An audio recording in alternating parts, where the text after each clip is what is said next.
And you want to know what they are using in this case between those two times? They're using at 326 on Indian Hills Drive, 326, a vehicle there. That would be consistent with going and making a loop over there by the Groves and being by the police department, and then coming up around, and it would be consistent with coming then to Main Street, which has the clip of the car at 328 saying that there's no license plate. And then you're seeing right there at the Sunset Mart when you're going to come over and cross the road and then come from kind of like behind.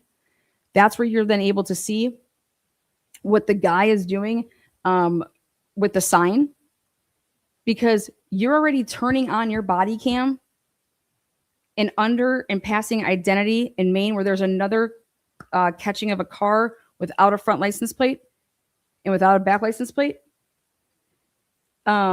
before it's turning into identity to stop the people with the signs.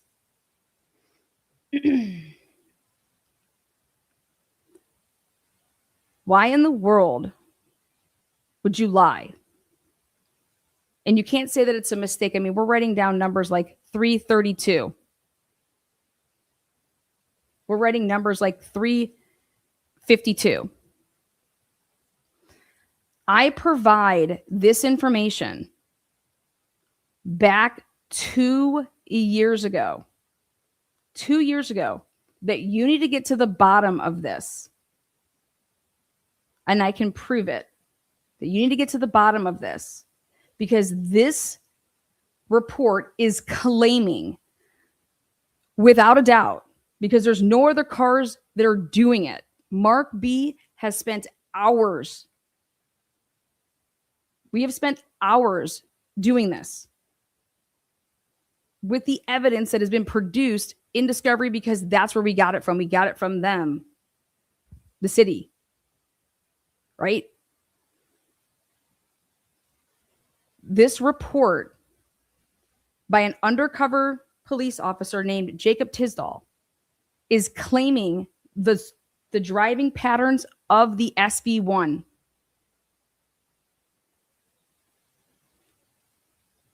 Now, since Jacob Tisdall knows exactly where he went that night and where he was driving around, and whoever the hell he could have potentially met with over on Indian Hills, or you have to go to this next interview that happens down the road where a guy says that he left the bar and he got a ride home from a cop. So right here, I certify or declare under the pains and penalties. Guess who was on Ann Taylor's witness list? Jacob Tisdall. Ann Taylor got it. Ann Taylor saw that in this, right off the rip, in this report, this young man, Jacob Tisdall, is claiming basically the driving patterns of none other than the white SV1. And it lines up perfectly with when you're leaving out of the Banfield area to go at 319 and you're continuing to drive and do whatever, that for whatever reason, you are then claiming, hey, I didn't clear out Banfield until 332. But when it was really 319. And I have you on body cam clipping back on at 331 over there on identity.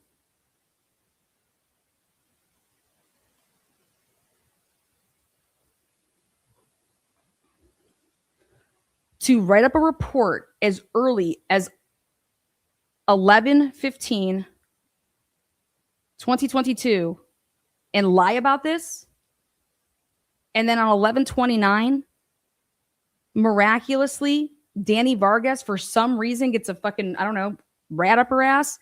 And she goes and makes a phone call and asks a judge on Indian Hills Drive, hey, we were still wondering, do you still have that Nest camera that we clearly used in the past? Yeah. Okay, can we take a look at it?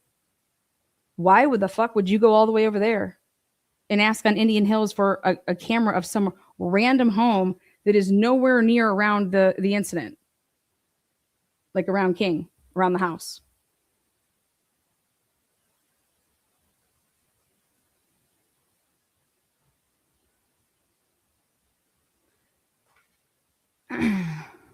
Yesterday, I finally got it. I finally realized what the problem here is. And I'm going to be starting a series, and it's the defense disconnect. And the defense disconnect is this for me. Brent Turvey, in his way of wanting to go about all of this, is that after he's done whatever he's done, he came out and said that there is no evidence that is any way, shape, or form pointing to Brian Kober in this case other than that sheath. And there's a ton of problems with that. This was done by multiple people. You know, we've all heard what he said. But he's going the route of that Brian Kober is factually innocent. Well, before Brent Turvey ever came into the picture and into the team of Ann Taylor, because he didn't come around until 2024. Okay.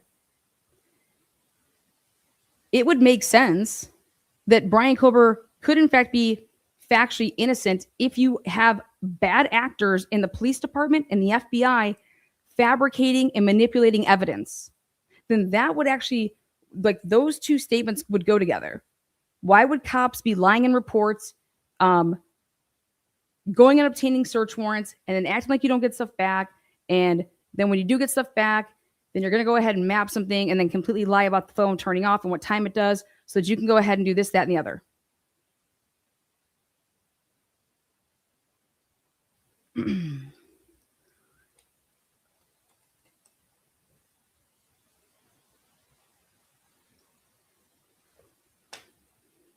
This is not a conspiracy. Seeing this piece of paper in a report and reading it and understanding exactly what it means when you look at the cameras in the area at 1112 and you map here, this is every single time any type of vehicle comes in. So that means out of 10, let's just say 10 because it's so few. What Jacob Tisdall is saying, he could only be that car. He could only be making those trips here. And then we're already able to say, okay, that's not even, that one's a truck, that one's a SUV, this is that, this is that. That car just pulls up and drops somebody off. And then, so it's Eric Gower or whatever. We're able to account for all these vehicles. Not that there's so many, but the one that his recollection is of, that he made this loop right before stopping those kids at Banfield, that loop never happened. No car does anything like that. Not even a truck, nothing.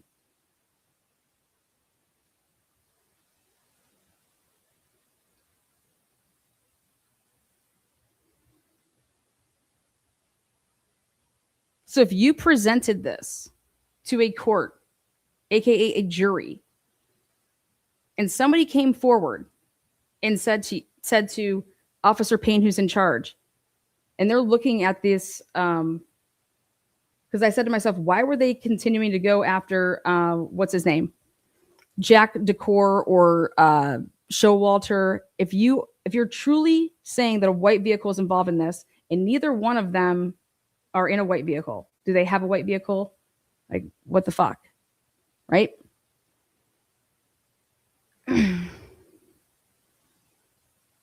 Anybody basically that doesn't own a white vehicle is not involved in this crime. But think about this. If I was a lead detective in this case, or you were, it doesn't matter who would be, and somebody came to you that worked for you, that was a cop, and says, and hands you this report, and this is what they wrote. And you're like, wait, what car did you have out that night? And he writes in it, I had the Fusion. Wait, you had the white car? Look at. During this patrol, I and the other officer with me, Officer Rosendahl, only had our body-worn cameras. We were operating out of the Moscow Police Department Ford Fusion, which I drove throughout the entire detail. And I thought it was interesting that he wants to say that.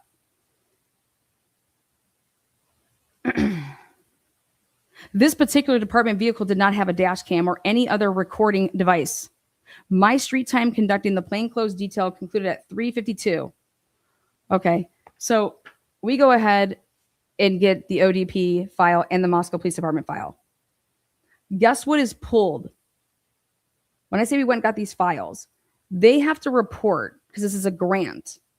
So at the end of this shift, they have to report all the stops that they had, what happened, all these things, and then you submit it all and you send it quarterly and you're putting down the date, what time the person is, because you're getting paid time and a half. And how you're getting reimbursed, the city's getting reimbursed because this grant's paying for it. Okay, but how it will look on your pay is it looks like it's regular, except it will say that this time period you were getting paid time and a half, and it'll list whatever extra it is that you were doing. And I showed you guys what it looks like with WSU. It's very similar for Moscow.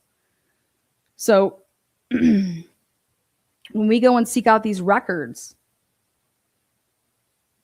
the other agency provided us with everything at a cost of like $300 to $400. We got all the emails, everything for 4 or 5 years worth.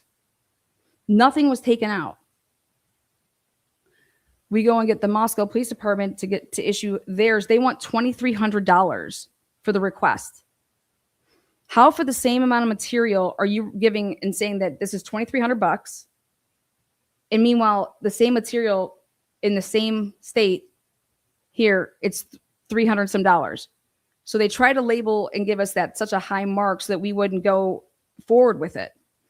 Then when we explained it all to them that you're not charging us all of this because you can't, because this is a grant and it should be readily available and you guys can be audited. There's nothing to do. You don't need 13 hours.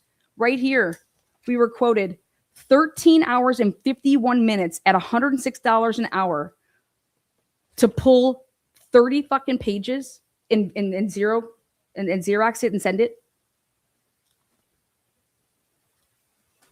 When we get it, guess what's pulled from the file? Everything to do with 11, 12, and 13. Then they tell us that they lost the file and they had to recreate it. Well, thank God we got it from ODP.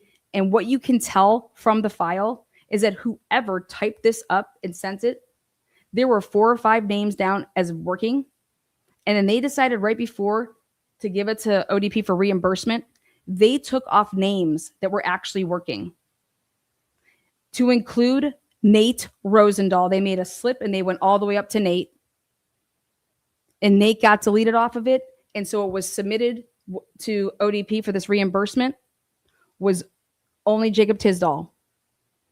And when they went through and they deleted everything, what they didn't realize is that it didn't keep the dashes, like nobody ever entered anything. It actually wiped out all the dashes and it changed fucking shit. Okay? So before you can even get to anything, and so when I'm saying that we're intervening, all of these exhibits that I've been putting together, this is what's going into this intervening shit. Okay, this is what you call a scandal. This is a compliance scandal.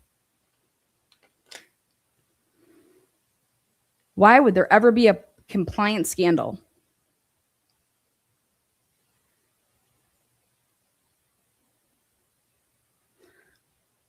Now, the fusion doesn't matter what color it is. Doesn't matter what color it is. I don't care if the fucker was black. I don't care if it was blue. It was not doing any of the movements described by Jacob Tisdall unless you are the vehicle that is being labeled as a Bolo and SV1. Then Jacob Tisdall goes and lies on 11/15 knowingly to say, hey, I need a cover for us wherever the hell we're going to be saying that we were at that stop at Banfield until right here, that we didn't clear that until we cleared this contact at Banfield at 3:32. The fuck you did. I'm able to prove this false 2 ways. His body camera turns on before 3:32 when he's at identity, right before it. And Linda Lane has him driving away. And he shuts off his body cam at 3:16. He's getting into his vehicle and then he hits it on the CAD. And again, clearing it. And you see him drive away. And it's all 3:16, 3:19.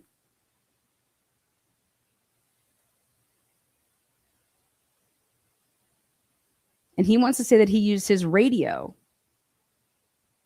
to come up with these times. That means when you're looking at an incident report and you're looking at the CAD, it says en route, cleared, all that type of shit. There is not a single possible way that this man could come up with that number 332 when you're looking at anything to do with this case. And his to do with that incident, to do with anything that night. We have them all. We got them all in November and December of 2022. We were seeking out all of this shit. So my question is to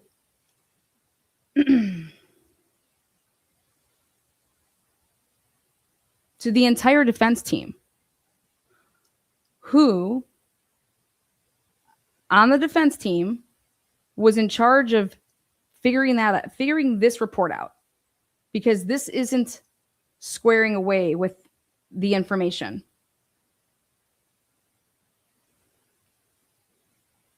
And if you can, I don't care about your procedures. I don't fucking care about your policies.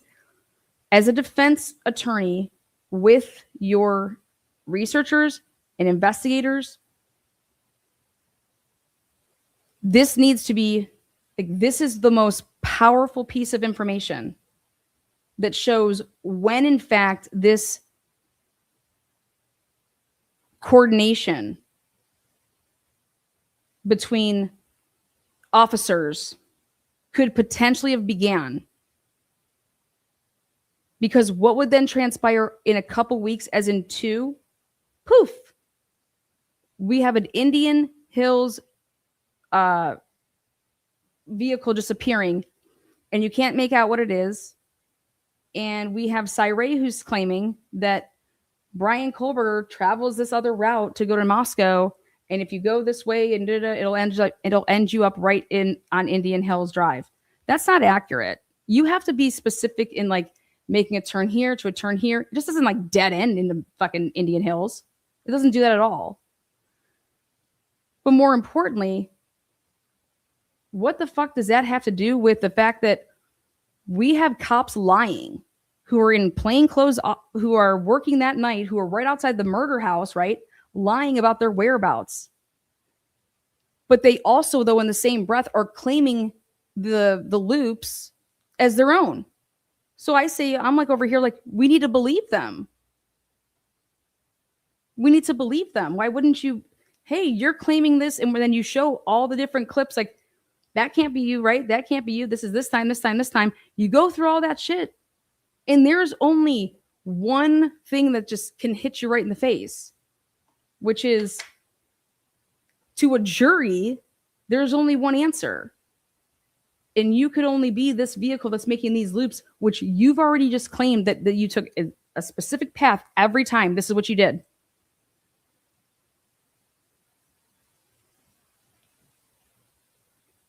How about this? So Jacob Tisdall felt the need to write up a report. All of this stuff gets written up in a report. Who told him to write up a report? He didn't interview anybody in this case. Why was this report written? Hey, Lana doesn't know policy and procedure. Who told Jacob Tisdall that what he possessed was pertinent to this investigation? Why didn't Nate Rosendahl write up one? He was working.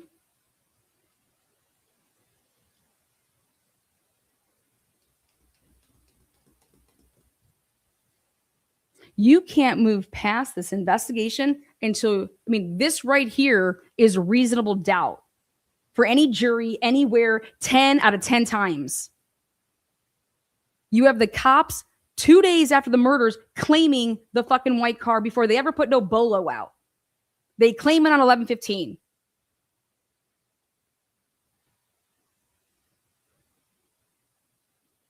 That's a fact. It's right here. It's in front of our faces. But what's also a fact is the little lies that people think are little. No, these are fucking ginormous lies. Ginormous lies.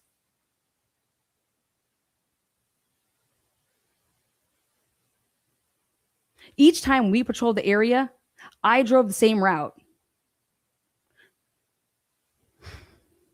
During the final patrol, which to the best of my recollection was between 2 and 3. Well, no, it wasn't, because no car, not even any car, does any of this.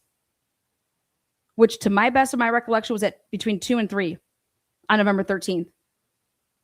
As we traveled north on this side, it's all about saying, I saw several individuals approaching the residence at 112 King Street. Well, guess what? Since we know that it couldn't be between 2 and 3 because we have the cameras, what time was this at? So, 3:30? 3:45? How about 3:45? What time did you clear identity? What time was it? 3:58, that one? 3:56? Was it the 3:56 one?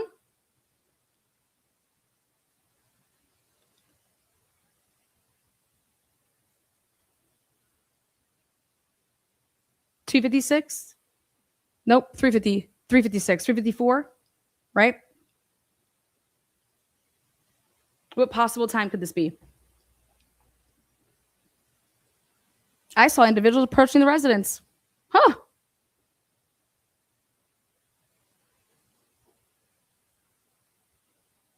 Since we made several patrols to the area, I can't say with 100% confidence I saw the vehicle on the same pass as I saw the individuals. Now, the part that I didn't even bother highlighting is basically he wants to write this up to say during one of the patrols in the areas, while approaching the southwest corner of 500 Queen Road, making that loop, I recall seeing a darker colored vehicle with taillights on. This vehicle was parked facing south on the south side of the parking lot toward the west end of 500 Queen Road,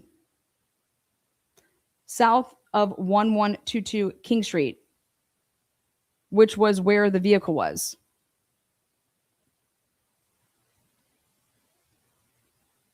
He's trying to place a vehicle over there.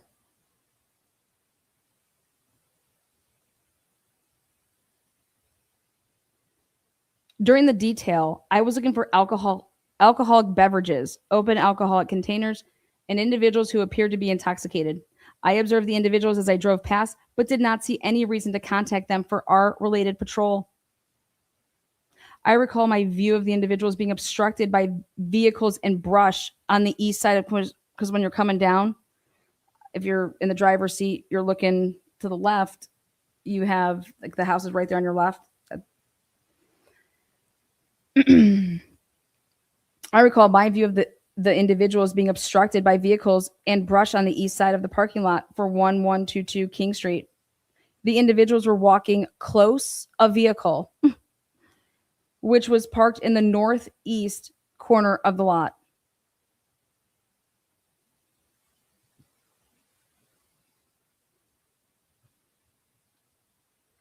Now, I asked SyRay, I said, all I care about is the phone steps and the phone flights of stairs. And I have specific time frames that I only care about. And simultaneously, when you lay it over, what are these 4 devices doing? And he told me that steps aren't reliable. I said, what? Alec Murdoch was found guilty because of steps on a phone. And like, the phone moving and stuff like that. And so I was like, I just want to know what time. I mean, if we have, for example, Maddie, and Kaylee are shotgunning on their phone. Maddie specifically, call to Jack D. Then she calls Xana, and then she calls Bethany, of which none of them call or answer that phone call. And then it's like, what happens next? Well, I heard in this interview, I think that we're going to get to it on the second half here. He's going to start talking about pattern of life with some of this. But I heard on the interview with Custody Queens when he said that, or no, actually it was the interview last night. My bad. It was on Connor. The interview last night with Sophie Whitehead. She said that Jake, Maddie's boyfriend, he received the last time that he had talked to her was at like 6 before she went to to do anything, to go out. So earlier in the evening.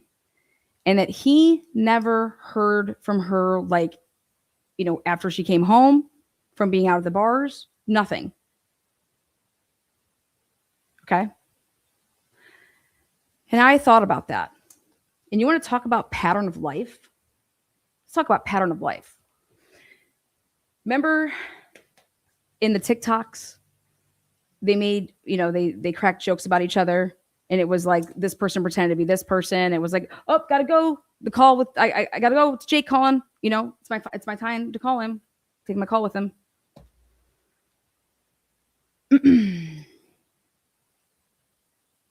I find it hard to believe that somebody that has a boyfriend or a girlfriend and they don't live with each other and they're in that, college age, whatever, that at the end of an evening of going out, I find it hard to believe that one of them would, somebody's got to be calling the other one or texting the other one something, right? Some type of communication. Nobody's calling or texting before bed. Would that be something that they normally do? Now take away during the week. I'm talking about on the weekends. What would be Maddie's normal pattern of behavior? So if you go and you listen to the interview that Connor just put out yesterday, which was one of the girls that used to live in the house with Maddie the year before, she was interviewed because she was out, okay, with Jake. They all went out to a bar in Boise. There's a handful of people, normal people go out and have fun. And she was like, yeah, I was with him, blah, blah. And then I talked to him, after this happened. And he had told me that the last time that he talked to her, meaning Maddie, was at 6. So now you have to do also the time frame difference, right? And so 6 Boise time is 5. And it was 6 something. Right? And so that's the time that they all took that nap. Okay. They all went and took a nap.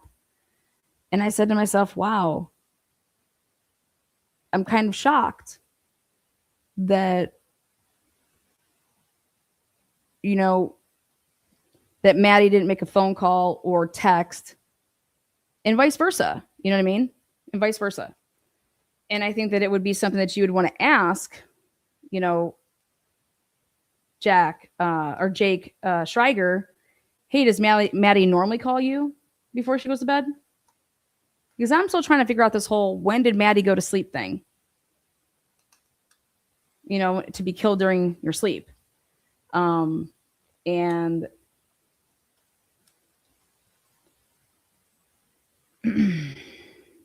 I'm still over here. I just have my questions, which is, okay, Xana's phone. I just want to know the steps. When when was the phone moving? In the John O'Keefe case, I mean, every case that we cover, they talk about the phones and if they're moving. And to hear SyRay tell me that steps are unreliable, I'd just what the fuck are you talking about? I'm not talking about GPS. I'm just simply talking about the phone moving.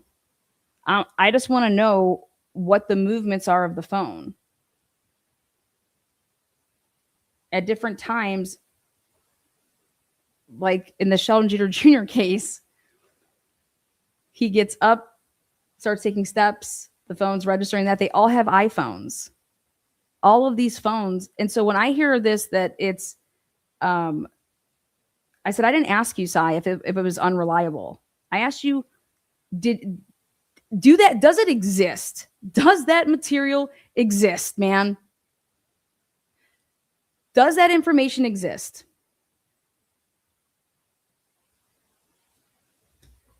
I mean, I can't get an answer. And I'm just like, dude, I just want to know if they exist. I just want to know about the phone's movements. I want to know if you overlay these phones at critical times, which is from 2:53 to all of them. Because if I'm sleeping, my phone isn't moving. That means somebody else is moving my phone.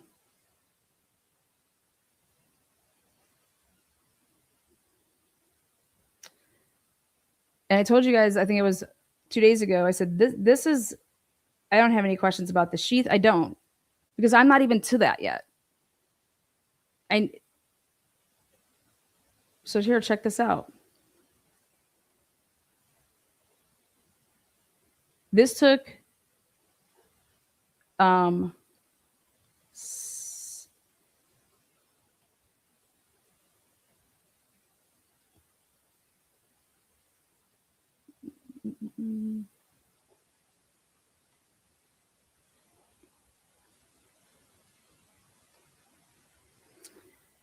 Moscow Police Department number of, and then who wrote the report date, the evidence, the details, and if there was another agency involved. That's what you guys should be seeing right now. Do you guys see that? I'll make it bigger. So what we went ahead and did is we went to show that 1000% the Moscow Police Department is 1000% in charge of these records. And we wanted to show based off of the reports. And so here they are. Like 20, all over here on the left-hand side is the report number. And for example, I'm just going to show you one of them here. On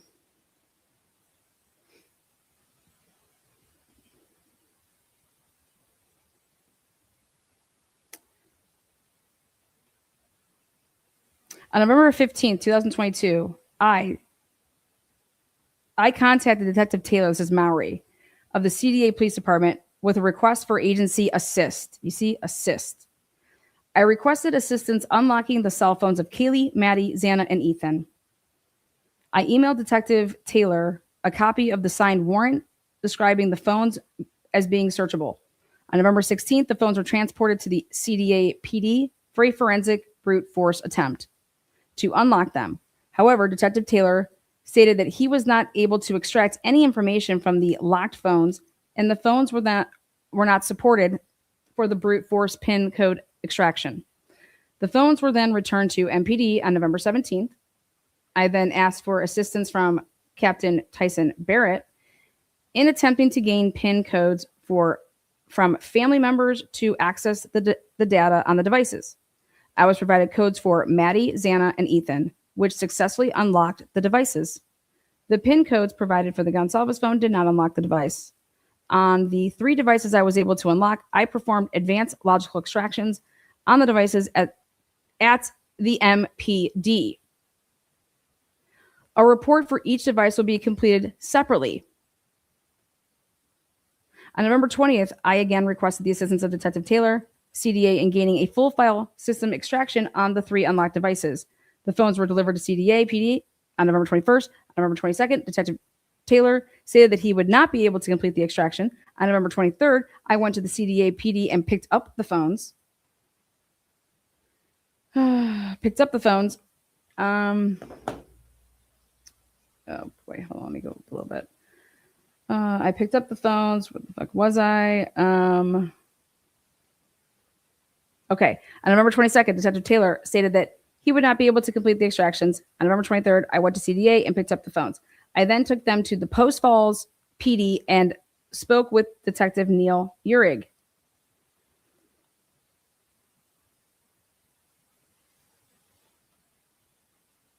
Neil Uhrig informed me. Why is it not letting me see that? God damn.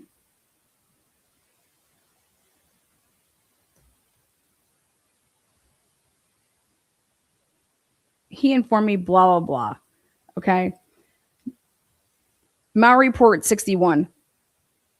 I applied and was granted for a warrant for any data associated with the previous identifiers, including subscriber information. Special Agent Nick Balance with FBI assisted in the production and service of the warrant. Now let's go back over here. Everything is assist. Nothing is, we don't have files. We have them all. MPD has them all. Right here.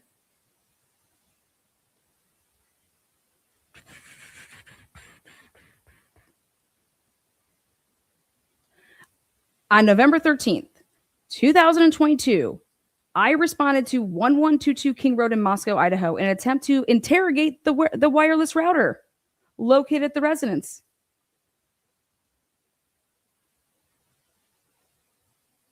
After speaking with Corporal Brett Payne, he informed me that the wireless router and cable modem were located in the living room on the second floor. After arrival, I used an Ethernet cable to connect my laptop to the local area network ports on the back of the Spectrum Wi-Fi 6 router. So my next question to SyRay was, when did all the devices log onto the wireless router at their home address? No answer. Did anybody come off of the wireless router at any point in time that night?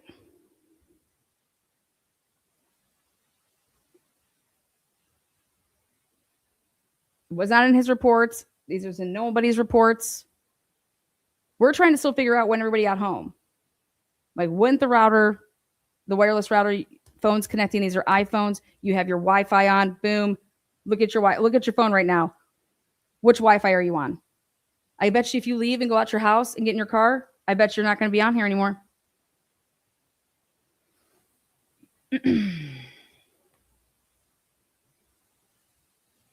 The reason I am telling you guys about all of this is because the information that I am seeking is talking about if SyRay is over here claiming that everything, that MPD didn't do anything wrong and that it was the FBI and that the MPD didn't even know what the FBI was doing and they're just a bunch of bozos because they're just fucking dumb, And I'm over here like, no, they're fucking not dumb.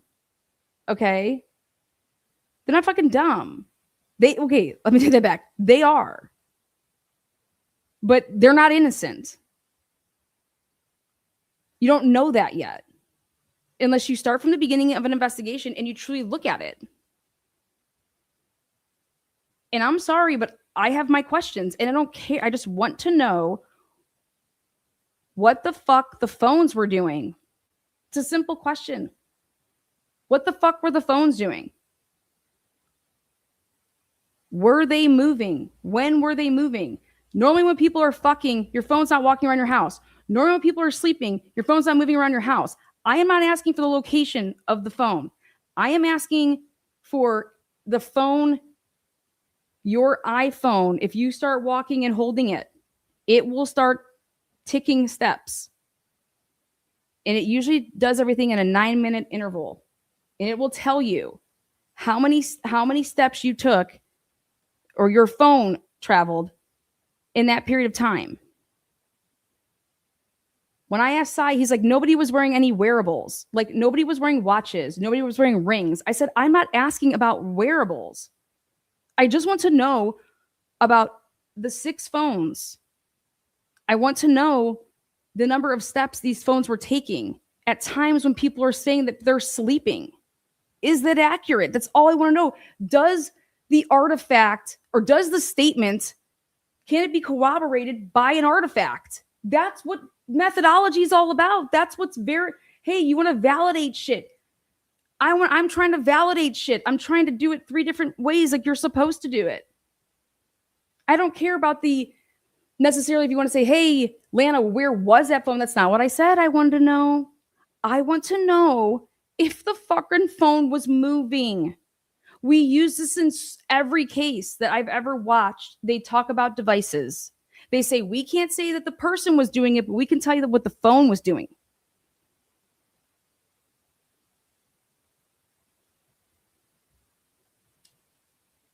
And then he understood that I wasn't asking about wearables anymore because I said, hey, Apple Health, in Ian Whiffin's report, he said it's Apple Health data. I know it can confuse people because it's not really like health information. It's the phone about steps and stairs, okay?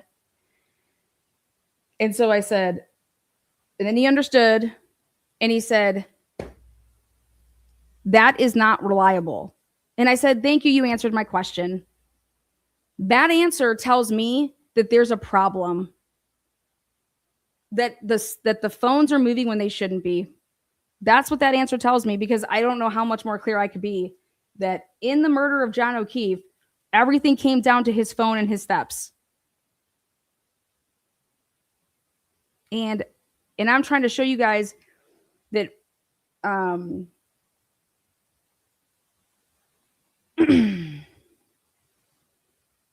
trying to show you guys with this stuff, with the EWU stuff, we have to fight.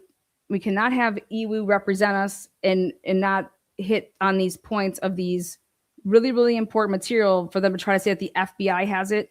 Everything that I'm seeking that you guys have the questions of about the movements of the phones and if people were sleeping or not, all I think that you're the best and the closest thing you're gonna get from it is if the state is saying from 2 to 4 people are sleeping and these phones are moving, I think there's a problem, right?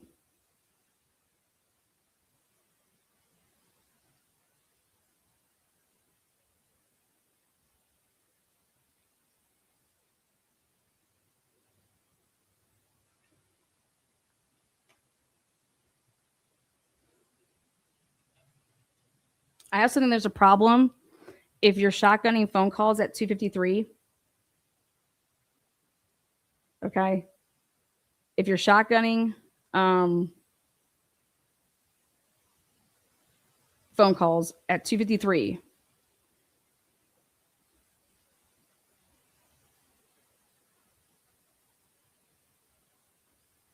and then your phone just stops, doesn't do anything anymore, no steps, no nothing. And nobody, and Maddie never called her boyfriend, doesn't text her boyfriend, doesn't do anything. I'm thinking that she got interrupted before she was heading to her bedtime routine.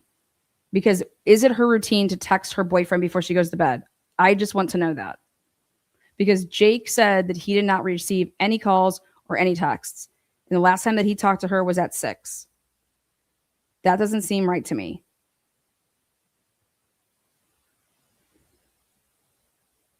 Also, Jack D says that Maddie usually does not call him, and she called him 3 times. Also, I asked him, since Maddie was calling Xana and Bethany, and they didn't answer, is Xana's phone taking any steps between 2:15 and 3:54? Does her phone have any steps between that time? What is Dylan's phone doing at 3:51 when she's saving? Does her phone have any steps at 3:51? Are Xana's phone and any one of the surviving roommates' phones moving in concert basically at the same time?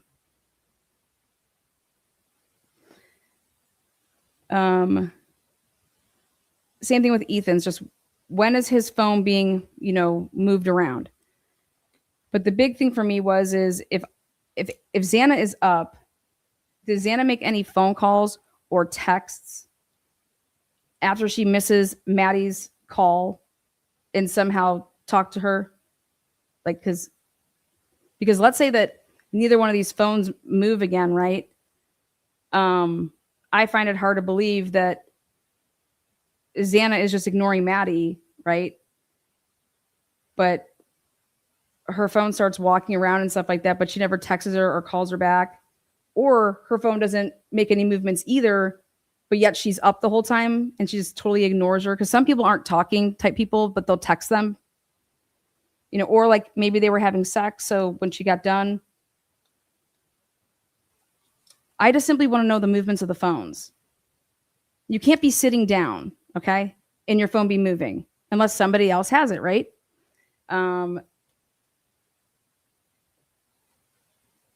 I was explaining all of this. I just wanted to know the movements of the phone. Has nothing to do, just very curious. It was my brain being curious.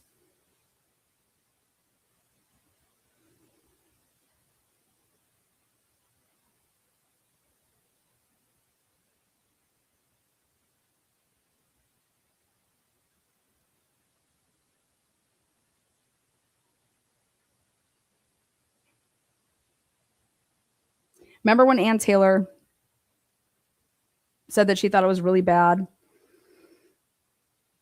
that if Dylan is saying that she heard Kaylee walking to go upstairs with Murphy, and that would have been right at 4, right?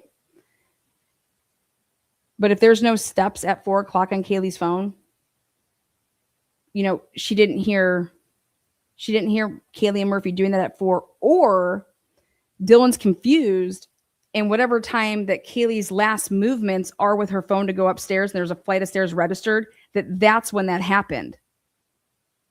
That's when Kaylee is saying that there's somebody here. You understand that now? Because I'm going to go with Cy. Let's believe Dylan. She's a victim and she remembers everything that she's talking about, and people need to leave her the fuck alone. Okay, well, guess what?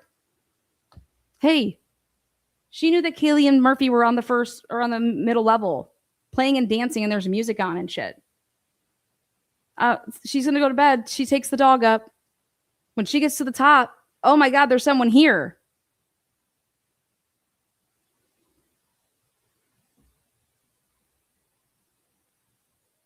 Yeah.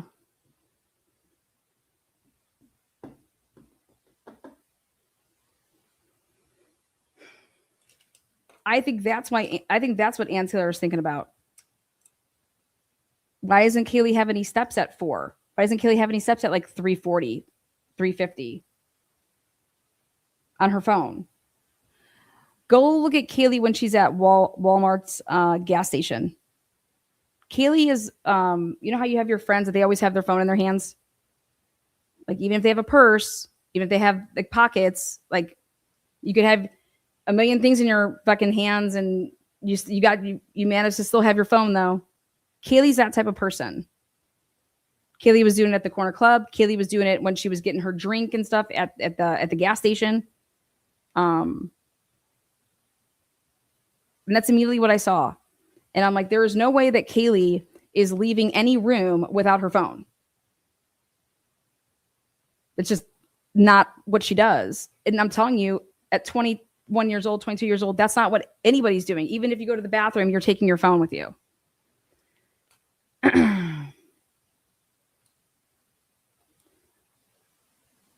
So what I would expect to see is that Kaylee, right? Kaylee should have steps all the way up until about 4 o'clock, 4:05, 4:10, something like that, right?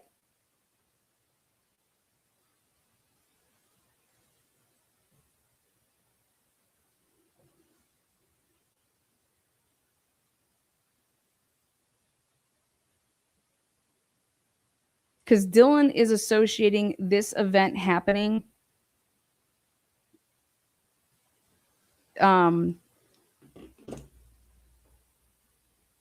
concurrently, right, with Kaylee going upstairs to go to bed. That's her memory, is that this happens when Kaylee, and she even says that's when Dylan says, I went to bed because they were going to bed. And that tells me that it was the first time, meaning not when Lake left. Okay. I'm talking when Kaylee and Maddie came home, Dylan goes up after they got home to hang out. Well, you need to listen to what Sophie Whitehead is saying that Dylan said. Dylan didn't really mention about Bethany being up there, but she says how they were eating mac and cheese up there. Okay. In Kaylee's, bedroom. Remember I told you guys about that fork? I was like, dude, that fork, man, it's always bothered me. It's not like Kaylee to leave a fucking fork. You know, where's the actual container? If you have a fork because you're eating the food, okay? You're eating the food with the container. So where was the container thrown out in? Whatever they were doing to eat. Where's this fork come from? How are they eating? You leave a fork like that, but take the other thing and throw it away. It doesn't make any sense to me. But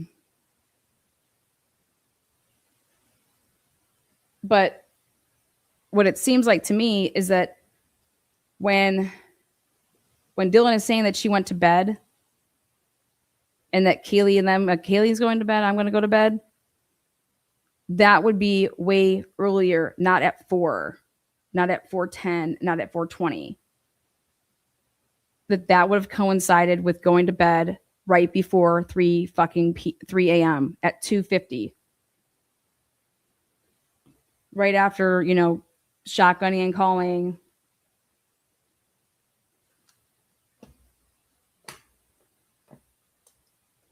But I just want to know the steps on the phone. I was told that they're unreliable. Well, Ian Whiffen wrote up a ridiculous report in the Karen Reed case off of the steps on John's device. And he said that, the phone's movements, it's not that you can put it on John, but you can just put it on the phone. The phone is doing something, not being stationary. And that's all that matters. And that's all I cared about. I just wanted to know if these phones are stationary. That's it.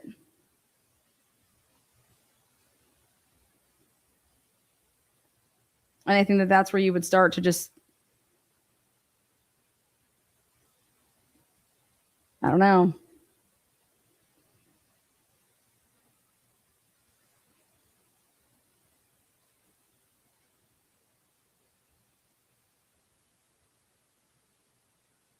Is it possible that 2 different times with a decent gap in between that people were killed?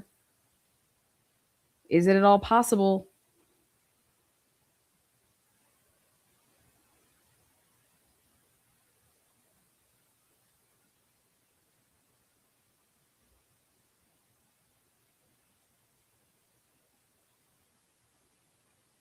All right, so let's take a look.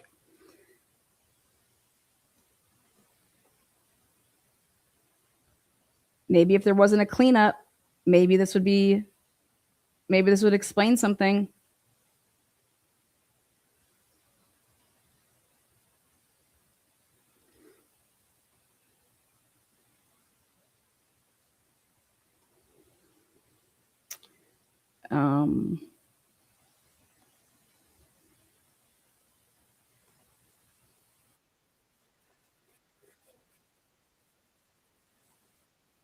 At 4 a.m., everything's probably all right inside of that house.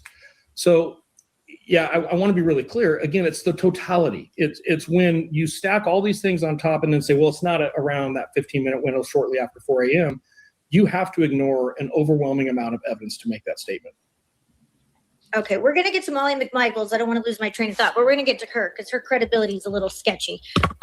But it sounds like everything you're just describing right now is all circumstantial evidence. We cannot affirmatively put him in the house, right? We cannot affirmatively put him in that car. We cannot affirmatively, absolutely, beyond a reasonable doubt, say that was his car. And there are a lot of issues with that car that I think are worthy of conversation and investigation. The problem is, you keep saying that there's this overwhelming evidence, and I do believe that there is, but we haven't seen it. And what we have seen has been altered, redacted. And then we have your report that's saying this is so not an error. This was intentional. And it's like, how are we supposed to trust anything they've done in this investigation? Because it's been the worst investigation in your entire 30-year career. So everything that I'm hearing is all circumstantial. And there's a reason that I made the conscious decision to be a defense expert in this case, having never done that before in my career. And it's because, Kristen, you're hitting it right on the head. When we, and I'm saying we as law enforcement, when we as law enforcement investigators make the errors that were made in this case, we have completely corrupted the public trust that is necessary and required to actually be effective at enforcement. What if these intentional acts of messing things up or whatever, everybody always asks, well, why would they do that? Who would it be for? Who are they covering for? Who do you think? Why did Jacob Tisdall write that report? He wrote it for who?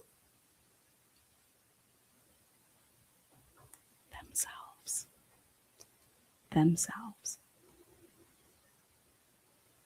And so I'm saying I tried to provide the information that showed you that this wasn't an FBI thing. Okay. It wasn't just an FBI thing. This was you have to figure out what the heck is going on with Jacob Tisdall and that report. And he's claiming the white movement. He's claiming the cars movements. Hold him to that. That's the popo. Now you got the popo speeding away from the and I know Cy wants to say, well, there was no, I don't have the popo in a white Honda Elantra. Well, guess what? Nobody has the popo or anybody in a white Honda Elantra driving around and making circles around that car or around that house. And in fact, somebody messed with the blooming fucking lights, according to the defense expert that was going to testify, and saying that the blooming lights they do not add up with that camera. And now think about it. When did that all happen? That's in a report. His name is Becker. That's in a defense report. And just because it's in a report doesn't mean it's a fact. But it kind of does with that statement. It's like he's saying there must be an issue with. Is there any way to say that something wasn't tampered with here? Because we have the Linda Lane camera. That's the one that's the one that goes off for like 35 minutes from 3:30 until 4:05. Why? Is that normally a thing that happens? Then we have this light off. Why is it blooming? Why is it outside the scope of just what it's supposed to be, the headlight?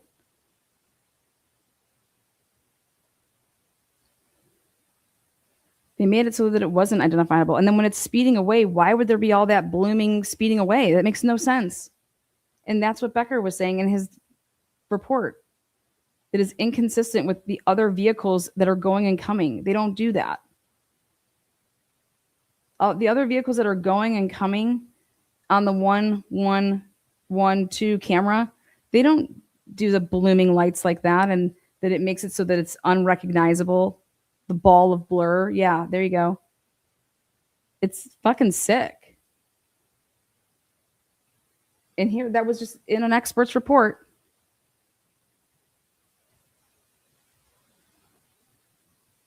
Enforcing the laws, being effective in the criminal justice system. Like we've ruined that credibility. And this is why I've been so outspoken on this issue is I want to make it really clear. You're right. And if this case was done properly, we wouldn't be having this conversation. If things were followed up on properly, if things were investigated properly, we wouldn't be having this conversation because that overwhelming evidence would be known, because I suspect there would have been a trial.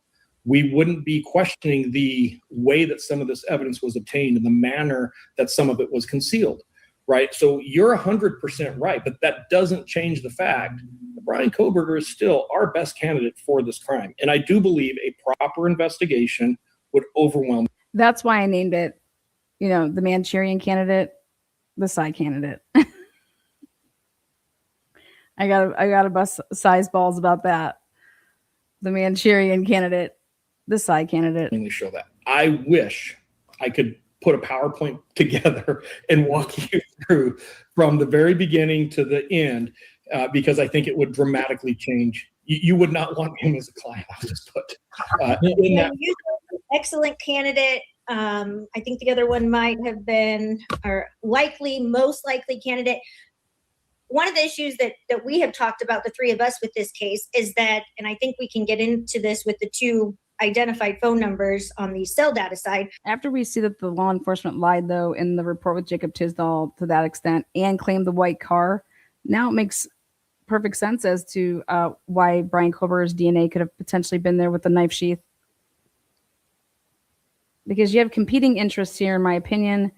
And I finally think I figured it out, that you have factually innocent or you have procedural flaws, and which way are you going to go at in the trial for defense strategy? And I'm over here like, both. But was there really any follow-up or investigation regarding alternate perpetrators or other people? Because there's a lot of suspicious activity that doesn't even look like it was followed up on, kind of like the testing in the house. We kind of decided to test some stuff and not others unless we haven't seen it. But an excellent candidate is not beyond a reasonable doubt. So that's just kind of where we as lawyers, how much was done to follow up the any possible alternate theories? Yeah, and some of this I can't talk about, but I can tell you this. If I felt that there was another potential, and I'm not talking excellent, if I had come across another potential candidate that I feel very likely could have committed this crime, I would not be quiet about it. It wouldn't be some secret that I put in my back pocket. I think I've made it very clear that when I see something that I agree with or don't agree with, I am vocal about it. I document it. I capture it. There's a lot of follow-up that was done. Some of it was done very well. Some of it was not done well. I've been very clear about that. I haven't seen anything that would suggest there's another perpetrator in this case. Not saying it's not outside the realm of possibility. And unfortunately, because of the nature of the investigation, some of that we may never know. Is it fair to say that you've had access to all of the information and discovery regarding the different areas of this case? Because I know there were multiple experts. Is it fair to say, for you to say that maybe the follow-up wasn't done the way you have done it, but did you have access to all of the evidence that, say, Ann Taylor had access to? I can't speak to that because I don't know. I only had the evidence that I was provided. I don't have a master sheet of everything that was seized, to everything that was provided in discovery, to everything that was given to me. What? No, I know you have a background. So I have a question. Did they get to the point that there was a certificate for discovery? So before you go to trial, you have to sign off both parties that, did that happen?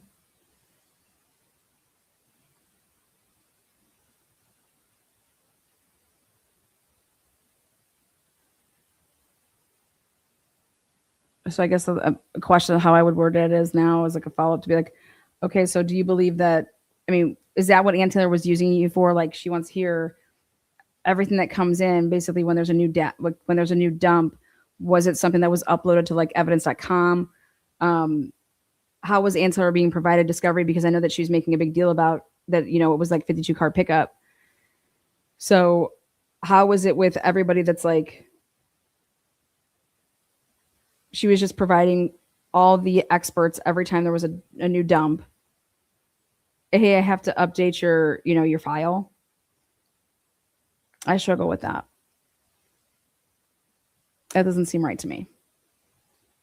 Unless you are an investigator on the case. If Ann Taylor expanded your role and said, okay, well, I also want to use you for consulting and an investigator on the case, to look at stuff, So I would want that to be cleared up so that's clear. Like, you went from being just Tom Slavinsky's, peer reviewer to like, hey, we're going to put you in this case because you're the best person to explain all of this. You're good with the jury. But Ann Taylor knew that she was going to have to overcome before she would agree even to have SyRay. They would have known about the 2022 Colorado shit that I think it's a bunch of crap. But you know how prosecutors like to turn things, and you know what I mean?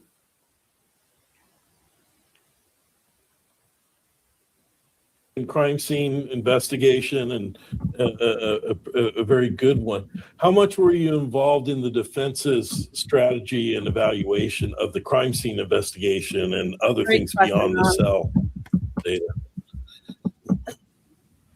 With the crime scene itself, a crime scene, and I think people who have never worked in a crime scene like this, and I have, And other things beyond the cell data. with the crime. Yes, I was involved in that part. No, I wasn't. Crime scene itself, a crime scene, and I think people who have never worked in a crime scene like this, and I have. There was a statement by one of your guest speakers the other day that nobody else on this case had ever worked a mass homicide, and nobody's ever worked a K-bar related murder, and that's just absolute nonsense. I can tell you right now, he cannot support that in any way, shape, or form. Anybody who has not physically processed a crime scene like this, it's very easy for us to get in this headspace that we watch or we read and hear all these things, and we're like, oh, how could they possibly do that? Okay, so think about this, guys. If SyRay's brought in 2023 in the same type of capacity that Brent Turvey gets brought in 2024, okay? One coming in almost a year after the case is already like an arrest, almost, because like SyRay said, he came in like, November, December of 2023. Even though Tom hit him up in October, by the time it was all said and done, like November, and then he went and saw the house before it was demolished and did like a test, to do all the testing and stuff, to like be there and do all the test driving. And so let's say that both SyRay and Brent Turvey are brought in. Well, first SyRay, right? And then Brent Turvey, he kind of comes in because he was going to be the rebuttal to whoever it was going to be that was going up against like Matt Nodal and Barbara Wolf and everything, and that was Paulette Sutton. So then Brent Turvey gets brought into the mix, but he doesn't get brought into the mix for a whole year after Sy. And I know that if I was to look at a case like with the Holly Bobo case, I don't start from fucking year 4 down the road. I go to the beginning. And so I think, unbeknownst to Turvey and anybody who was working on the case before he came in, he starts saying a bunch of things about, because he went back to the beginning and was like saying things. Hey, this is off, this is off, this is off, this doesn't seem right. So he's going back to like the beginning. And I think without anybody knowing anything, by him doing that, he's then clashing with things that were provided to Anne beforehand, like by somebody else, and how they saw it. And so when you want to be talking about chain of custody and somebody looking at all that, fine, get into the nitty ditty, like I'm detail oriented. I'm not getting past the Jacob Tisdall stuff until we have an understanding of how we're going to go about this with Jacob Tisdall, that he just basically claimed the white car. And that he's also lying in his report to cover that it's not him on the cameras when it clearly he was released and he's already driving away. And so can you imagine if that wasn't brought to Ann Taylor, but then it was brought to Ann Taylor 2 years later, 3 years later? And can you imagine if, because I know I did it in the Sheldon Jeter Jr. case, I begged the family to tell the lawyers that they have to ask for a continuation. Like, they are not ready for trial. They don't have anything. Like, this is crazy. Sheldon doesn't have a chance. What are you guys doing? Like, this is nuts. And so I think about this case and I'm like, what happened there at the end is Ann Taylor asked for a continuation.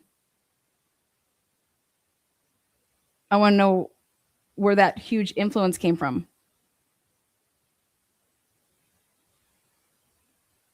And why Ann Taylor wasn't asking for one earlier and different things like, and I just look back and I think Ann Taylor was making it known that there's a lot of shit, but I don't know. So I'm starting to see things through a completely different lens. And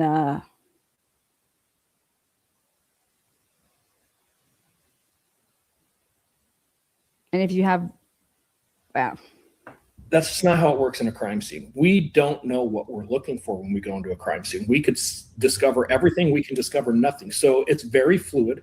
Mistakes will always be made. I will argue there will never be a perfect crime scene processing case. There won't. There's always mistakes made. And that's no lack of training. It's no lack of experience. It's a very difficult thing to process. And it's very easy to make minor mistakes that grow into very large mistakes. With that said, I believe that this crime scene processing is acceptable. Could it be better? Absolutely.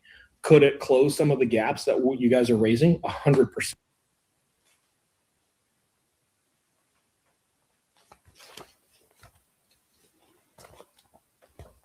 Ruth Ballard, PhD, Inc., may testify for the defense as an expert regarding forensic biology DNA.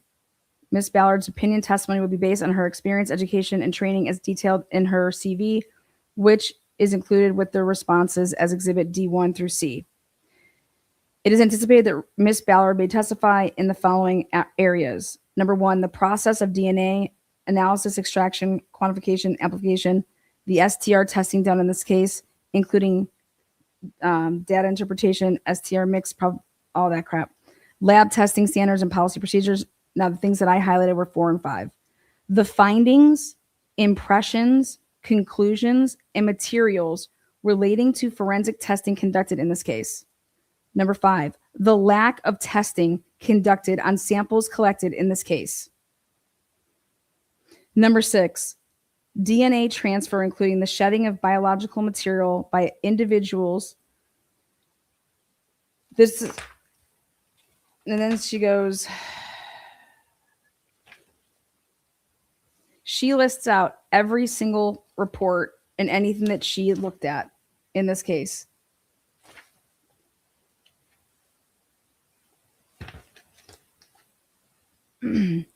Case background. The probable cause affidavit alleges that 4 people in a single residence were killed by an edged weapon in the early morning hours of November 13, 2022. Further review of pertinent police reports, video recordings, photographs, and investigative materials reveal that the state's theory is that the perpetrator drove a vehicle to the area of the home, parked, and 13 minutes later sped out of the neighborhood. This is depicted on what is known to me as the 1112 King Road camera. I'm aware the allegation is that the vehicle made multiple passes before stopping for the 13-minute depicted in the camera.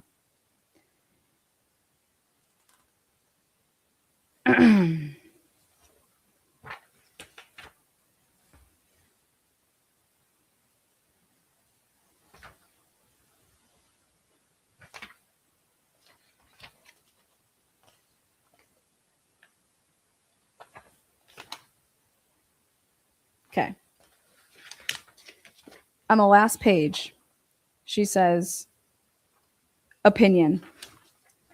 During the commission of a crime, cells, hair, and their DNA can be transferred from the perpetrator to the victim to the perpetrator, all the things that we know, blah, blah, blah, blah.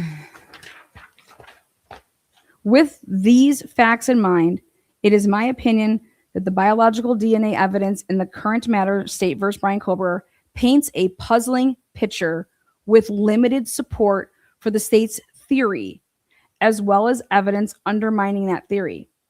On one hand, there is good support that Mr. Kober's DNA was found on item 1.1, a swab from the knife sheath found beside decedent Mogan's body. Number 2, the sheath is designed to carry a knife consistent with injuries inflicted on the victims based on my review of the Latah County prosecuting attorney's interview with Dr. Vienna Singh, who performed the decedent's autopsies. On the other hand, so she puts 2 things in this column. On the other hand, despite the large number of evidence items collected and tested and the speed with which the bloody attacks purportedly took place, no blood, hair, or DNA from the victims was detected in Mr. Kohlberger's white Hyundai Elantra, his apartment, or his parents' residence. Number 2, no blood, hair, or DNA from him was found on any of the crime scene evidence, except the touch DNA on the knife sheath. No DNA or hair from him was found on any of the victims, including decedents. Kernodle, who had extensive defensive wounds and clearly fought for her life. DNA from an unknown male was detected on the left hand fingernails clippings of decedent Mogan. Cybergenetics excluded Mr. Kohlberger as its source. DNA from another unknown male, male B, was found on a handrail at the crime scene, but the profile was never searched in CODIS, the national DNA database, and the police never investigated the lead further. Mr. Kohlberger was excluded as the source of this DNA profile. 1, 2, 3, 4, 5. Number 6, DNA from a third unknown male, male D, was recovered from a glove found in the driveway at the crime scene. This profile was similarly never searched against CODIS or investigated further by the police. Mr. Kohlberger was excluded as the source of this DNA profile. Number 8, the knife pairing with the sheath was never found, so it cannot be tested for Mr. Kohlberger's DNA in the victim's blood directly. Number 9, moreover, the knife sheath is a movable item, and while the DNA evidence suggests that Mr. Kohlberger may have handled it at one time, it could have been brought to the crime scene by anyone else.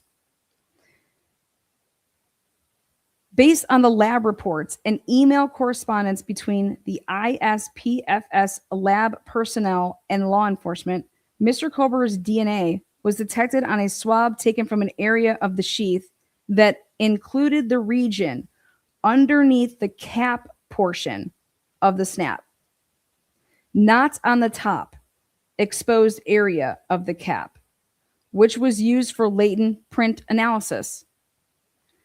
This is a protected area where a prior handler's DNA might be expected to persist even if the sheath was more recently held/used by someone else. Next, the DNA by itself contains no information on when it was deposited on the sheath, and it certainly does not place Mr. Kohlberger at the crime scene with a knife in his hand when the victims were killed. Mr. Kohlberger could have shed cells DNA onto the sheath days, weeks, or even months earlier. That's her opinion. I've been very vocal. There's things that could have been done better. I don't see anything at the crime scene that changes the narrative of this case, though. And, is there something that could have happened that I'm just not seeing that's possible? Sure. I'm not going to disagree with anybody on that. But I think it's important that we realize this isn't a terrible crime scene either. There are some questions, but we have some pretty good stuff that did come out of this crime scene. When you talk about, sorry, I'm going to swerve left. Okay. Now, this crime scene, the way that she went about this is I love Ruth's report because what she does is she takes each room and just states in it what was tested in each room, what was tested. And so she says, we'll start with the east bedroom. That's Mogan's on the 3rd floor. So the tan leather K-bar knife sheath, one swab taken at the crime lab was collected from the front strap snap closure area. The first swab in this entire case, everything that they swabbed that had to do with this case, the first one that took place outside of the house. The second swab, and which is one swab, and it was from the edges of the handle portion, avoiding the red-brown stains. Trace DNA and a partial DNA profile with at least 3 contributors, including at least one male, was recovered from the swab. Due to low-level results and limited DNA in the profile, no comparisons could be made. 1.3. 1 swab taken at the crime lab of the edges of the blade portion of the sheath. Trace DNA and a partial DNA profile with at least 2 contributors, including at least 1 male, was recovered from the swab. Due to low-level results and limited DNA or limited data, no comparisons could be made. 1.4, 2 swabs taken at the crime lab of stains on the back of the sheath that tested positive in a screening test for blood. An equivalent of 1,558 human cells worth of DNA was recovered. The mixed DNA profile had at least 2 contributors. The major profile matched decedent Gonsalves with decedent Mogan as a potential minor contributor. Mr. Colbert was excluded as a contributor. 1.5, 2 swabs taken at the crime lab of inside the surface of the blade portion of the sheath. Trace DNA and partial DNA profile with at least 2 contributors was recovered from the swab. Due to low-level results and limited data, no comparisons could be made.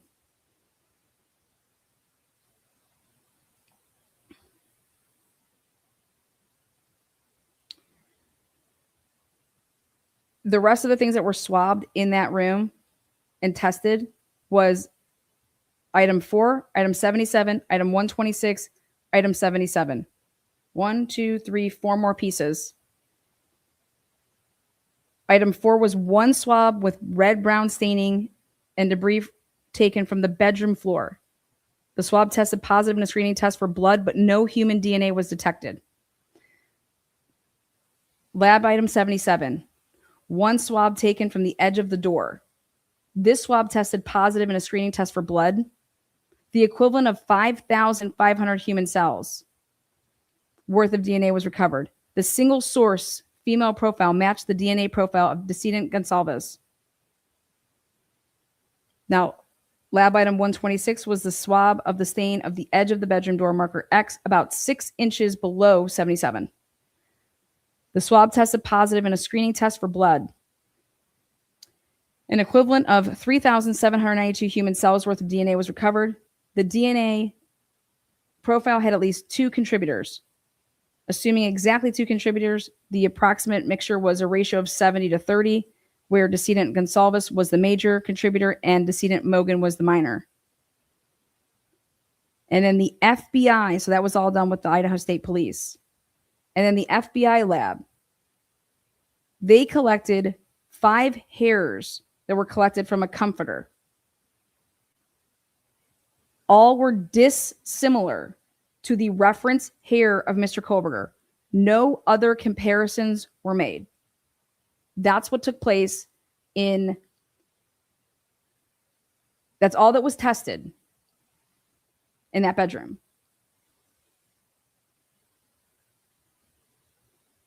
The west bedroom, which was where Xana and Ethan were. At the Idaho State Lab, item 3, 21, 22, 24, 74, 75, 78, and 125. 1, 2, 3, 4, 5, 6, 7, 8 items. The first being item 3, which was 1 swab from a dark red stain on the floor that tested positive in screening for blood, and an equivalent of 11,750 human cells worth of DNA was recovered.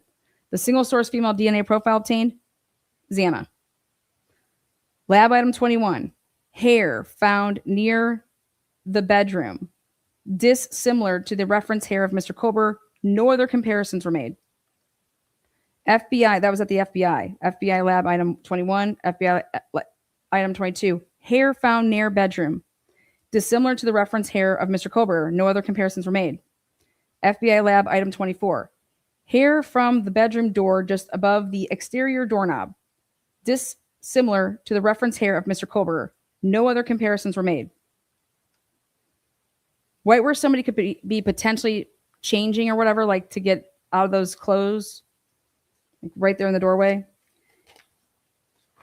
So the hair was sent to the FBI. Now back at the Idaho lab in still Xana's room, one swab from a study table. The swab tested positive in a screening test for blood.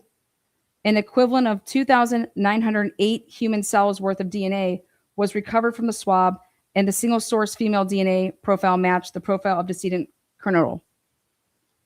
Now I'm over here wondering, like, Xana was in a physical altercation that lasted a while and she fought for her life. Are we swabbing anything to do with Xana's clothing? Item Lab 75, swab from the exterior side of the bedroom door. The swab tested positive and it was Xana. Item Lab 78, swab stain of the floor. The swab tested positive in a screening test for blood. The single source, Xana. Item 125, swab stains.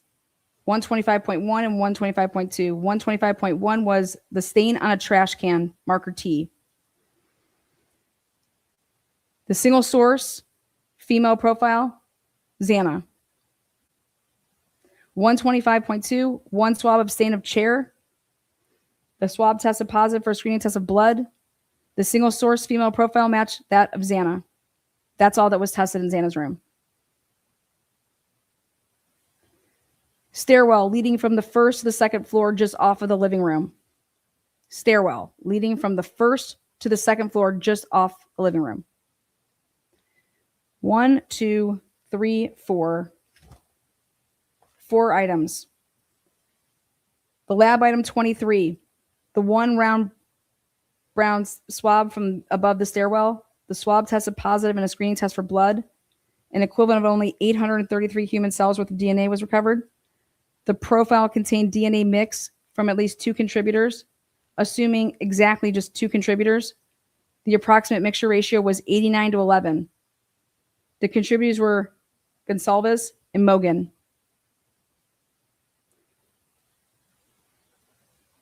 The lab item 72 was the one swab that was tested positive in the screening test for blood equivalent to 1,075 human cells with the DNA. It was recovered from the swab. The mixture of DNA profile had at least 2 contributors. Same thing, 89 to 11. Gonsalves was the major, Mogan was the minor. Lab item 66, blue Keystone Light beer can. The mouth area swab by the ISPFS crime lab, but it was never analyzed for DNA. ISPS lab 30, one swab of a stain on the bottom of a handrail attached to the north wall. An equivalent of 275 human cells worth of DNA. The DNA profile was a complex mixture with at least 3 contributors. Assuming exactly 3 contributors, the approximate mixture was a ratio of 97, 2, and 1. The major contributor was an unknown male dubbed Unknown Male B. The remainder of the mixture was too limited for comparisons.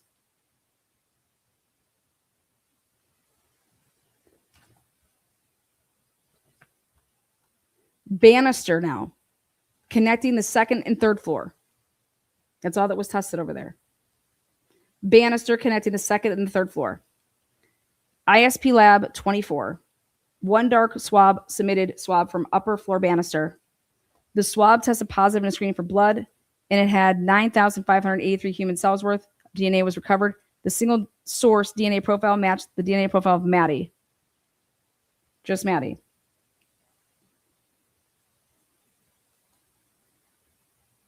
I made a note here and I said, this was for me the piece of material that said 2 killers or someone went upstairs and touched only her and came back down and brushed up against it after she was dead. Or touched, because there was no mixture. The half wall running along the south side of the stairwell between the first and second floors. There are 1, 2, 3. That's it. 2 FBI lab item 23 was one hair, dissimilar to the head of Mr. Colbert. Nothing happened with it. Lab item 31, swabs of stain on half wall. 31.1 was one swab on the stain of the edge of the half wall, and it was equivalent to 5,658 human cells worth. The mixture of DNA had 2 contributors. Assuming exactly 2 contributors, the approximate mixture ratio was 99-1. Decedent Chapin was the source of the major contributor. The minor component was too limited for comparisons.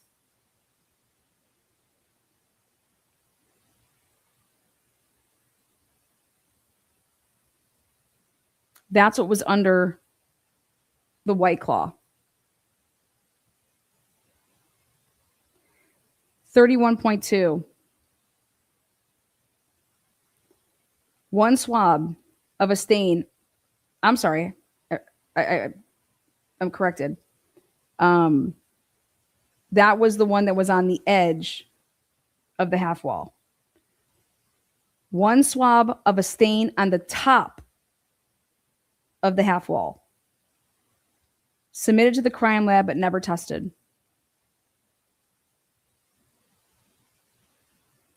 Item 73, one swab that tested positive in the screening test for blood, an equivalent of 1,125 human cells worth. The mixed DNA profile had at least 2 contributors, assuming exactly only 2 contributors. The approximate mixture was 93-7. The major contributor was Gonsalves, and the minor was Mogan. The vanity in the east bedroom, floor 1.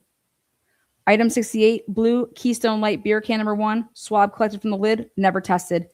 Item 68, blue, I just said that. There was 2 of them. There was beer can number 1 and beer can number 2. Both lids, swab, never tested for both of them. Law enforcement drying cabinets. The location of it was unknown. FBI lab item 25, the hair, dissimilar to defendant's reference hair.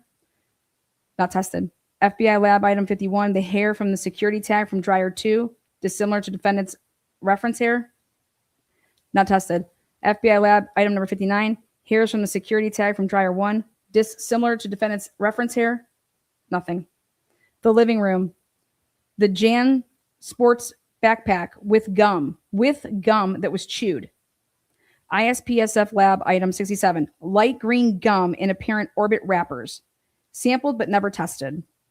1 swab of the handle loop, never tested. 2 swabs of the left shoulder strap, never tested. Swabs of the right shoulder strap, never tested. 2 swabs of the fabric zip pulls, never tested. The beer pong table. Item 76, swab from a stain on a beer pong table. The swab tested positive in a screening test for blood. The single source DNA profile matched the DNA profile of decedent Gonsalves. Outside of the south kitchen window, F2, floor 2.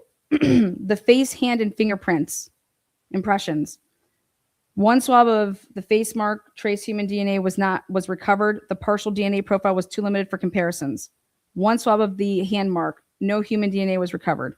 1 swab of the finger mark, possible trace human DNA was recovered, but no DNA profile was obtained. The driveway. The black penguin glove, right hand. The black knit fabric on the top side. So that's going to have some type of a pattern to it. Remember, like the swab, like the stuff that we see in the pictures, something rubbing up against and transferring that glove. Well, it was a black knit fabric on the top side. And on the inside was the textured rubber on the palm side and over the fingertips. Light green trim on the wrist cuffs. 17 stains on the glove tested positive in a screening test for blood. 40.1 was 1 swab of a stain on the palm area under the pointer finger, yielded an equivalent of 917 human cells worth of human DNA. A partial male DNA profile was recovered and dubbed unknown male D. 40.2, 1 swab of a stain on the palm area of the pinky finger, traced human DNA was recovered, but the DNA profile was too limited for comparisons.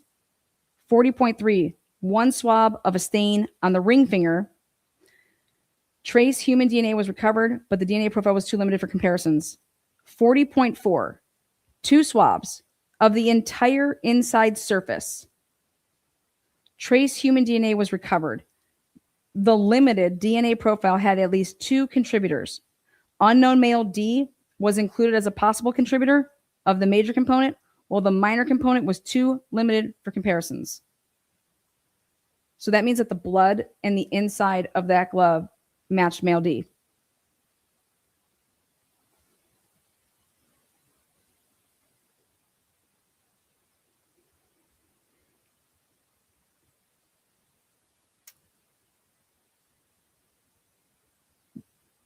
Now the bodies. Decedent Chapin's body at autopsy. They used a reference hair for him for the microscopic comparisons for evidence. Item 3 was 1 hair from the right hand. Item 5 was the reference blood card from him to develop his DNA profile. Item 6 was 5 right hand fingernail clippings and clipping debris from the decedent Chapin with the light red blood staining, or brown staining, which was blood. The nails were collected, swabbed, and then it had an equivalent of 11,250 human cells worth of DNA. The DNA profile had at least 2 contributors. Assuming exactly only 2, the mixture ratio was approximately 55 and 45, and it was Ethan and Xana. Remember, though, this is his 5 right hand fingernail clippings. And I said, where was his right hand at death? Like, where was it at? Where was it found? Where was he found with his? Where was his right hand found? I'm just curious because of the mixture.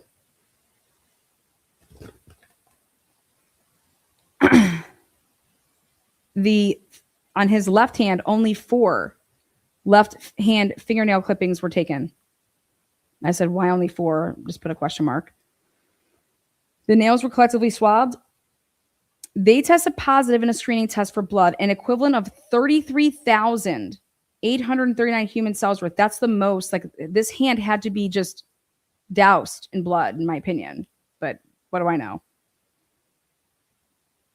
There was tons of human cells worth of DNA was recovered in his fingernail clippings. The single source male DNA profile matched that of only Ethan. And so again, then where was his left hand at when he was found?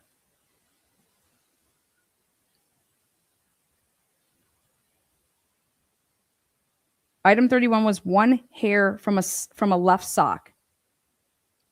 It was consistent with being Ethan's. Item 33 was 1 hair from the bag covering the decedent's left hand when his body was transported for autopsy.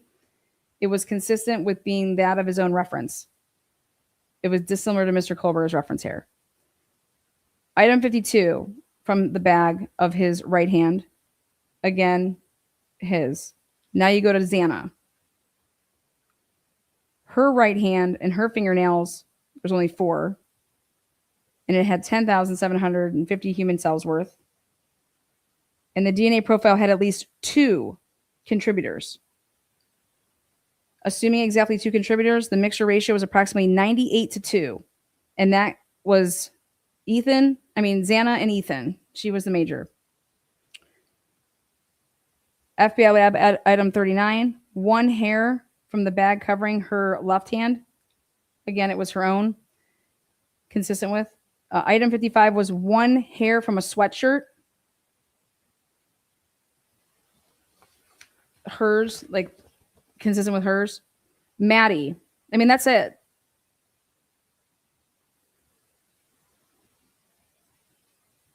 FBI lab item 11 for Maddie at autopsy. They were taking their hair sample, the blood, and then here we get to 5 right hand fingernail clippings from her. And she had light pink stains from painting her nails. She had 12,500 human cells worth under her nails. The single source female DNA profile matched Maddie Mogan. Again, this is her right hand. Maddie Mogan, right hand. They clipped her fingernails. The nails then were collectively swabbed, and they tested positive in a screening test for blood, and there was an equivalent of 12,500 human cells worth. And everything, it was only Maddie. So again, I said, where was her right hand when she was laying there deceased? Her hand wasn't possibly laying in Maddie's blood or in Kaylee's blood at all, mixed, nothing. Then we go to her left hand, Maddie's left hand. She had only 4,217 human cells worth of DNA was recovered under that. Her right hand had 12,500. There was a DNA mix profile, and it had at least 3 contributors, including male DNA, where the major contributor was decedent Mogan and a second contributor was decedent Gonsalves. Initially, the ISPFS crime lab was unable to either include or exclude Mr. Colbert as a contributor. However, the defense team pursued additional testing of the DNA profile by cybergenetics, which uses TrueAllele, their software, to deconvolute mixture DNA profiles. And TrueAllele conclusively excluded Mr. Colbert as a contributor.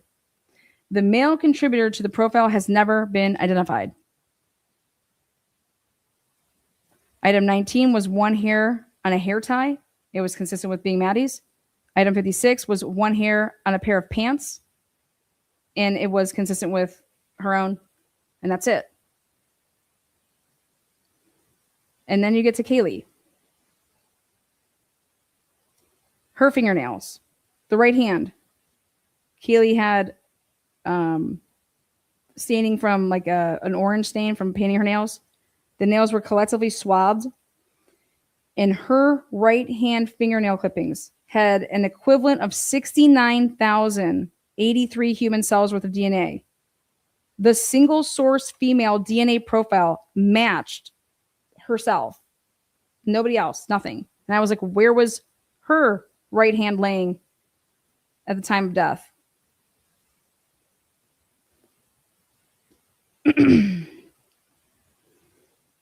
Then her left hand and her clippings of her fingernail from her left hand. This had 227,500 human cells. 227,000. Kaylee by far had the most worth of DNA was recovered. The single source female DNA profile was hers. Under Kaylee's hands, nobody but her own.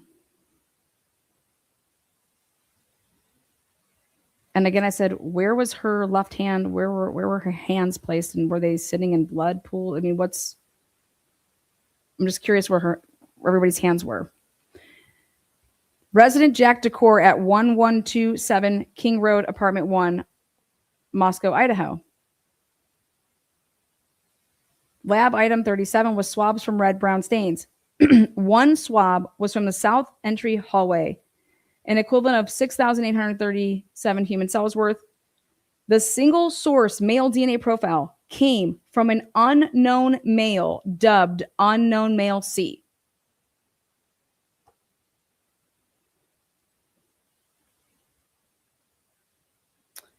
One swab from the west kitchen wall, an equivalent of 2,067 human cells worth of DNA was recovered. The single source male DNA profile also came from the Unknown Male C.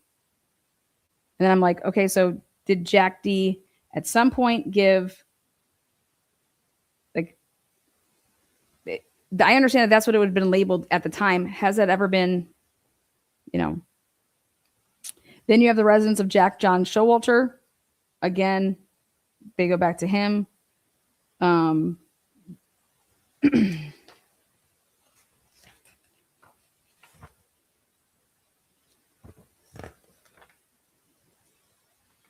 then she goes through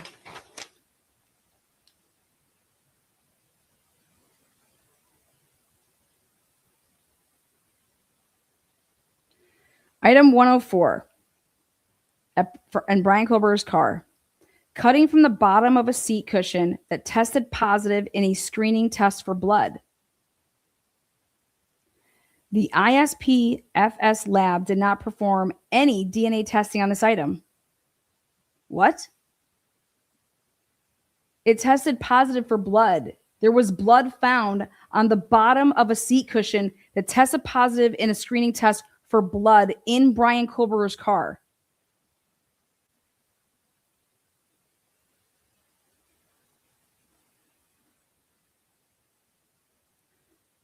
But the defense, so the ISPFS lab did not perform any DNA testing on this item, but it was submitted to Bode by the defense team for analysts.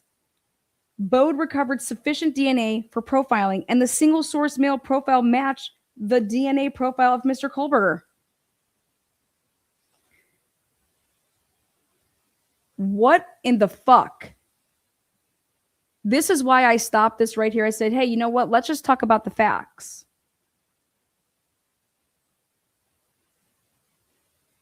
How in the world would something test positive for blood? Like, this is supposed to be like your big break. You have no idea who could belong to. They don't test it. They don't test the blood. Again, an item 104, they cut from the bottom of a seat cushion. That's what the prosecution had done. They cut from the bottom of the seat cushion. It tested positive in a screening test for blood. ISPFS lab did not perform any DNA testing on this item, but it was submitted to Bode by the defense team for analysis. And it was like, yeah, it's Brian's.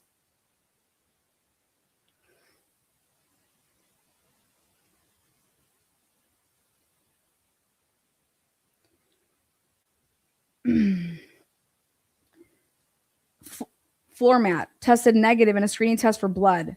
Trace material was collected, but it was not tested by the ISPFS lab. It was later submitted to Bode lab for analysis, where trace human DNA was recovered. The defense did that. The single source male DNA profile was consistent with Mr. Kohlberger. The seatbelt tested negative in a screening test for blood. No further testing was performed. The seatbelt buckle tested negative in a screening test for blood. No DNA test was performed. They are trying to find transfer that could potentially be there of the victims.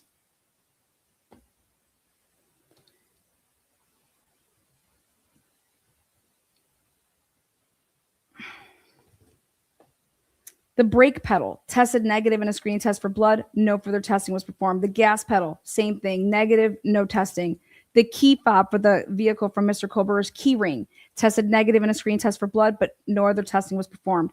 The swab of the gas pedal tested negative in a screening test for blood. No other tests were performed. Swab for the gear shift, the seatbelt buckle, gas and trunk release, swab of a radio controls, turn signal switch assembly, shift knob and boot. Everything was testing negative for the presence of blood, but they still didn't bother swabbing it. You know.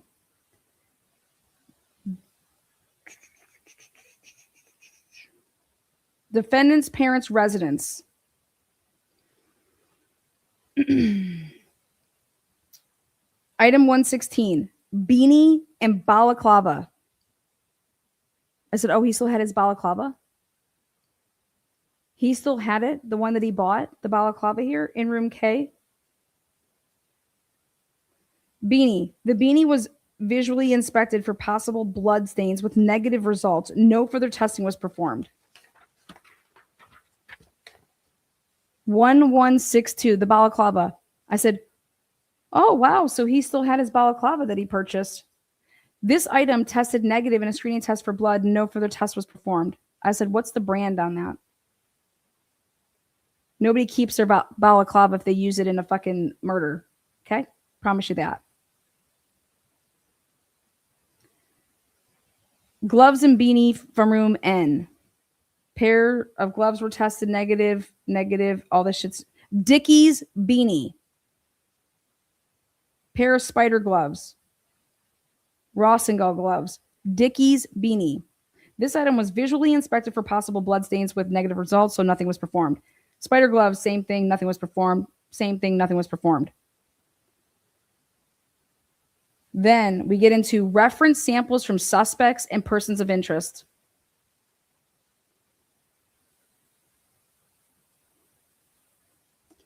Jack Showalter. Item S1. Reference sample from Jack Showalter used to develop his DNA profile for comparisons to profiles recovered from the evidence. Item S2. Cole Barenberg. Lab item 6. Connor Chestnut. Item 17. Jack Decor. So the blood card from Jack Decor, they had it, so that there's no way in hell then that you can have an unknown male C in his home, because you had his DNA, so it could have been somebody that lives in that house, you know. Items 33 and 34. Cigarette butts collected and tested as a secondary reference for Jose Cruz. Item 41, Henry Clark. 42, Kenneth Anderson. 43, Donald McDonald. Who would name that? What parent did that to their child? Item 44, Mason Barstow. Item 45, Jeremy Reagan. Item 45, again, was reference hair sample from Mr. Kohlberg, because this is the FBI used to test. So, Coey, I don't know how they say that last name. Nugent. Derek, the two dudes that were at Abuena and at the Winco. Courage, that other kid. Patrick Butner. Who the fuck is that? Who is Patrick? I said, who dis? New phone. That's my comment on this sheet. Who dis? New phone. Why didn't the police? Usually police will submit their DNA to exclude for any, potential mishaps at the crime scene, here. James Deskins, Reed Upmore. Who's John Exene? Who the fuck are these people, right? Mackenzie. I said a girl? Mackenzie Griggs? Mackenzie is a female.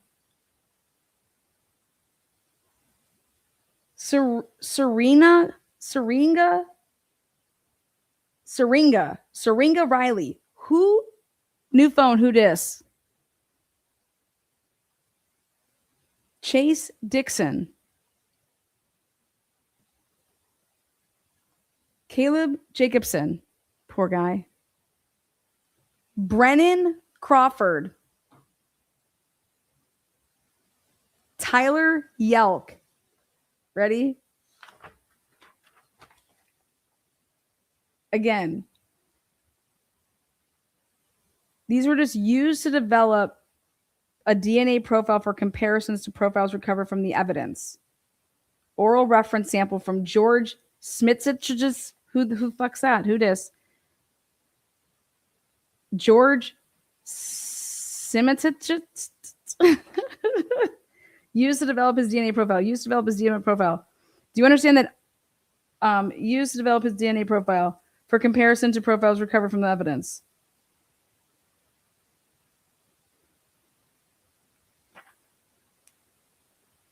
Reference samples and personal belongings of surviving roommates. Bethany Funk. One thing. And that's just her reference blood card. That's it. Nothing of hers was swabbed or anything. We just got her DNA. That's it. Dylan Mortensen, item 19 was her blood card. Item 132 was her pink fleece with red hearts. Her pink fleece with red hearts blanket. Tested positive in a screening test for blood. I about fell out of my chair here. Ready? A stain in the top left corner, an equivalent of 8,833 human cells worth. That's significant. 8,833 human cells worth of human DNA was recovered.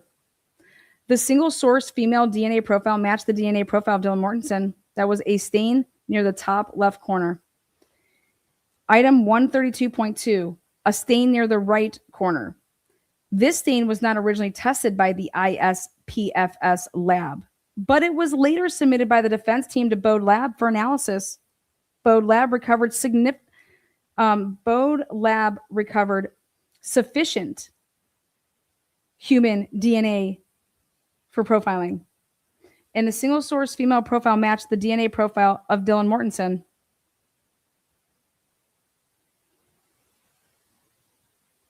Lab item 133, a light green jacket found in an extra room that had stains with possible shoe wear impressions. And now it all makes sense. The reason that there was only one, and I would give it up for Ron and the girls, and that they went on the show that they did, Andrew Meyer show. I was listening while I was eating my dinner, and I had an epiphany. And I said, oh my God, because Ron said, there was only just one, maybe it was even Andrew. Come on, there's only I think it was actually Andrew. There's only one shoe print. This is total signs of a cleanup. You guys are ready to fall over, right? Well, let me help you fall over. Now imagine if something was actually down on the floor in Dylan's room on the ground. Okay? Something. Because just that one print, nobody just has one, they're not just hopping around on one foot. When I read this, a light green jacket found in an extra room that had stains with possible shoe wear impressions. These items originally tested negative in 2 screening tests for blood. The jacket was later submitted by the defense team to Bode Lab for additional testing. Bode sampled 5 locations and recovered mixed DNA profiles. In 2, they found limited support for the inclusion of Dylan Mortensen as a contributor. Limited support for that. There was no support for the inclusion of Mr. Kohlberger, though, as a DNA contributor of any of the 5 locations. Now you back on up and I say, okay, where was this green jacket and what's about it? Well, a light green jacket found in an extra room that had stains with possible shoe wear impressions. If it's on the ground and the one print would go down and then you'd make another step and you're stepping on top of a fucking jacket. And so Ann Taylor, it's like someone took that jacket, right? And they put it downstairs into that little cubby hole, whatever the fuck it was. Matthew Nodell saw it, right? And he's like, what the fuck is this? Right?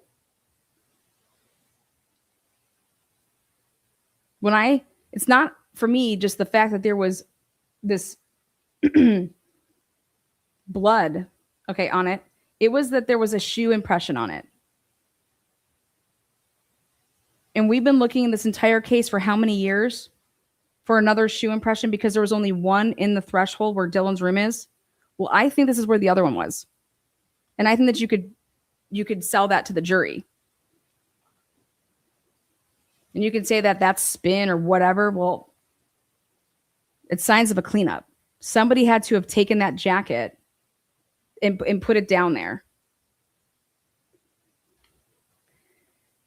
Who's ever heard that there was shoe impressions on the back of that jacket? This is what this woman is saying in a report. She is Ruth Ballard, and this is what I was screaming about two days ago when I did the first part about this. Everything that I talk about, I don't make it up. I fucking read a shit ton.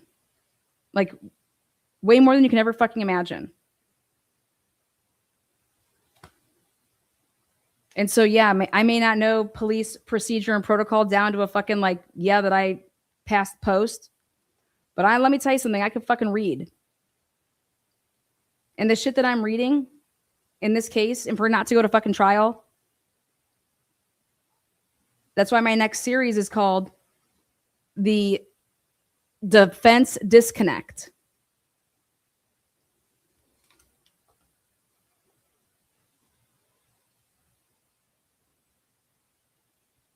And what I love about Ruth's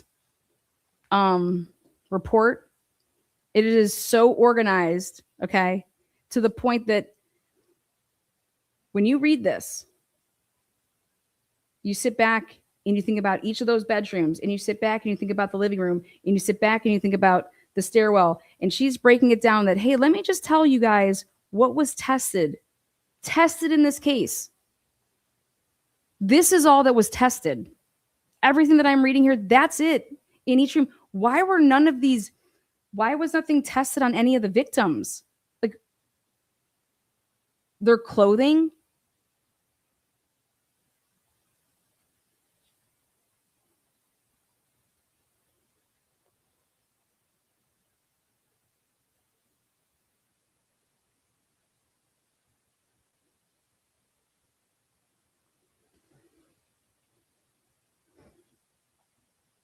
The stuff that seems like it was only tested, it was like purposely avoiding other things that could potentially have something that stay away from.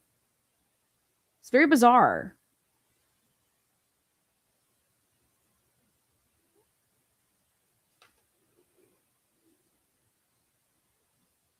Somebody changed there. Somebody took off booties. Somebody took off socks. Somebody took off shoes, right? In that bedroom that took place in Xana's room.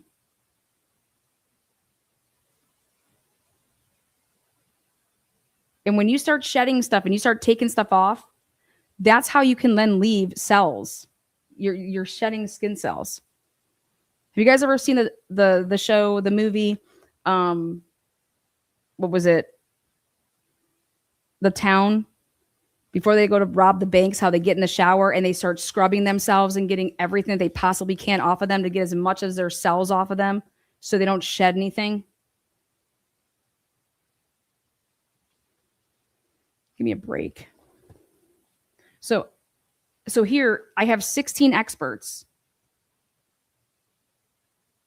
and only one of them thinks that this was handled in a acceptable manner. Could be worse, could be better, but it's acceptable. I completely disagree.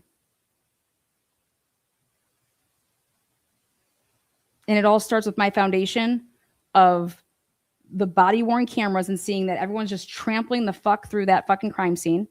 Okay? You read this and you see that nothing was tested. The undercover cops, 2 of them in plain clothing, I believe that there could potentially be more because they manipulated evidence in timesheets and sent it to get reimbursed, and they did report 10 as well as the lies. And you can't get past any of that until you start figuring that stuff out. And so now you say, I'm giving you a lot of things that need to be looked at to say, why are they lying, and how do they know to lie, and in specific, being very, very specific to lie about certain times. They're going to come up here down the road to focus on, to find, oh, go get that, because I know I was over. Yeah, go get that camera over there. Use it. Mm-hmm. The Google geofence, I know that they were, I think it was mentioned in Tom Slavinsky's report where he says that Mallory states on November 20th, Google was asked for 2 identifiers. And it sounds like of the 2, we can identify that Molly McMichaels was one of them by the last 4 of her cell phone. But who was the other identifier? I do not know. I can't tell you that. And it's not that I can't tell you because I can't tell you. It's because I don't know. Okay. And do you know, or are you familiar at all with the procedure that would have gone into determining who those 2 identifiers were going to be? Great question. Great follow-up. Perfect. Fuck yeah, Sam. I am intimately familiar with that process. And there's something that So what is it? For you and your listeners that need to take this into consideration. Those devices may not be cell phones. And that's what a lot of people make a mistake of when they're looking at a case like this. There are devices in your house, potentially appliances, that could potentially have some type of cellular activity that would result in looking like a device in the area. A lot of our vehicles are now equipped with that. So the idea that there's two phones that the Google geofence produced, that in of itself. We didn't say 2 phones. Devices. What is it? So what's the procedure and protocol to figure it out? I think that was her question. Maybe I was wrong. Let me listen again. It's because I don't know. And do you know, or are you familiar at all with the procedure that would have gone into determining who those 2 identifiers were going to be? I am intimately familiar with that process. And there's something that for you and your listeners that need to take this into consideration.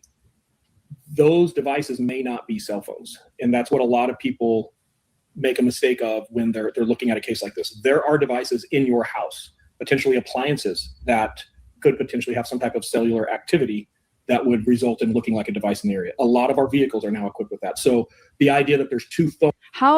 If you're working for the defense, how is that not a must identify if that was such of interest to the FBI?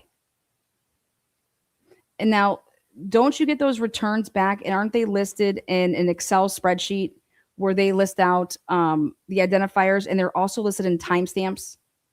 And then are they listing out how long, then you're paying attention to how long it's in that area for?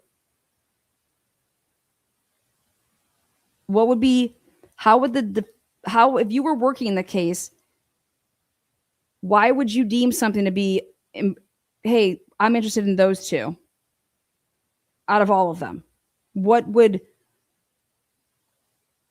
you be seeing that would be like, woo, yeah, that gets me chills. Let's go get that out of all of them. Phones that the Google geofence produced, that in of itself is a faulty statement. We know Molly McDaniels because that one was provided.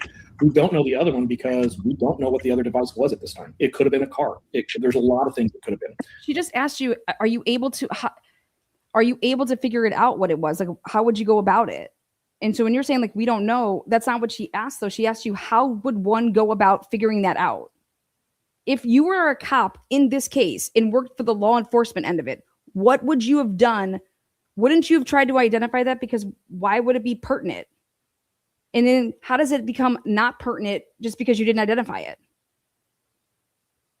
And then why aren't you guys asking for it in discovery to say, wait a second, I kind of find it hard to believe that if these 2 things were of interest of you, that you just didn't go and find out what the other one was. How does that square with you? So it doesn't necessarily mean that's a person walking around is where I'm headed with that. How do you identify the distinction between a car or a phone? Great. Because that's Thank you. like it would be pretty easy to make a distinction about. It could be, depending on what the device is and the follow-up that's done. I haven't seen the records that I would need to see to be able to answer those questions for you. Thank you. That's all I wanted to hear. How did you not see those records? That's really important. If you would have just said, that was a question, right, that was asked, I didn't see those records. And then we can get on to the next one, the next question.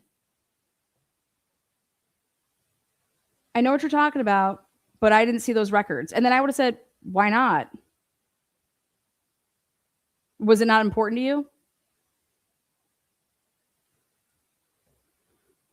I mean, I'm being serious when I say that. Like, why not? If I try to put myself in the other people's shoes, if you're trying to go get something, what do you think that's there? Like, why is it of interest to you? If it's a new kitchen that can answer phones, like, that's not going to be of interest to anybody, right? Or maybe it would. You guys know that? You guys can watch television on your fucking, my girl Sherry D, I call her up. She's like, oh my God, I thought she said the one day that she was answering from her kitchen, from the refrigerator. Maybe she said she was watching me on the refrigerator, and then she answered me. And I was just laughing. I'm like, what? She's like, yeah, my fucking refrigerator, I got a TV on it. Fuck yeah, Sherry D. If you're in here, I love you, man. Fucking, oh shit, solid as fuck human being. Oh God. Can give me a clearer picture. The 4 brothers have nothing to do. They're not all. Tom Slavinsky's report where he says that Maori states on Okay, good. juror that Could potentially have a person walking around.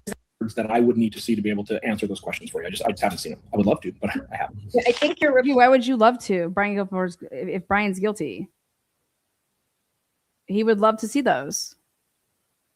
I think that he should get them. I don't know. If I was working a case and I'd love to see something, I'd be asking for the fucking material. or I don't have your exact words, but you indicate that there was no follow-up done with that phone number.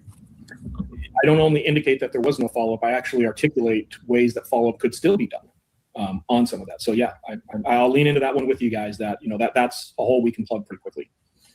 And how did they get those two numbers? It was the Google geofence. How do we get Brian Kohlberger's name? And when? You know, this is all out there. It's We in. want to hear from you, Sky. We know what's out there. We want to hear from you. You know, I think the case, and I've got to be just brutally honest with you guys really quick here. Some of the accounting of this case through other people who worked on the case and other experts on this case is so incredibly faltered. It's surprising to me. I recently reviewed a podcast where someone was saying, you know, well, there was these 4 brothers that were identified, and, you know, they just gave up on them.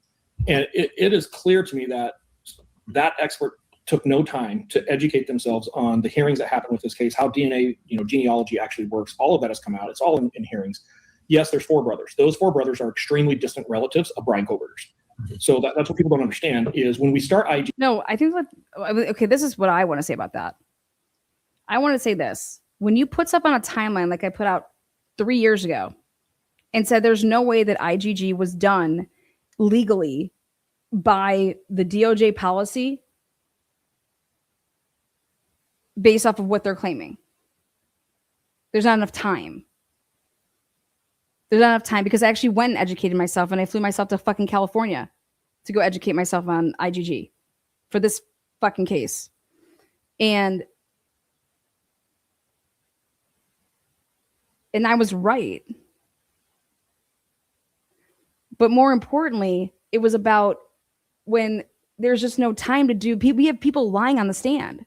When Matthew Gammett's being asked about the 4 brothers and, oh, you guys were asked to, Victoria Gooch, make some phone calls, do whatever, right? Where are any of your reports for that? Well, there are none. There's no police reports for you calling up and asking people to get involved in a murder investigation and anything like that. There's no, where is Victoria Gooch's report of what she did? There is none. And then what you start realizing when you actually look at the timeline, that if there was no time, that Othram could have ever done that with their people, because unless they uploaded, so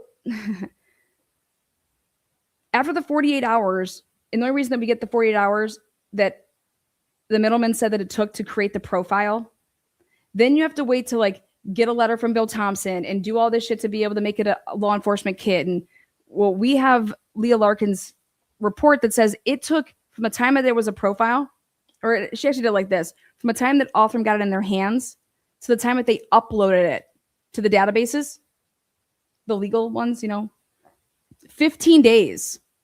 15 days is what it took. And I said, exactly. So do you understand that it was not uploaded until 12/8? 12/8, December 8th. And they were told to stop on the 10th. So you would have called brothers when? You would have been trying to get them involved when?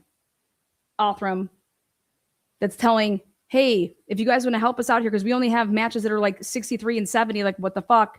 We are so far, okay?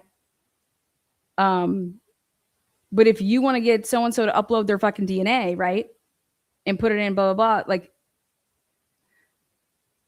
now what could have happened, but again, because they didn't do any reports, and I think that the defense was not going to tip them off on anything, is you can do 1-to-1 matching before and while you're waiting to get that shit back, because that's legal as well.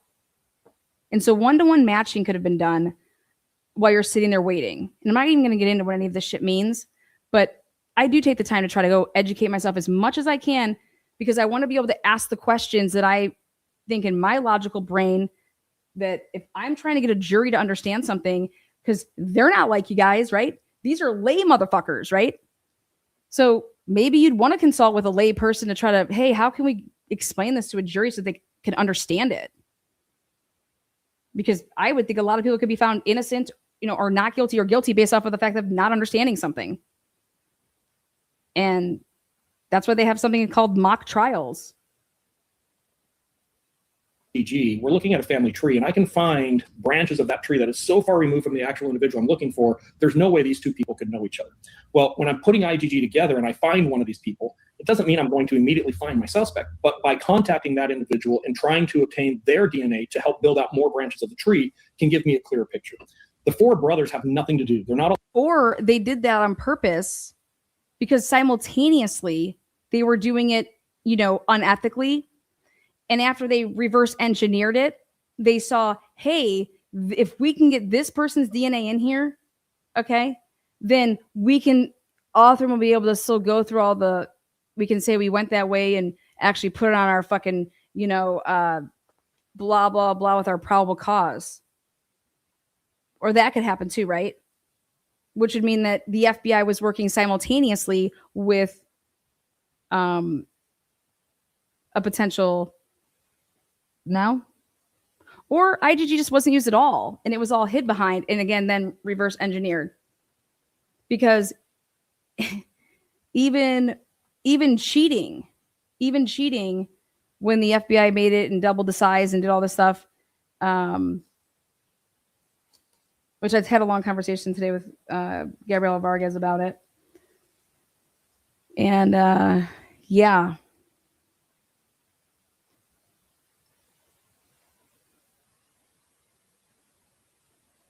Alternative suspects. They're not in any way connected to this crime. The four brothers, very simply, are a very distant relative of the person who left their DNA on the knife sheath, right? So they make contact with one of those brothers. That brother says, no, I don't want anything to do with this. And that's when Othram starts and the FBI takes over. At that point, the FBI, and I'm not going to get into the background of that piece, they have a process where they can take an S&P profile and they can enhance it, if you will. They go through that process, and in doing that process, they load that into a couple of genealogy databases. And very quickly, because of the data that's in those genealogy databases, they're able to determine the most probable candidate for that DNA left on the knife sheath, specifically the button, is Brian Koberger. At which point they contact law enforcement and the prosecutors, and they explain very clearly, we believe Brian Koberger is your suspect. It's a tip. You can't use. And then you're supposed to go out and get his DNA, right? And upload it and compare it, right? And you're supposed to watch him discard it, right? And you're supposed to get multiple search warrants along the way. And the prosecutor has to sign off on all of this, as well as the case agent. Use this in court. You can't use this as probable cause. You can only use this as a tip, but now it's your job. You could actually use it in court. You can use it in probable cause, but they didn't want to do it. They couldn't do it that way because they violated their policy. They could have used it in court because to make up a probable cause of, let's say that it was a old case, a cold case. I actually looked this up myself. There's cases where 1000% you write in a probable cause how you use IgG. To go build a case against Brian Koberger. And when you do, and you match his DNA to this crime scene DNA, it's going to match. And it does match. Okay, so let me ask you a question then, Cy. Leah Larkin here says that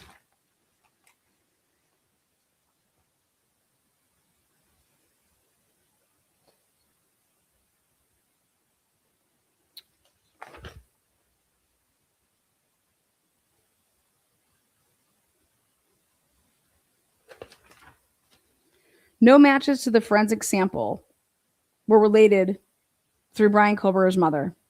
In other words, even if the matches to JS and AV were obtained legitimately, and even if the match to AV was not affected by adenogmia, the FGG search did not identify Mr. Koberger. Several other men in the extended Koberger family fit those DNA matches. That is what Leah Larkin was going to be testifying to. And that's just like the smidget of, and also just to say like how you guys violated the whole policy. And in my conclusion, my review of the discovery thus far indicates that Othram's genealogist could not identify Mr. Koberger. The FBI then took over the case, modified the original S&P data file, and uploaded their version to forbidden databases in violation of the DOJ policy and the terms of service of those databases. The FBI would not have identified Mr. Kober so quickly had they followed protocol. That's how she's able to identify that they went into other databases, but the FBI comes out and they actually admit to the fact that they, uploaded into unforbidden stuff. Now, why they say to use IgG at the end when all investigative leads are exhaustive, right? It's because this could do what? For example, in the JonBenet Ramsey case, there was DNA on the underwear that JonBenet Ramsey had on. And if basically y'all did what they did here, in that case, they would have arrested and went after a dude that actually packaged the underwear, and she actually just put that on and blah, blah, blah. And, but that's who that DNA belonged to on JonBenet Ramsey's underwear.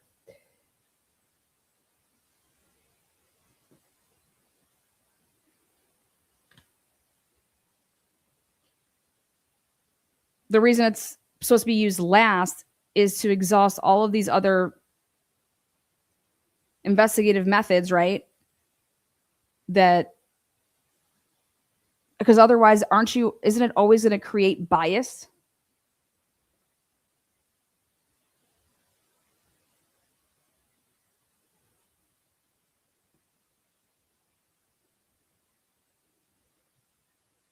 And then since they used all these, since they violated all the, to make all this stuff up, does it not at all make sense though on a timeline that they already determined they were looking for a white Honda Elantra versus the other cars that could have potentially been one of the makes and models for that car that they supposedly try to say that that's the route that they're going. And then since they started on announcing that they were going for a white Honda Elantra, is it at all possible that you could actually think about it in terms like this, that they actually knew who Brian Kober was, they knew what he drove, they've known of him prior to the murders, right? And that they hid behind the real reason that they know about him, and they hid behind IgG because they could never come out and say, they can never use, like, they could never say how they know him. Like, what if they were using him as a CI, as a to buy drugs or whatever? I'm just throwing that out there as a hypothetical. They could never say that, right? Because, oh my God, look at what this led to.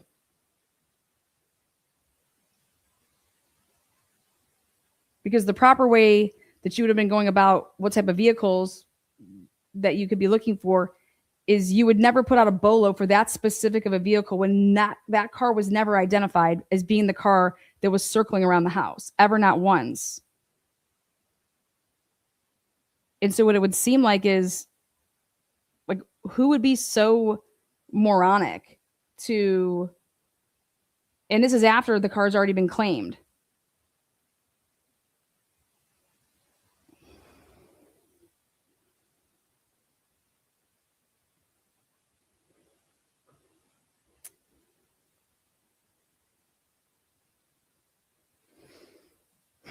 This is a fake ass investigation. Heard people say, well, they never match Brian Koberger's DNA to the actual DNA from the snap. That is absolute nonsense. It 100%.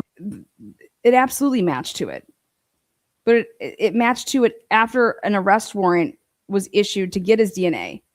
So why didn't they just follow him around until they actually got his DNA, if you think about it? Why would you even fuck around?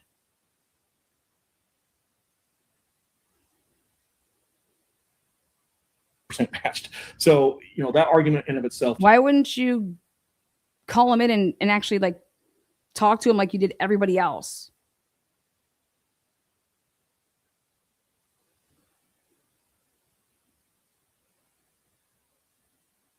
Just fails incredibly well too. So there was a test from Brian's DNA test. And remember, guys, they only got the DNA after they arrested him because then they had a warrant for that. That was part of the warrant. But everything that they put in the affidavit to do all of this was all lies. All of it. Everybody home by 2, bed in their beds by 4, lies. Dylan and Bethany never said that. Never, not once. They never saw Ethan and Xana come home. And that's the most compelling part of, could they have been killed earlier?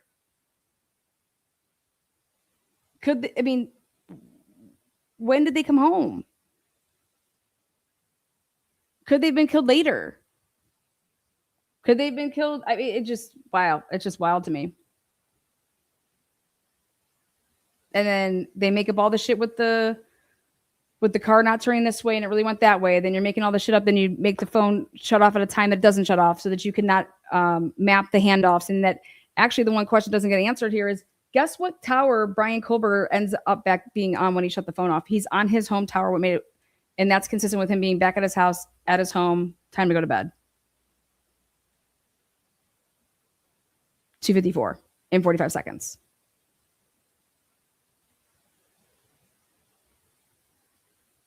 They couldn't even fucking get it right when they're working backwards and knowing all of this shit. How the fuck do you fuck this up? And to hear him say that they're just not smart enough to do all what you're saying, I'm like, what are you talking about? Who said that they would need to be smart? Jacob Tisdall on day 2 admits to being the fucking white car that's driving around. End of story. Move on. How did you not catch that? How did nobody not catch that? Because they weren't looking. Because they weren't paying attention to the details. I don't know. But Jacob Tisdall admits to being that car and then lied in a report so he could cover up where the hell he wasn't between 3:19 and 3:32. It's right there in black and fucking white. And that's a cop lying right outside the murder house, right during the murder, and then lies about what time he's working till. And then they fuck it all up when they send it out to go, hey, who was all working that night? Oh, let's just put down that Jacob Tisdall was and let's delete everybody else. Well, that's really weird. Why? Was a dog working that night? Was the canine dog working that night? Because they were doing like the drug sniffing bullshit. And look at the reports. They were approved to do shit like that in 2022. Well, in fiscal year 2023, because it was at the end. They had a drug dog then. They deleted 4 names. 4 or 5 names that they submitted, that they were going to submit to be able to be reimbursed for working. That's fucking crazy on the night of the murder. There is evidence of that. It against the DNA that was drawn, that was taken from the snap, and it was a direct match. 1,000%. In fact, there was more than one. You have to understand, when they took the DNA from the snap, just the process. I don't want to talk about Brian Kohlberger's case. I'm just going to talk about DNA evidence. When we recover DNA from a crime scene, that DNA profile is known. And it is a really good profile. This isn't a partial profile. This isn't a very, a little tiny piece of trace DNA. It is a complete profile. They got an excellent profile of a suspect that touched that knife sheath. When they very first decided, hey, Brian Kohlberger looks like a really good suspect based on the IgG, and they do a trash pool where they actually obtain trash from the family's house. What do you mean he looks like a really good suspect or a really good candidate or whatever? Go in the order that had happened. They get his name. They look him up. He doesn't have any priors. He just got to town 3 months ago, right? He's a PhD student in criminology. Oh, whoa, look out. But okay. What else?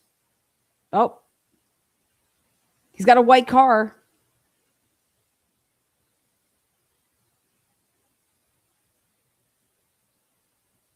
Oh, let's look at his phone records. Oh, he wasn't in the area. He's not on the geofence. Oh, fuck. Okay, what else?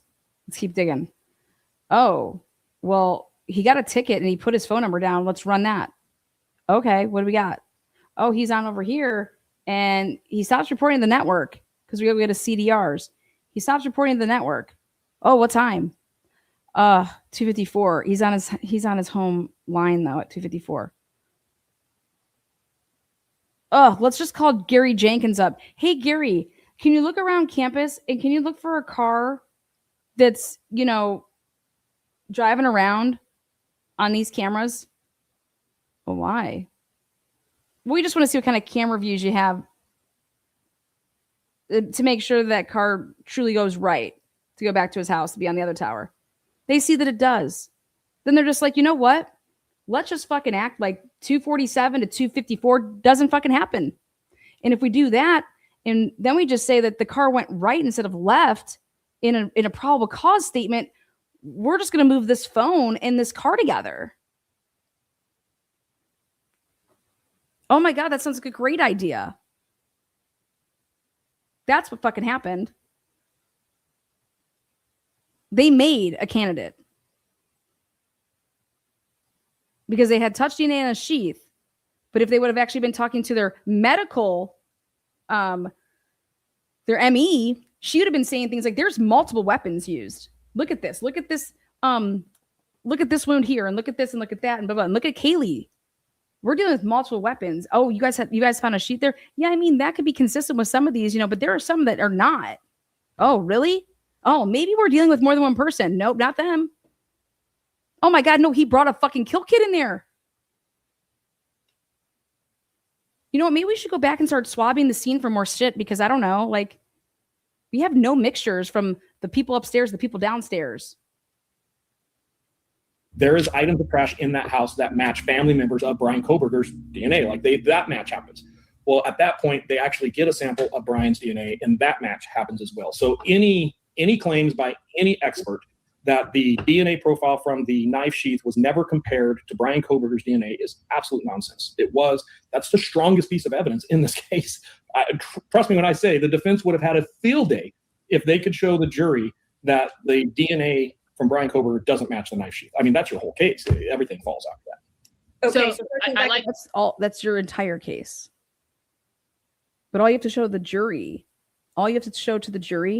is that you have cops lying on the night of the murder right outside the murder house with a white car to prevent them from being in the certain areas that the white car is being seen.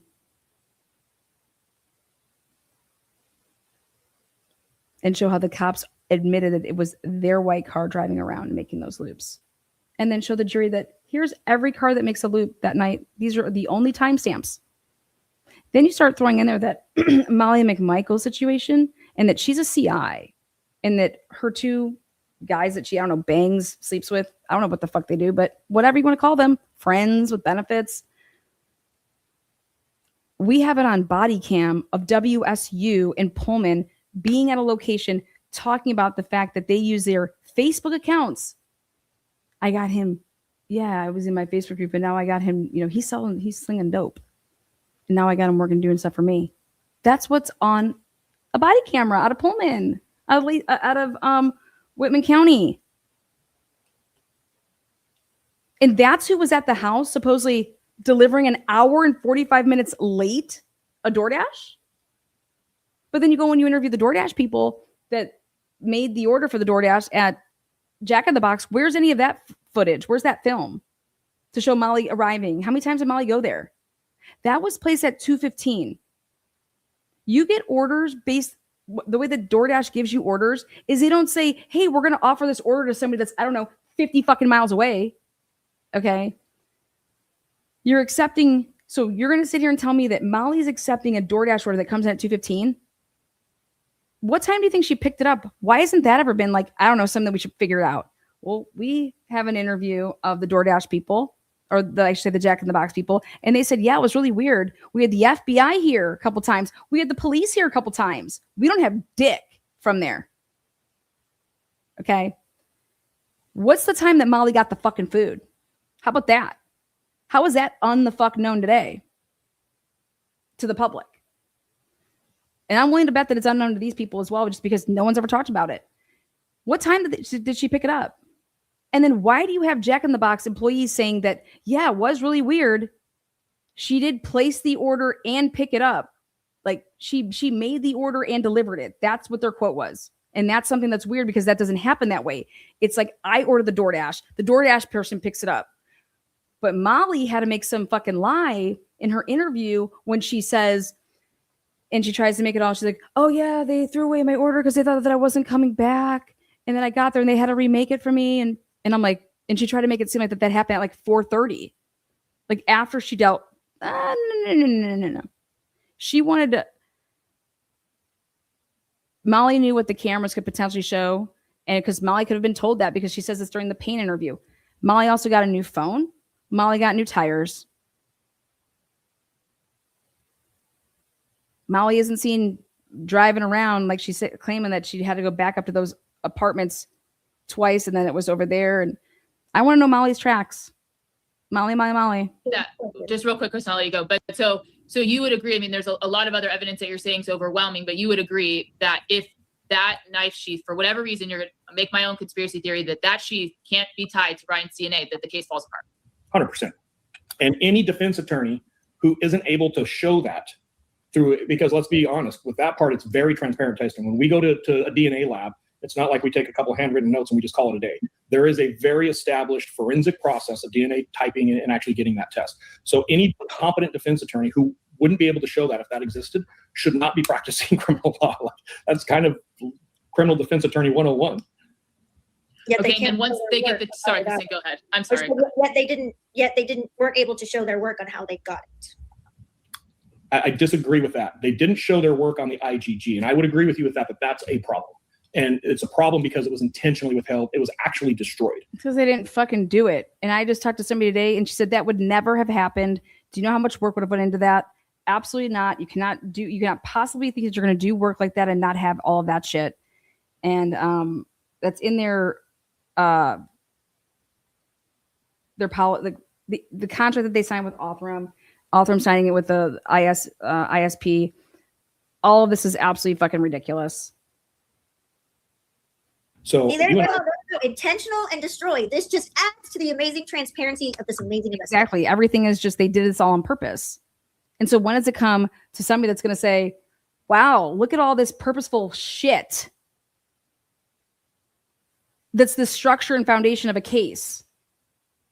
And we're supposed to go kill people like this. Awesome. Just fucking yeah. Woo! Sign me up. Fuck that. No way would I ever. I would tell Bill Thompson for the rest of your life, if he is the one and you fuck this all up, you can babysit him every fucking day, morning, noon, and night, you motherfucker. But people like this have no business being around anything like this. They need to go. And this doesn't help it. yeah, but we're talking about two separate things. We're talking about obtaining a DNA sample from a crime scene, and I don't have any evidence in front of me to question that piece of evidence. That's everything looks good to me. And if there's something there that you guys are aware of, I'm not aware of it. I haven't seen anything that makes me think that initial profile, that DNA profile developed from the knife sheath is problematic. I don't. I have a ton of issues about the IgG, and I've been very publicly, I have articulated those. So you and I are on the same page there. I haven't heard anything about you being publicly talking about the IgG. This is the first time you talked publicly. And so maybe you were adamant about stuff with Ann Taylor, which I can see totally. Definitely believe that happened. Why suppress the IgG though? Why change your minds and go for the suppression? Were you guys under the opinion? Because as I would be, if they can't talk about this process, how can they talk about how they got to our client? You can't just you can't just lie to a jury. You know what I mean? So at first it was like, we don't, like the motion limine came, or the suppression, I think it was motion limine, that you were not going to talk about the IgG. And then here it's like Ann Taylor was like agreeing, that, but at first, like they weren't, like it was like, no, we want to be able to use this to say that this is what the fuck y'all were doing. Okay. And which would go hand in hand with to show Nick Balance and the FBI and that work there. And just the FBI just keeps setting off these fucking bombs. Right. But to think that it was only the FBI setting off bombs. No, they followed lead. They saw that the prosecution and the lead people here in Idaho, like whatever it takes to do whatever we're going to do, like there's no rules here. And then I was like, okay, we're all going to make okay, We're all going to have each other's back. Okay. Yeah. That's what it sounds like. Because Jacob Tisdall had no problem writing up a report that he didn't have to write up and lied all up in it. And he's a Moscow Police Department person. But the idea that after the IGG and they discover Brian Koberger and they physically take Brian Koberger's. But they would have actually discovered multiple people that were relatives that would have all fit that, you know? So why didn't the FBI come back and say, hey, like you're supposed to the lead investigator, say, hey, these are the 4 names. Like this is this family right here. You have this kid. He goes to WSU. He just moved in, you know, you have another kid that maybe is in Nevada. I mean, whatever. To see if like this person was driving through, were they visiting? You know, I don't fucking know. But from my understanding of my knowledge is that you would never be giving one name. You'd be giving multiple names that it could be. And so where was that? When did that happen? And the only way that you can eliminate it to get down to one where the FBI could say this is the person is to get the person's DNA and then you test it, and that's why that's how you're tipping that over. You understand? Like that's how I understand it. That's what a genealogist told me, that when we are saying that we think it's this person, they're then going and getting that person's DNA to do a test, like to see if that matches. Like you don't go and get family members. You don't go and do like, that's just not what you do. That's not the DOJ. That's not the DOJ interim policy at all, ever. They couldn't even do that. They're like, no, we're going to do a trash pull. And then we're just going to test a bunch of fucking items in there. That still doesn't make any sense.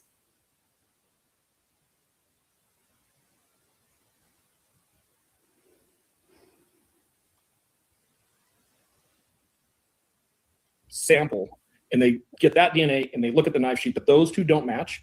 That's just inconceivable to me. I don't believe that anybody has evidence that those 2 things don't match and that there's any reason to believe they don't. The IGG, which is questionable, that other evidence in this case was forced to try to fit that it matched BK. For instance, the car. We talked about the car for a second. The model of that car or the description of that car was changed 3 times over a period of time. So it looks like, based on, again, the information that we have, is that we got Brian's name, and now we're trying to force all of these pieces of evidence to make it look like it fits BK, rather than taking each piece of individual evidence and then that leading us to the actual perpetrator. Yeah, and to some extent, I agree with you. On the car, I disagree because there's clear documentation before, and I'm just going to throw a date out there so we're all talking about the same date. To me, the significant point in this case where things changed is December 19th. The car was nailed down before December 19th. Brian Koberger owning that make and model of that car was nailed down before December 19th. The fact that Brian Koberger matched the description, his vehicle matched what they were looking for, was known before December 19th. And you know, we started this whole thing out with me saying, Does he want me to play Payne's words under oath? Ann Taylor and Payne at the suppression hearing? This has never been testified ever, not once. This has never been turned over, never, not once. And in fact, I pulled Stephen Becker's report here for the car. He was the car expert. And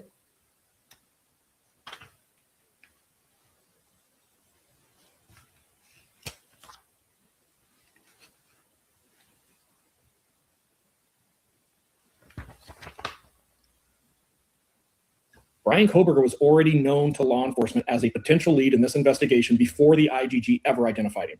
And that, in my opinion, is one of the biggest errors. You guys just heard that, right?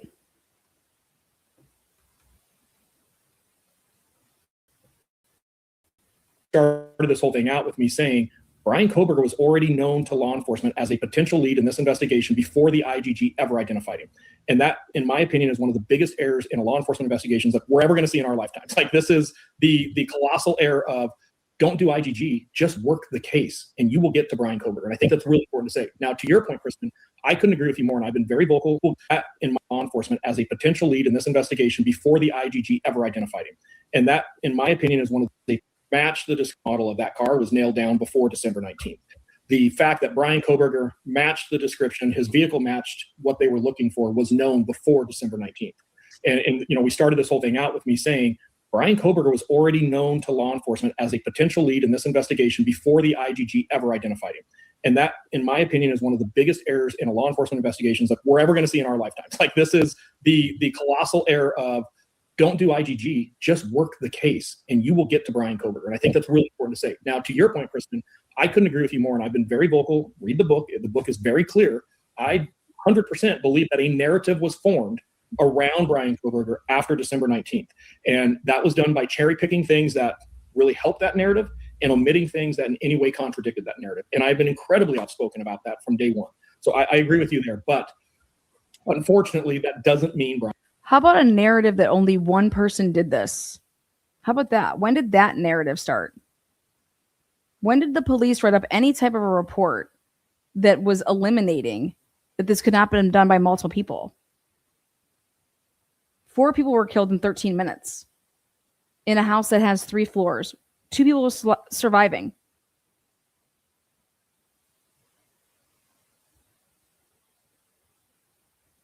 When was it ever? I mean, where they had a briefing in the morning and at night. One person. When did that narrative start? That it was a lone one person.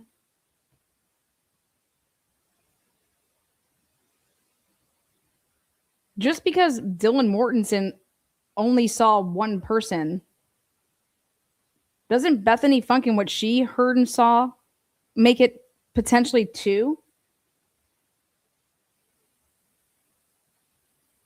She saw something out her door, down on the first floor. What did she see?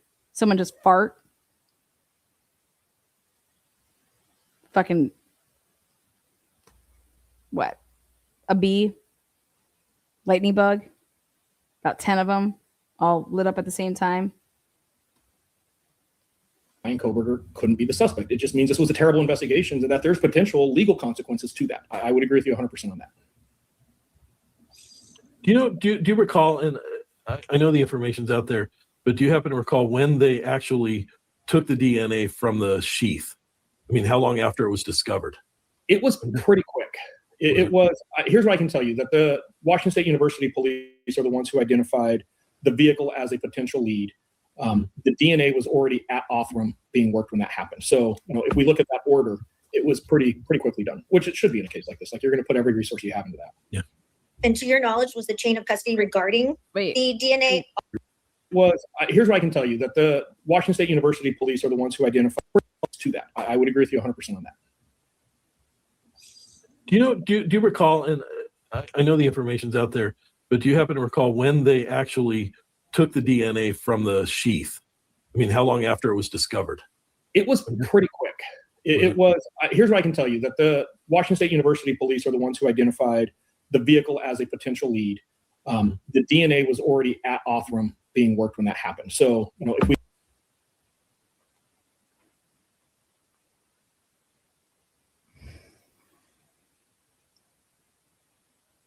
Unfucking believable.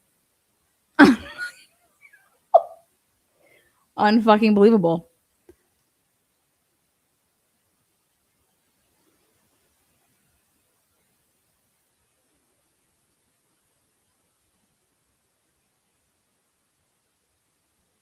look at that order, it was pretty quickly done, which it should be in a case like this. Like, you're going to put every resource you have into that. Yeah.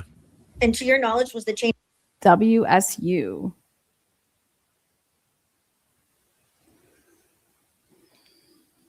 They put in the Pennsylvania plate. Nobody could be driving around with the Pennsylvania plate on the 29th, on 11/29. The Pennsylvania plate came off on 11/18. How are you typing in while you're driving around patrol? Cars that you're supposed to be seeing, you know, white Elantras. How are you able to possibly come across a vehicle that does not have that license plate on anymore? Oops. Oh man, Leon, you're right. How did that? Oh, woo! of custody regarding the DNA always documented and everybody knew exactly where it was at any point? Because I know there is information that tends to infer that there was a 3-day period that nobody could verify exactly where the DNA was. Yeah, I don't know enough about the chain of custody issue on the DNA to speak to it at all. I would love to weigh in on that. I just don't know. Can we go back to the sheath for just a second? I know this is something I wrote down, and I know the three of us have talked a lot about this. So the initial reporting of the sheath. Also, I want to say he's wrong. On 11/25, Pullman Police Department, it was the 7th or 8th vehicle that they found on the swing shift on 11/25, which was, you guys are going to fucking shit your pants. Othram gets it's basically simultaneously. Pullman Police Department are typing, they don't give the name Brian Colbert or anything like that. He was just told to drive around and, get plates of people that had light color Elantras. One was bronze, one was, so you have bronze, you have a white one, you have silver, and you're going through, and one was out of the first 7. Andre St. Love, whatever the fuck his name, Andre, detective, yeah, Love, St. Love, Andre St. Love, that's LUV, and he found Brian Colbert's plate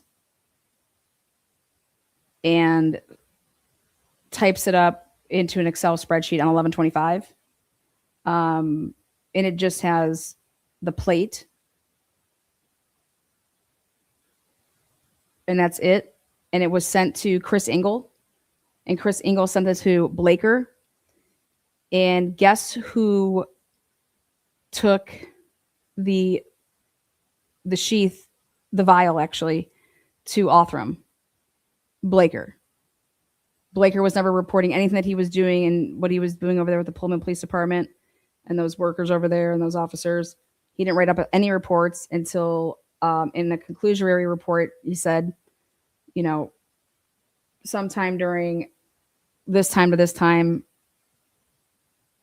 I did X, Y, and Z. I mean, it's bad. So, sorry, Cy, you're absolutely fucking wrong. It's on 11/25. Thank God Ann Taylor knew that. Ann Taylor went for that information because she was digging.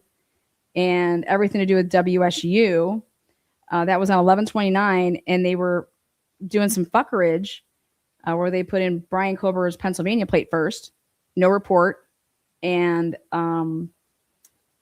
that was the only one that they went ahead and did for Daniel Tanego. He was supposed to be running plates, but he wasn't. What it seems like Curtis Whitman gave him that plate to run for some reason. Don't know why, but that's what it looks like. And then 30 minutes later, 25 minutes later, then Curtis Whitman looks it up on his laptop. But Daniel Tanego cannot have been driving around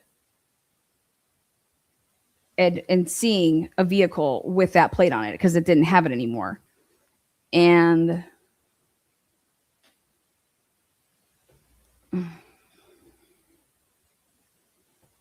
so WSU, they on the 29th, there's no report for anything.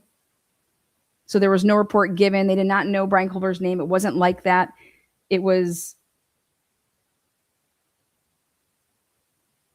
That's not how it was.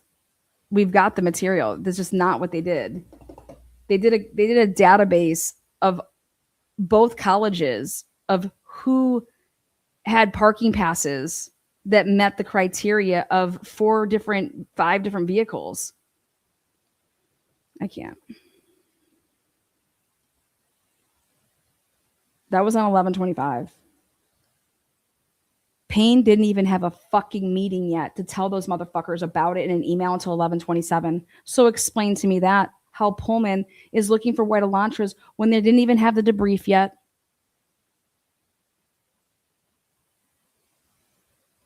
This is all lies. This is all fucking sick. My timeline does not lie. Said that it was on the floor. And then it was on the bed. Can you give us your opinion on that or why there would be a discrepancy? because that's kind of a big piece of information to us. Why was it changed? Are we guessing? Did Nunes not first see it when he walked in and did the walkthrough? Why is there not more confirmation of exactly where that sheath was lying? Yeah, so I'm going to answer that two different ways. My first answer is going to be, man, I wish we had better documentation on that. So I'm with you guys on, should we question that? Yeah. And the reason we should question that is the lack of documentation. So number one, I want to make it really clear. I am not defending the lack of documentation. I think that's what we're really talking about here. It is documented. The girl said in the bench notes that it's written in bubble cursive that the sheath was on the floor. As somebody who has worked very dynamic crime scenes like this, it is very easy to stumble across something and it gets moved or it gets somehow altered from its original position. And everybody realizes, oh crap, look at that. And a photograph is taken. And then later on, it's like, okay, well, where did you see it or what happened beforehand? And it's moved back in there just to capture. And you make a note of it. And we have them going through their bench notes and writing if something was like, because think about it, you go through and you have somebody else that does it. And that's, I saw what they do. None of that takes place. Never, not once is anybody talking of like that with that item or with any item in this case. But there were things that were corrected with like when it pertained to like time, what time this happened or what time that happened. You guys, they didn't fucking bring the lab in there to process this fucker in place until 11/17. 11/17. Why? You don't bring out the lab until 11/17, but you don't have the ISP crime scene people doing until on 11/15. Like, what were you doing on 11/14? What the hell was going on 11/14? That's what everybody should be asking.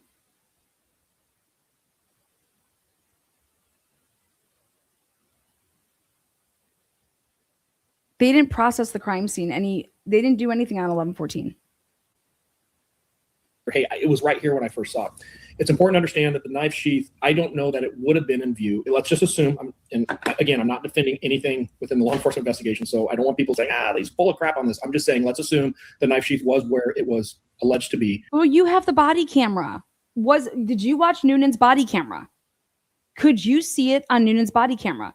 Warners, all of these motherfuckers that went in there and prancing around. Could you see the sheath on any one of these motherfuckers' body cams? Yes or no? And it's either wrapped up or somehow combined with that sheet. The first officer, second officer, third officer may not see it. They're not looking for specific evidence like that. They're clearing the house for people. They're not searching it. So now later on, different officers come in. Maybe somebody goes to move the sheet, and as they're uncurling the sheet or they're pulling the sheet back, that knife sheath falls on the floor. I'm not saying that's what happened. I'm saying, if we look at other crime scenes, that is very possible. Well, now the knife sheath is on the floor. We can't change that. That happened. I would expect somebody to photograph that and say, okay, this is where we first realized, holy crap. And then I can tell you as a crime scene supervisor who's been on there, if somebody explained, well, it was on the bed, I moved this, it fell off the bed, it's on the floor. I would tell them, okay, take a picture here. Now position it as close as you can to where it fell from. And now articulate that in a report so that we can rebuild what you actually physically observed. And again, we're going to go back to, no crime scene is perfect. We make errors. Everybody makes errors. And anybody who's sharpshooting that, well, that's just terrible police work. Well, you probably haven't been in that situation because it's very easy to do. I agree with mistakes happen. Mistakes happen. No fucking doubt about it. No doubt about it. But guess what? We live in it's 2026. Back then it was 2022. We have the luxury of, oh my God, we have technology. We could actually be, all of us working could be like cammed up. Okay. Especially for something like this, when you're talking about but these officers were cammed up. On any of these body cams, did you see a sheath on the bed? Exactly how they were describing it in the probable cause. And then we have the bench notes of the person that's there to document everything, and she says that it was on the floor. So the real issue here is the lack of documentation. And it's not just the knife sheath, it's the entire case. I wish we had better documentation on the entire thing. Well, why isn't, but let me ask you a question, Sai. Don't you think that there's a lack of documentation for a reason? The evasiveness is so that you can just do what? You learn that as soon as you go to academy. I mean, right? Because your report is so important, because it could be a year from now, it could be 3 or 4 years from now, you're going to testify in court. And this is what's going to be used for you to refresh your recollection. Okay? This is what's going to be relied upon.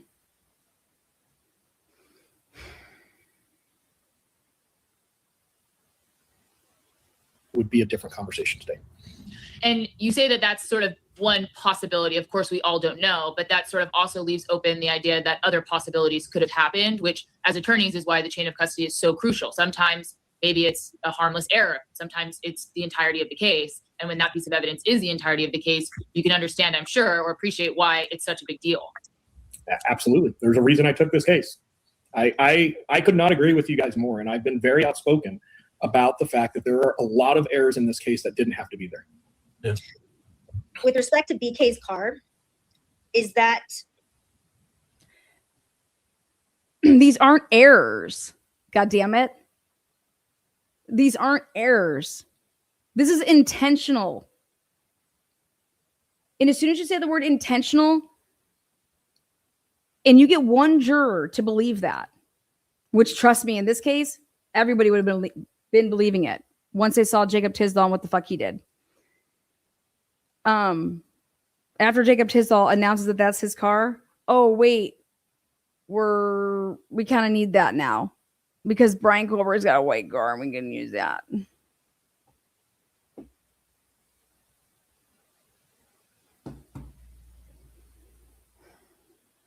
Everything's intentional.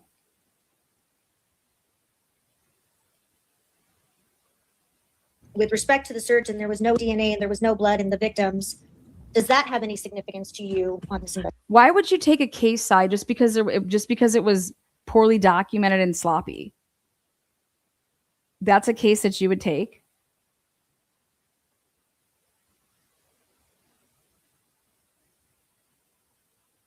Did you take this case because the FBI cast have been railroading people with the evidence for years and you caught them red-handed?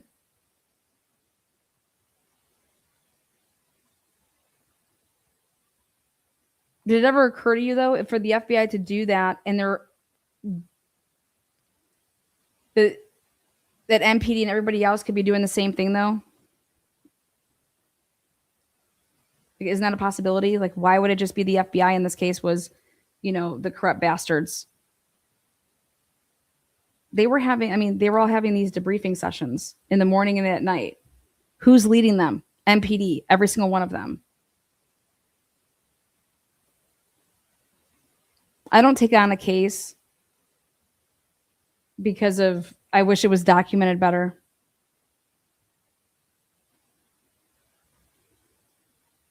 No. Tom Slavinsky came to you and was like, hey, they're up to it again. You're never going to believe this. Take a look at this shit. That's what I think. Because even after Tom Slavinsky says, okay, hey, I really can't tell you about it because of this whole thing. Let me talk to Anne. Or you probably couldn't even say her name. Let me talk to the defense attorney because it's, and you're gonna have to go through all of this. Just because you signed an NDA to agree to look at this or whatever it would have been, you don't have to do anything past that point. Period. Why not let Tom Slavinsky do everything?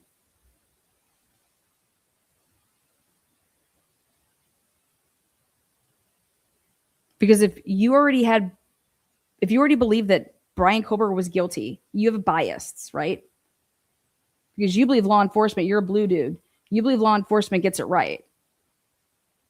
And man, I see what they just fucking did here. This guy's guilty, but they didn't really have the evidence, so they just fucking railroaded him and added on this shit, but that's not what it says, But how do you know they got the right guy? So do you think that your pretrial, when you found out what case it was, oh man, he's so fucking guilty, Jesus. I wish I would have known what case it was. Well, you then find out, doesn't mean you have to go forward with it at that point.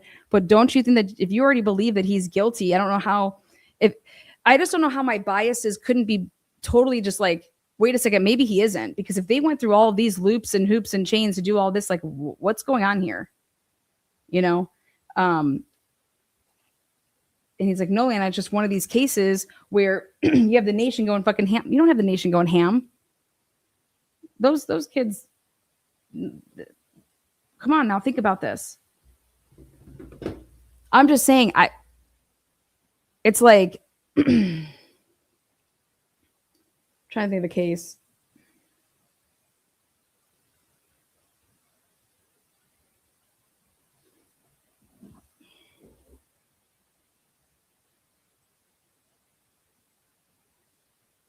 They lied. They flat out totally chopped off 7 minutes to make a car and a phone moving together. And since you knew that that wasn't the car and you knew that they did that, wouldn't that immediately be like, all right, dude, maybe this motherfucker isn't guilty? Like immediately. Like, I mean, it wouldn't take anything more than that for me to say, whoa, what's up? Like, holy shit.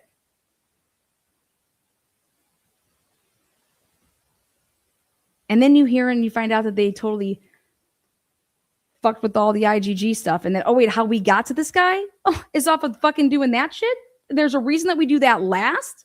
Like, when would it come to the point that you're like even going to consider the fact that Brian could have been innocent? I'm just saying, when we are cloaked in that as our constitutional right, like we are innocent until proven guilty. So I want to know when you as a human that would be involved in this case and you weren't allowed to have anything, right? And when Tom shows you this and you see that, and then you see what the FBI did with to do the IGG the way they did. And then, so that's another thing. It's like, holy shit, like how many things is it going to take for you as a person to say, okay, dude, we need to start from the beginning and we need to look at this case in a whole nother light. So, because when Sy said, oh, I think this case went off the rails, he said in his testimony in Late's Hall with Judge, he said the wheels fell off the wagon on December 23rd. And I'm over here like, back then, what? The 23rd? Now the 23rd, no, the wheels fell off the wagon at fucking Jump. Jacob Tisdall's fucking report is at Jump on 11/12/2022. His report comes right after it turns to be 11/15. So it's basically 11/14. I mean, fuck. That's when the wheels fell off. The lies. Everybody's lying. This case. I could not agree with you guys more. And I've been very outspoken about the fact that there are a lot of errors in this case that didn't have to be there. Yeah. With respect to BK's car, is that with respect to the search and there was no DNA? There's not all these errors. There's all these unknowns because they didn't fucking complete the work. There's not errors. There's unknowns. These aren't errors. What kind of personal use vehicle does Jacob Tisdall have? What kind of personal use vehicle does Nate Rosendahl have? Why didn't any police officer submit DNA to eliminate that bloody glove? What if it was actually one of them? It's like, why did that happen? And there was no blood in the victims. Does that have any significance to you on this investigation? Because weren't there like 200 stab wounds? I mean, you would imagine that there would have, I think it was your words, there was excessive amount of blood at this scene. Yeah, it is clearly troubling, and I think that there was an assumption also by law enforcement that once they got a hold of this car, the entire case was going to come together because of that. So, I think it was shocking to everybody not to see that. Is it possible? Okay, that's not true. Now that I just read you Ruth Ballard stuff, Ruth's over here like they found blood on the seat and they didn't even fucking test it. What? Dude, come on, man. I agree with this. When we get that car, that's what the public thought. That's what anybody with a brain would think. It's a secondary crime scene. Okay, that car is gonna light up like a motherfucker, man. We're gonna 4th of July in there. It's Christmas, man. That bitch is gonna light up. Nothing. But more importantly, now that we know they didn't test things when they came back for the cushion, the seat, they cut a piece out, tested positive. They didn't even. So they weren't really looking for fucking shit. They were afraid of what they were going to find. Afraid. They stayed away from everything in this case, testing wise. Well, 100% it's possible. You know, we have to factor in a couple more details here. We're dealing with somebody who understands crime scene forensics to some extent. I don't think by any means they're an expert. I don't think that they had this locked down really well, but there was a basic understanding about evidence transfer, if you will. So is it possible that somebody could do this and not transfer blood to the car? 100% there is. Of course there is. Is it unlikely? Yeah, I would expect to see it. The second. There you go. Is it unlikely? Yeah, I would expect. Yeah, it's unlikely. The probability isn't high, right, Sy? So when you start making a list and you write all these things down, and the only thing that's left standing is the sheath.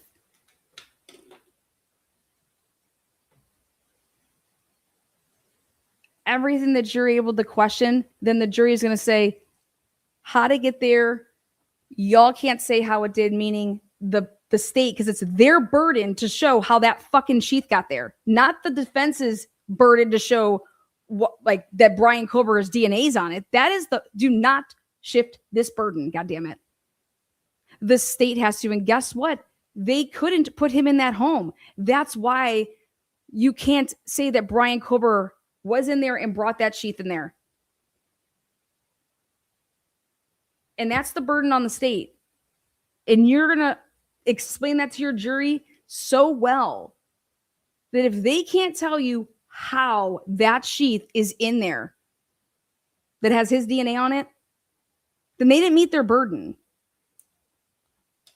They cannot put my client there at all. Never. Not once. And not only can they not put him there, but we're going to show you that they went through loops, hoops, and everything in between to cover for something because they didn't want to test anything in this case because they were always afraid of what the fuck they would find. That's what I would tell a jury.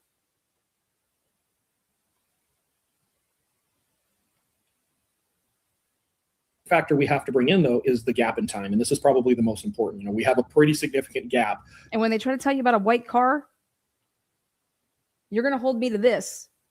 I'm going to show you that a police officer is the one that on 2 days after the murder wrote up a report and claimed ownership of traveling in the same route as the SV1, doing everything, and took ownership of that white car.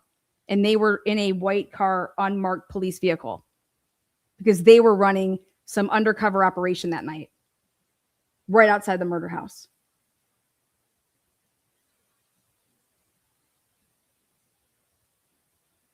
And then to cover that there was a bunch of undercovers working that night, they submitted faulty paperwork for reimbursements from the grant people at the agency known as IDP or ODP, whatever the fuck it is. What is it over here?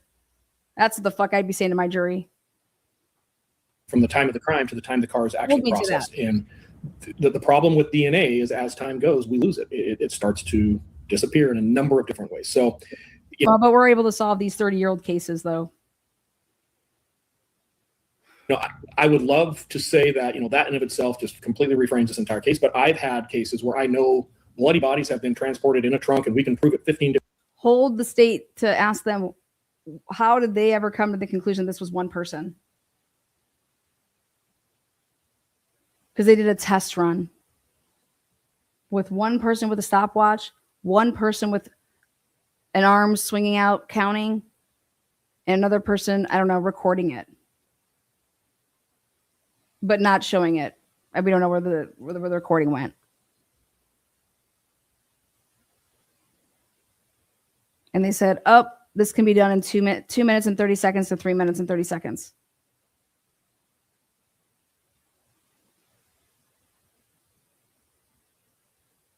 They didn't bother to find out that there was multiple weapons that were used. They didn't bother to ask themselves why there was no transfer between either rooms with each other's blood in it. Two victims in the one room downstairs, 2 victims in the room upstairs. If this happened simultaneously, like the state's going to tell you, you would expect to see the gloves that are worn and the knife that is used, killing one person, killing the next person, coming downstairs, killing the one person, killing the next person, 1, 2, 3, 4. Except no blood from 1 and 2 are mixed in with 3 and 4.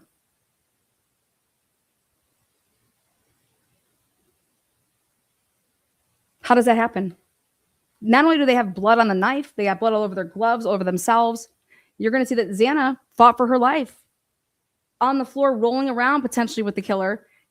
The killer's missing somebody and putting stabs into the side of the bed.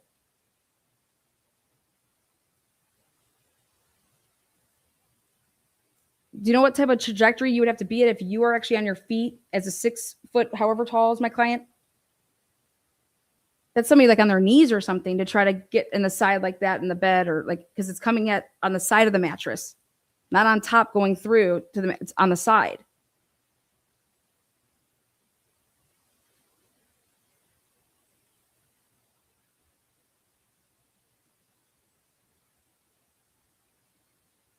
Different ways, but we didn't get trace evidence out of that trunk. I mean, it's possible to do if you have a suspect or a defendant who understands some basic crime scene transferring. Is it possible for blood to have been in that car and then it dissipated and eroded prior to the search of the car? It's possible that it could have been cleaned. It's possible that things could have come into contact with that.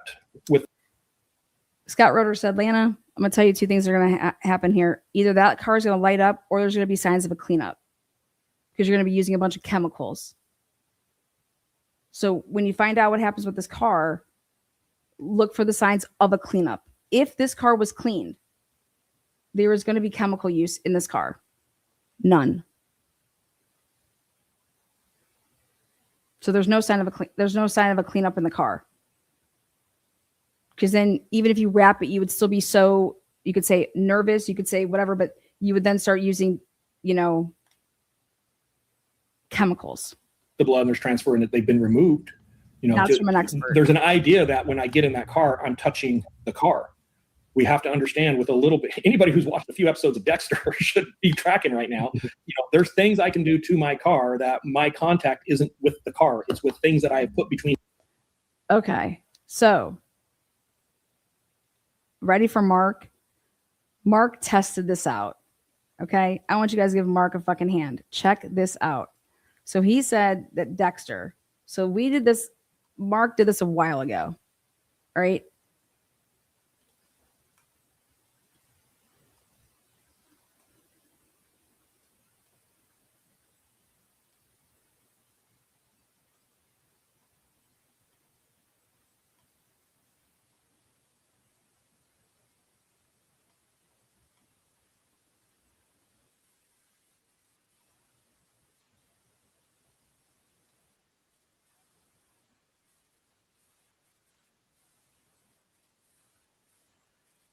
From the 4:17 a.m. I just sped up some scenes from a video I posted a while back. Idaho4 kill kit included.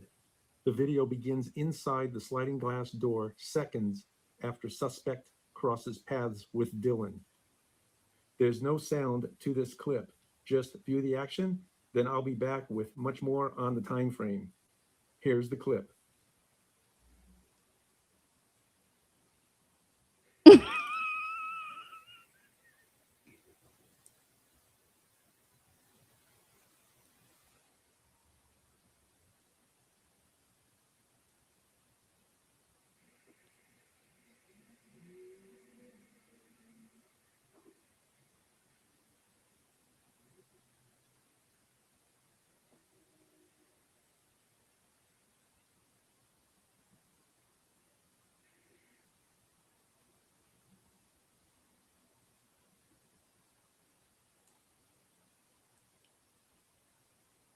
Look at how deep we go into this shit. Look at this shit. This is fucking amazing. because it's not just you have to take off your protective wear or whatever the fuck you have in the car, because then you still have to get whatever you have in the car. You got to be so careful as to remove it and where you're going to do this at. Just trying to show you that there's a lot that actually would go into just because you're protecting your car and wrapping it, or you're wrapping yourself. You got to get that blood. It's still showing the fuck out of Moscow. The fuck we are. You're goddamn right we are. If this doesn't just blow your fucking mind apart, this is absolutely amazing. This is just great. Look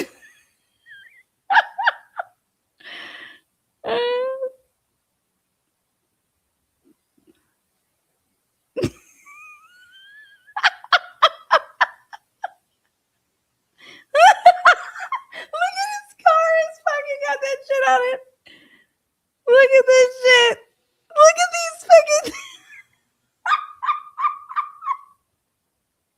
This is weird. If you don't appreciate this, everybody can get just straight. Look at. Look at this. God, I love this man. Look at this.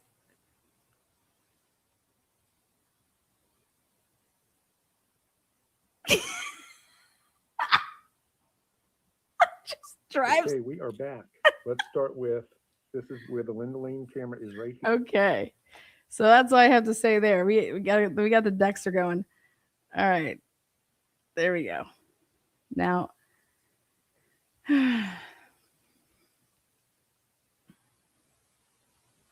thank you, Mark B, for our halftime entertainment.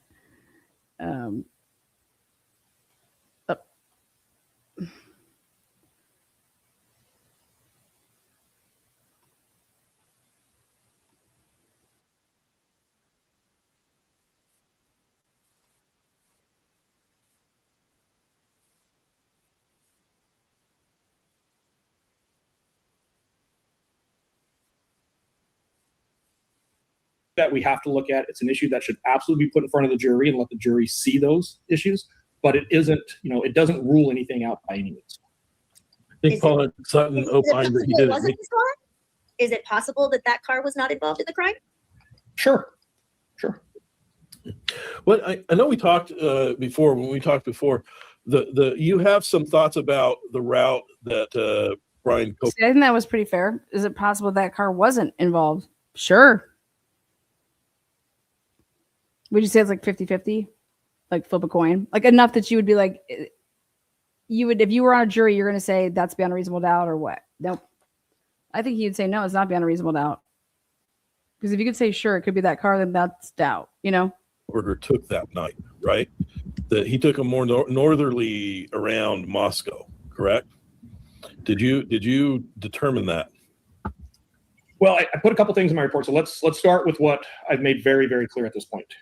I do not believe Brian Kohberger ever traveled on or along Highway 270 that night. I think there is significant physical evidence that shows a vehicle even similar to Brian Kohberger's vehicle never traveled on or along Highway 270 during this. Okay, so then when this would be showed to a jury, because they have to stay with what they're showing, and you guys just absolutely blow it the fuck out of the water, right? And the jury sees that, like, Jesus Christ, like, they just totally fucking botched the shit out of this, right? So do you think the jury is just going back to the deliberating room and saying, oh, they just got it wrong? Or do you think the jury is going back to the room and saying, well, okay, he didn't go that way, and that's what the phone records are trying to say. Are we going to hammer it to say then these phone records are unreliable? So like everything at 448, I mean, like that could be fucking off too then. So maybe the motherfucking kid wasn't even out there. Or is this going to be like a, because we got to put how did we get the sheath in there? How does he get the sheath in there? And they got 68 cameras from all the businesses around there, and not a single one of them, except they want to go and show the 3:26 a.m. vehicle on Indian Hills. And then when we show that that's the undercover car, because the undercover lied about his whereabouts, and he's driving in the same type of, a white sedan. All you can see, I mean, you should see the fucking video. You should see the still image. When the jury would see that, it's like, oh, yeah. And you see the report, well, why'd you lie? Because then we're going to show you that you were, that you left Banfield at 3:30 or at 3:16, and you drove away at 3:19. And here's your report. So how could you ever write another report after looking at this report and seeing the timestamps? Why would you ever write in a report that you cleared that at 3:32?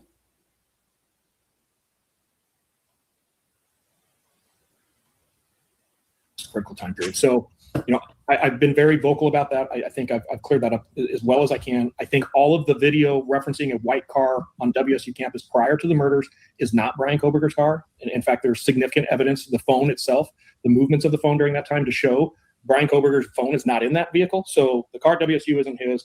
There is no white car that matches Brian Koberger's vehicle that travels on 270 into Moscow that night. Okay.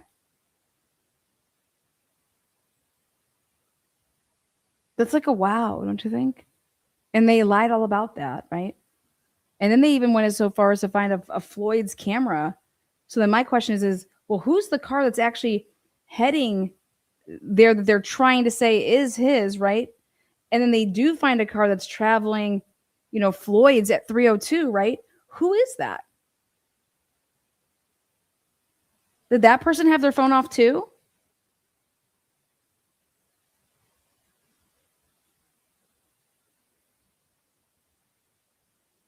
Were they able to go back? Are you able to go back and preserve, since they thought the person, got out of Dodge and could have potentially drove to Pullman. Were there geofences set up to preserve the data in that area to see what devices were coming or going at different times? From like 3 to 5, 3 to 6.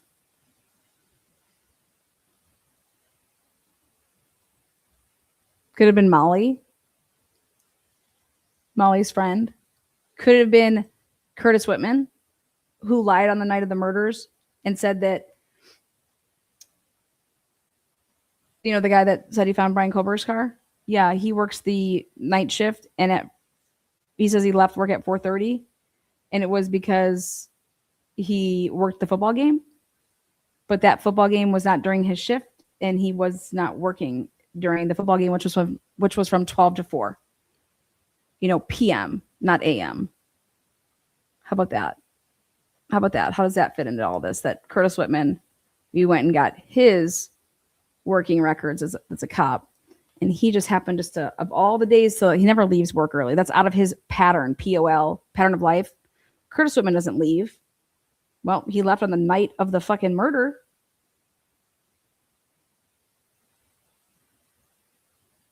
And that's just the reason that he said he left. And it was the reason you just type that in. So can we get any eyes on Curtis Whitman's like mobile device? Because this is a big discrepancy, because WSU had a home football game that was at noon, 12:30 or something like that, and would have been over by like 3:30. And so I have why would that have anything to do with Curtis Whitman leaving work at 4:30 when he's supposed to work until 6 or 7? And that's the guy that found Brian Koberger's car on 11/29 that you're saying that there's a report of that there's not? Interesting. All of these things, when you just add them all up, I mean, I am literally mind blown. Is there evidence that Brian has previously... This is all pointing to the cops. That this isn't sloppy, that they could be potentially involved in this. Which would make sense, because they're the ones that didn't make errors. They fucking purposely lied and manipulated evidence and fabricated evidence. The cops did that.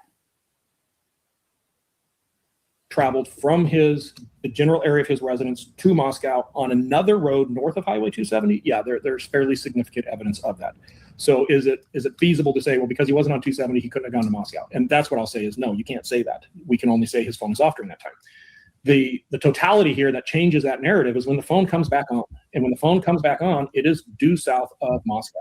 And when we just simply look, from point A to point B, knowing he didn't travel on Highway 270, knowing that he didn't drop down, because we would have video of it. If he dropped down out of WSU and he went south of WSU, we would have that video, and he's not on that video.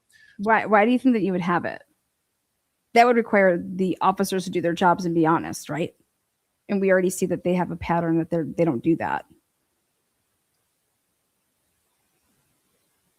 Where's the Jack in the Box video? They have tons of cameras. They just don't exist. They just didn't exist that night. They just weren't working. So when we look at all the video camera, how do you get from his house to south of Moscow? Well, it fits that northerly route. And when we look at pattern of life, he is familiar. You go up above. You know how they have it straight? You can go straight across. You can go like, think of like a circle straight across, or you can go up and around like moon, or you can come down around moon. Sai's saying that Brian came up and around to come back like this, not this way.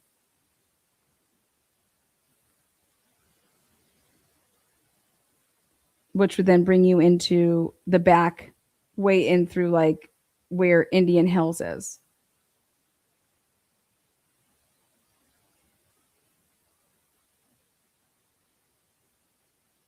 With. He's driven that northerly route on a number of times. So, you know, it comes down to How long did it take you to figure out that he drove that route a number of times? Which is what, like, I just like, is it like 3 or 4 times actually? A number of times. So if you figured that out, how long did it take you to do that?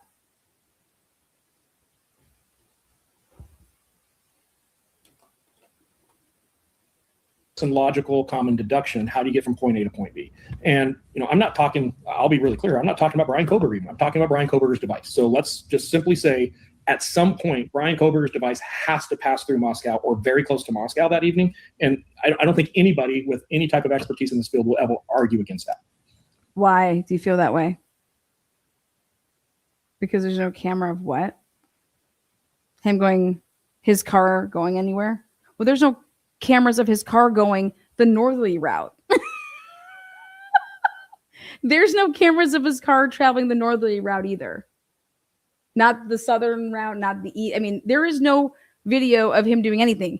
In fact, all that it goes from is like at 4:48 in the morning. 4:48 in the morning, poof, there's a fucking pinging happening over there on some fucking creek, river. Blaine, Genesee, over there. But as soon as you explain to the jury that at 4:48, if he's over there, how the fuck did he do that? Because guess what? Somebody is still over at the fucking house cleaning because they don't leave until the dog stops barking, let's say at 4:45.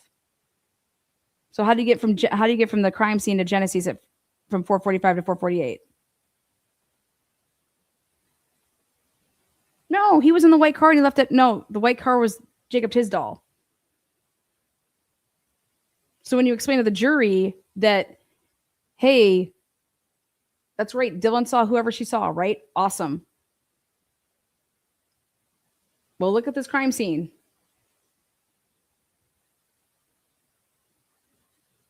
If this person was all clad in black still and what appears to have a weapon still in the hand, this person has to take care of themselves.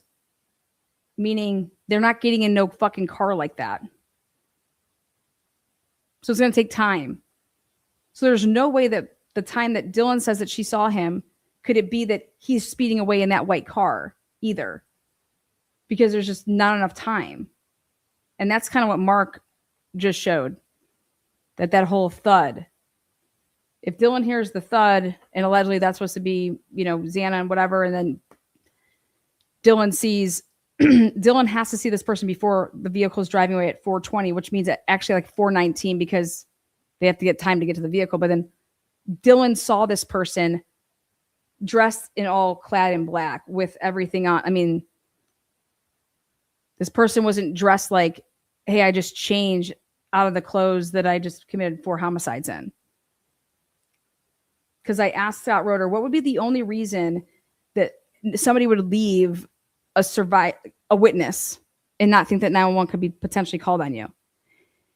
He said, if if they were already changed, because that's the plan. There's no way that you can kill them because you have to get into a car and blah, blah, blah. And I was like, oh my God, that's like actually one of the best answers that I've ever heard, is that killing her, how are you going to, but I was like, but she said he was all still dressed, clad in black and, balaclava, and he's got shit in his hands. And, or she actually didn't fucking know where the triangle thing was. It was just floating in the air and shit. So, and he's like, interesting.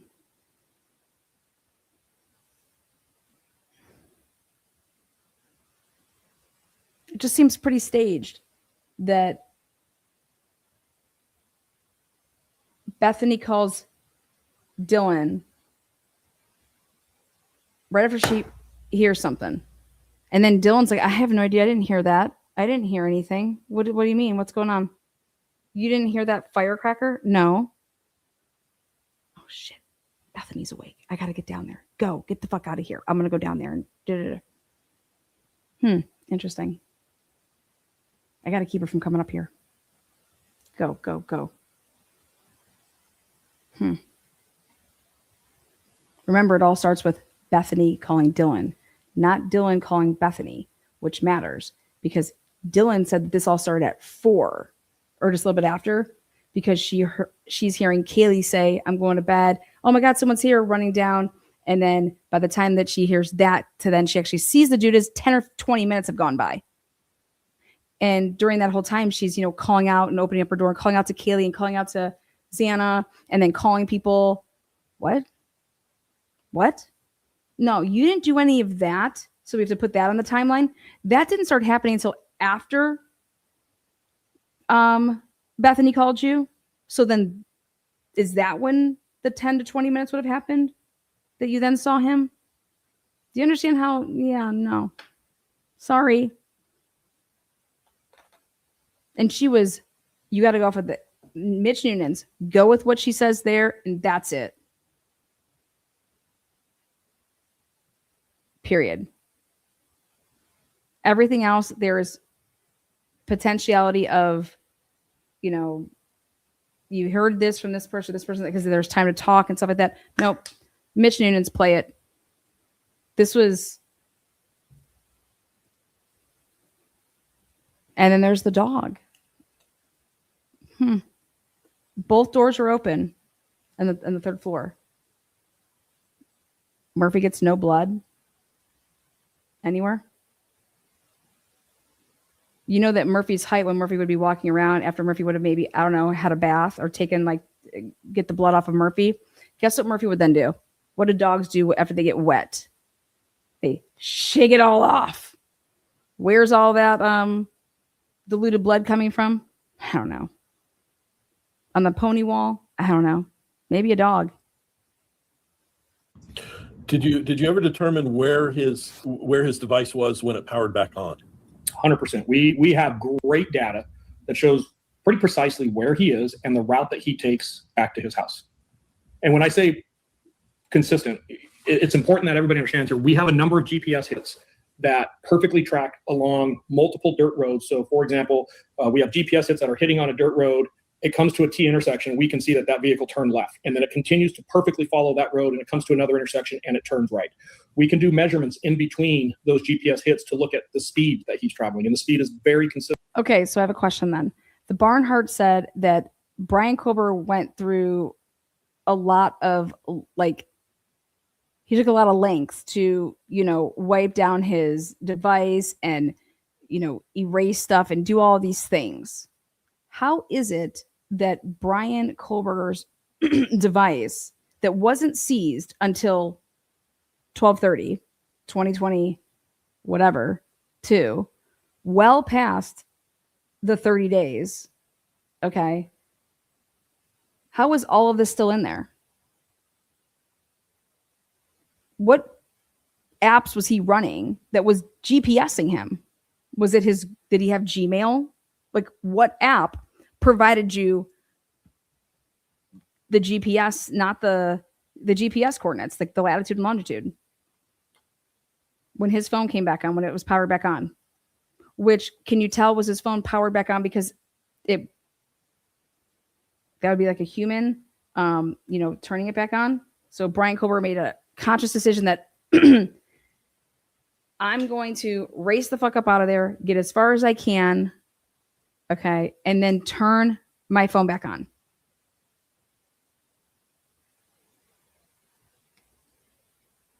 Why? What do you think? You think he was lost and needed directions?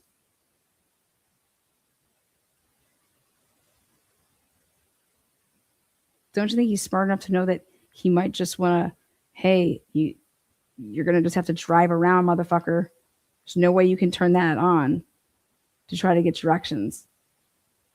What do you think about that? You don't think that he was smart enough to know that under no circumstances are you turning on that phone?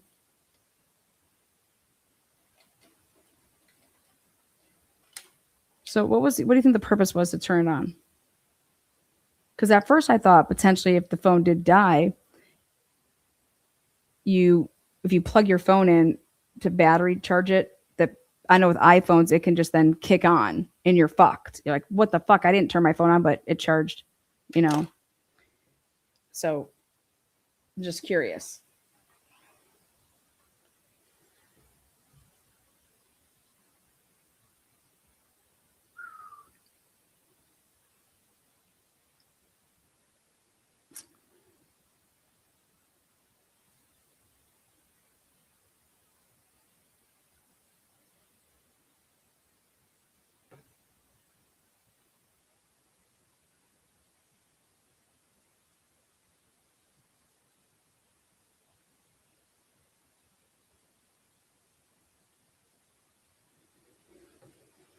But, yeah, he had an Android. Consistent with what you would expect on a dirt road. It's also very consistent with what you would expect the length of time it took to travel that route. We then start getting those same type of location data. What do you mean the length that it took to travel that route?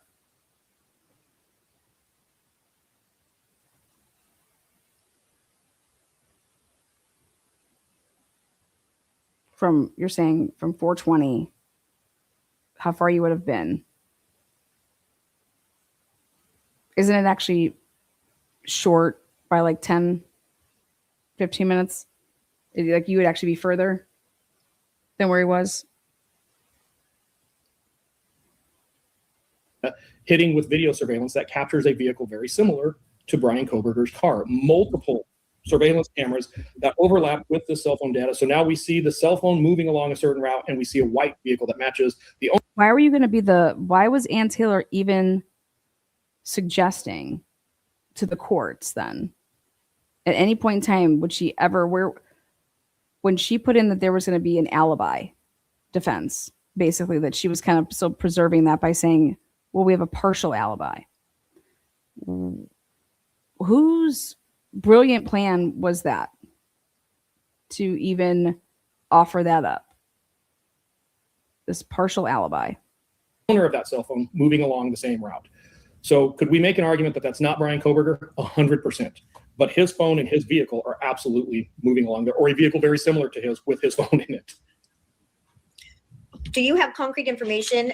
Okay, so I agree with that. And so if Brian went through the lengths, okay, to know that he couldn't go that route because there was cameras, okay, why the fuck would he come back that way so that he could be on cameras? In that area, I've been there. There's nobody out driving. It's not heavy traffic or anything like that. It's not a lot to say, hey, we can actually just sit here all day and just have somebody, we could have AI probably do the shit now, but why would he knows that there's cameras. So why did he go why would he come back that way? Because he avoided going that way, right? If he tried to make it seem like he was going to go that way and then just like turned around, did he forget something? Did he make the drive and he realized, oh my God, I didn't shut my phone off. So fuck, I got to make a right and go back to my apartment, be there. Now I got to shut my phone off on this tower. But how would he know what tower he was on? Was he testing his shit? Would he know that these handoffs are going on?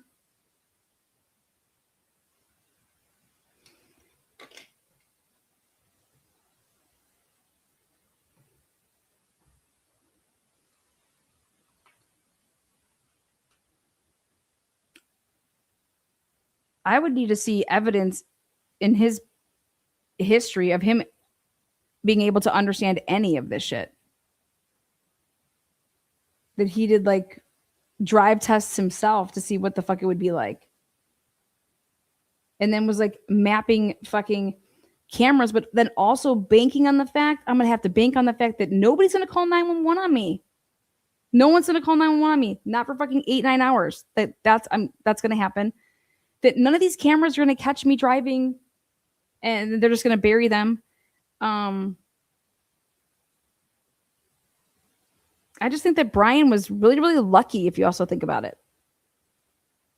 I don't know. Is there a potentiality that somebody didn't play the whole tape through and never thought that they would ever use IGG in this case? And immediately Jacob Tisdall goes and, hey, that's basically my car, right? Like that's more or less what he's saying, but without saying it like verbatim. Like, oh, hey, I saw that fucking camera and that's me at 1112. But if you think about it, was this supposed to be something that was never going to be able to be solved, you know? And then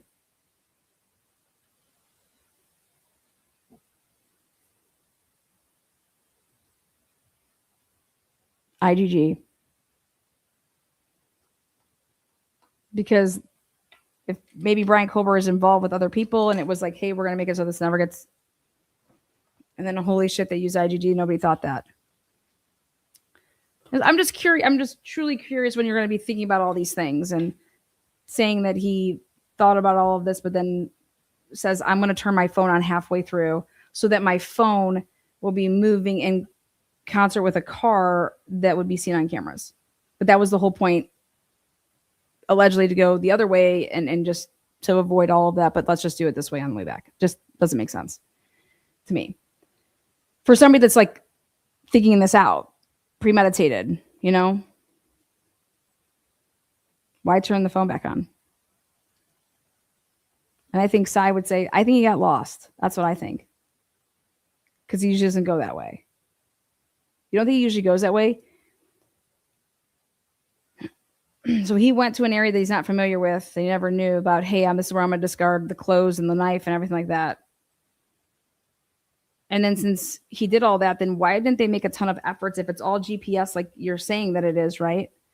Then why haven't they made so many efforts to like look in that area for the knife and all the bloody clothes? Because let's be honest, he had to have gotten rid of the knife and the bloody clothes or multiple weapons between the point of leaving and that path. And if you're saying he had a jet and right where he was, like there was no stopping to get to that point at that time, because otherwise you would not be able to be that far. So is that where that's where he discarded shit? Or was he just fucking flying shit off the highway? You know?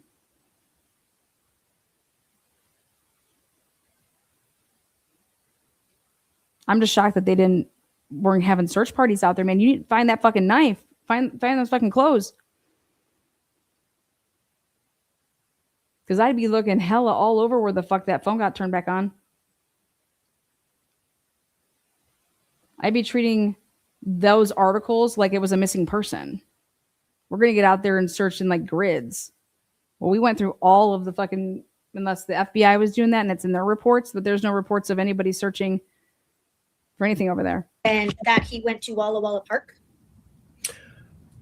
You know, I don't want to say I have concrete information because that's a very specific question to Walla Walla Park, because I don't know the exact boundary of Walla Walla Park. I don't know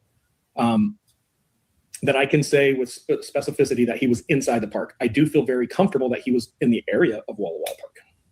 The next morning is what you're talking about, I'm assuming. Wait, what do you mean? Yeah, I guess some of this just gets kind of put together because Moscow and Pullman are referred to basically as one area, right? They share an airport. Everything is pretty close. So when you're reading things, and we're reading reports and says he was near X, Y, and Z, it sounds like everything is fairly near. So if we're saying that we can put him in Moscow X times, does that mean he was at the Costco? Does that mean he was at, the grocery store? How close to these exact points are we getting? When you say near the park, can you say, yeah, I have him literally at one of the entrances and that's identified in a map? Or is it, well, he was in that area, so I think there was a likelihood that he was there. Well, you also have to understand that there's never going to be a consistency in the granularity. And there's also different sources of data that can corroborate this. So, when you say, well, was he at Walmart or was he here? There is point of purchase sales. So there is things we can do to go look at, hey, we know his debit card was swiped at this store at this time, and it matches up with this cell site. So at this particular time, we can say he was in Ross, where maybe 99% of the other times he's using that cell tower, we can only say he's in Moscow. So we have to keep in mind, and this is where I keep going back, and I understand that there's frustration because the world hasn't seen this, and this is why there needed to be a trial on this case. When you look at pattern of life and you start stacking all of these different types of evidence on top of each other, it tells a story. It tells a very strong story. And I know people are probably thinking, well, I'm not going to trust this guy, and that's cool. I'm not asking anybody to trust me. It's my opinion based on what I've seen. But the facts speak louder than anything I can tell you guys or anything I can tell your audience. There's a reason the defense decided a plea deal was a good offer. There's a reason the state decided the plea deal was a good offer. If the defense felt very strongly that they could convince a jury that Bryan Kohberger did not commit this crime, I know enough about this defense team and I trust them, they would have gone to trial to prove just that. They knew they had issues. If the state felt that they could go to trial and get the death penalty like a couple of the families, plea deal was a good offer. If the defense felt very strongly that they could convince a jury that Bryan Kohberger did not commit this crime, I know enough about this defense team and I trust them, they would have gone to trial to prove just that.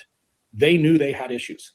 If the state felt that they could go to trial and get the death penalty, How is that not violating client attorney privilege right there? Talking about that. I mean, I'm blown by I get that he's trying to have the back of Ann Taylor here. I do. But it's saying that I trust them and they had to have these conversations. Like, but were you there with them with those conversations? Like, I just.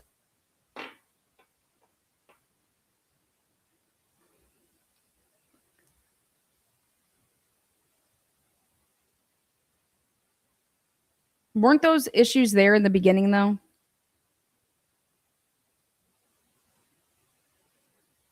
For both sides? These issues didn't just come, I mean, fuck, if anything, the case only got stronger for the prosecution because they didn't lose any pieces of evidence for their fuckerage because Hitler didn't do the right thing.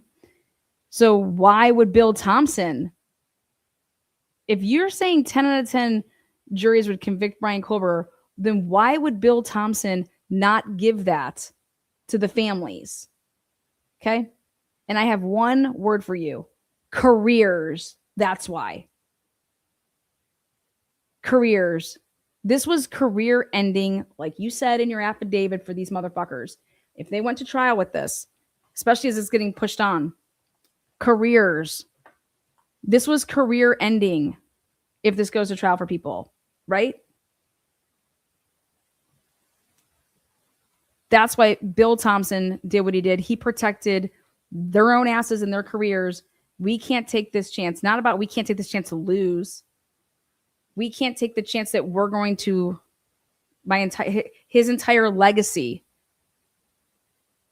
Bill Thompson's a piece of shit. And Ashley Jennings is the same. And everybody that followed them and that leadership, you're just as fucking shitty. like a couple of the families wanted, and they felt very comfortable with that, they would have gone to trial. There is a plea deal in this case because both things can exist. Bryan Kohberger can be guilty and the case can be really screwed up. And that's why I started with, hey, to have a real conversation about this, we have to start with both of those things. If everything that's really screwed up is what's pointing to Bryan Kohberger being guilty, then is there not a problem there?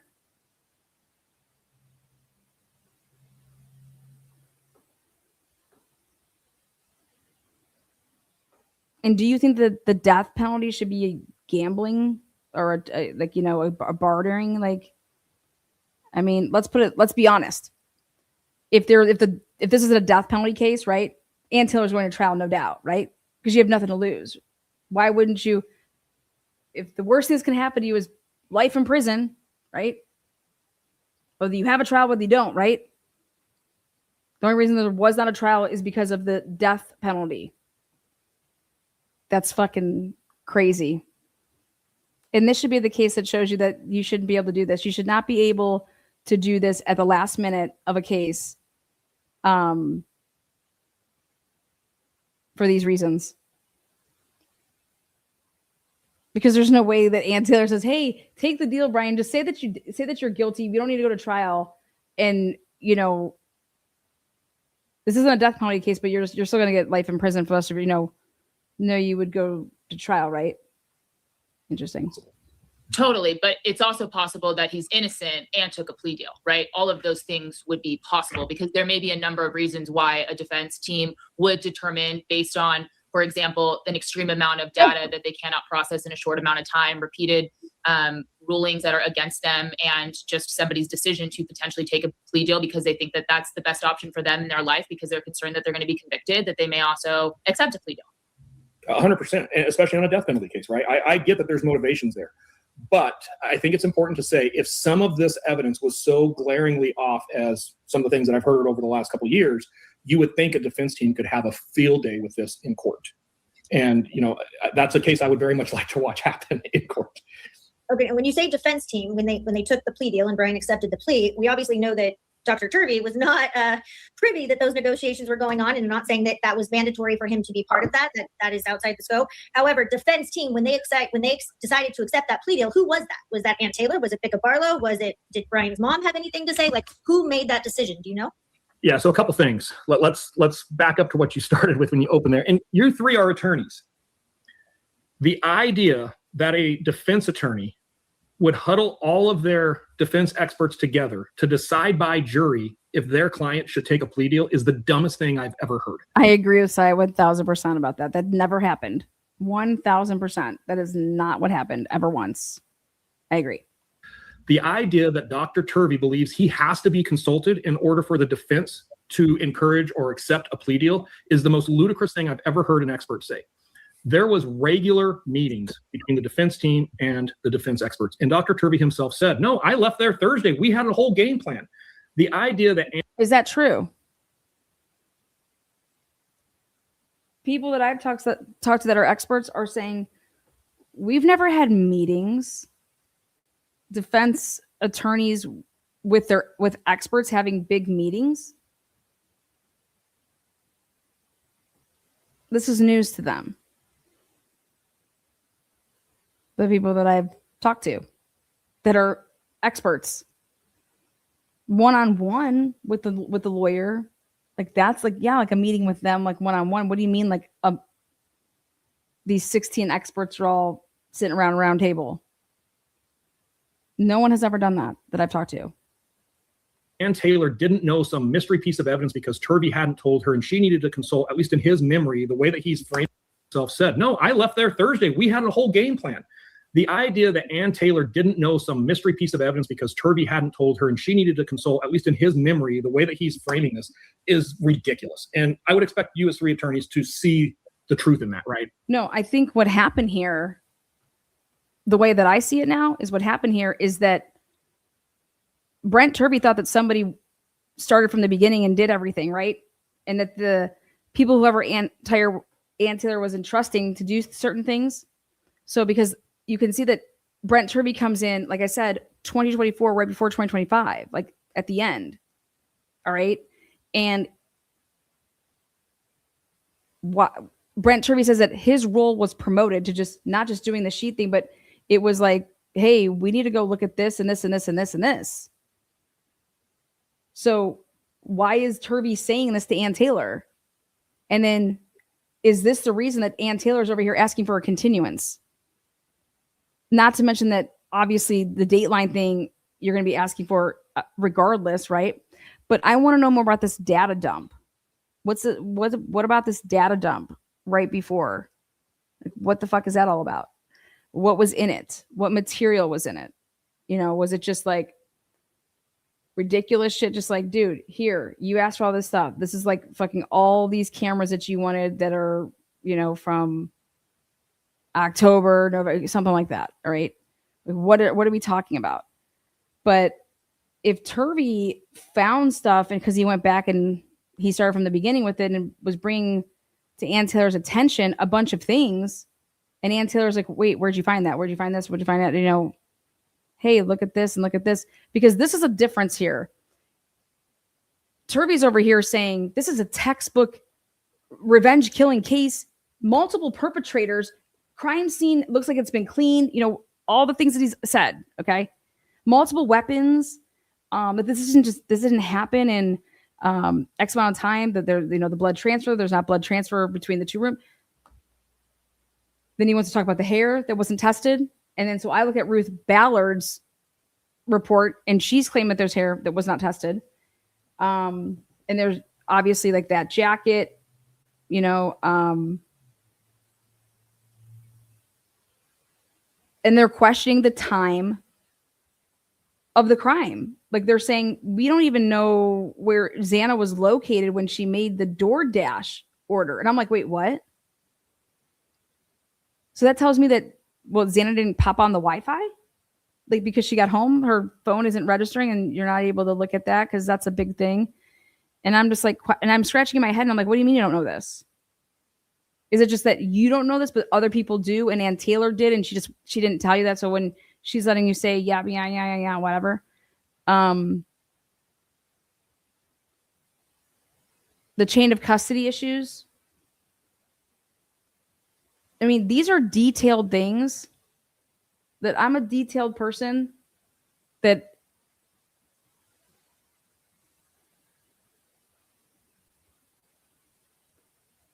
I don't think that Turvey meant to be calling out anybody.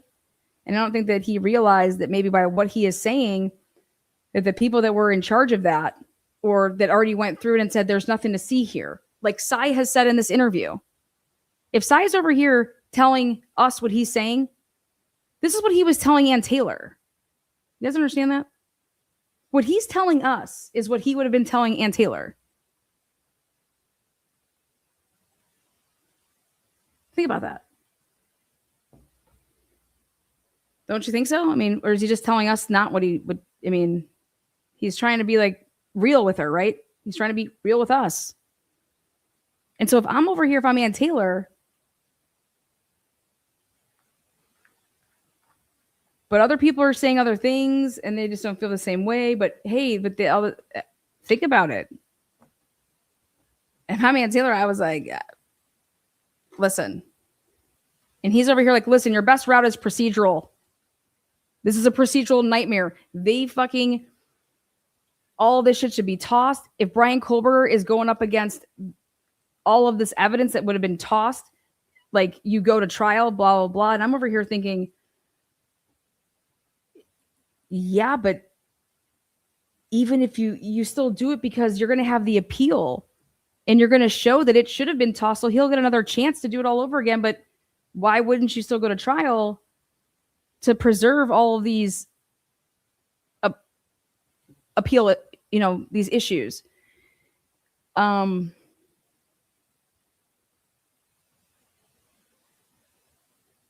then it comes down to, dude, you have someone's life in your hands. I can only imagine. I just don't think it should happen like this. I don't know how Ann Taylor not asking for a continuance and it wasn't granted.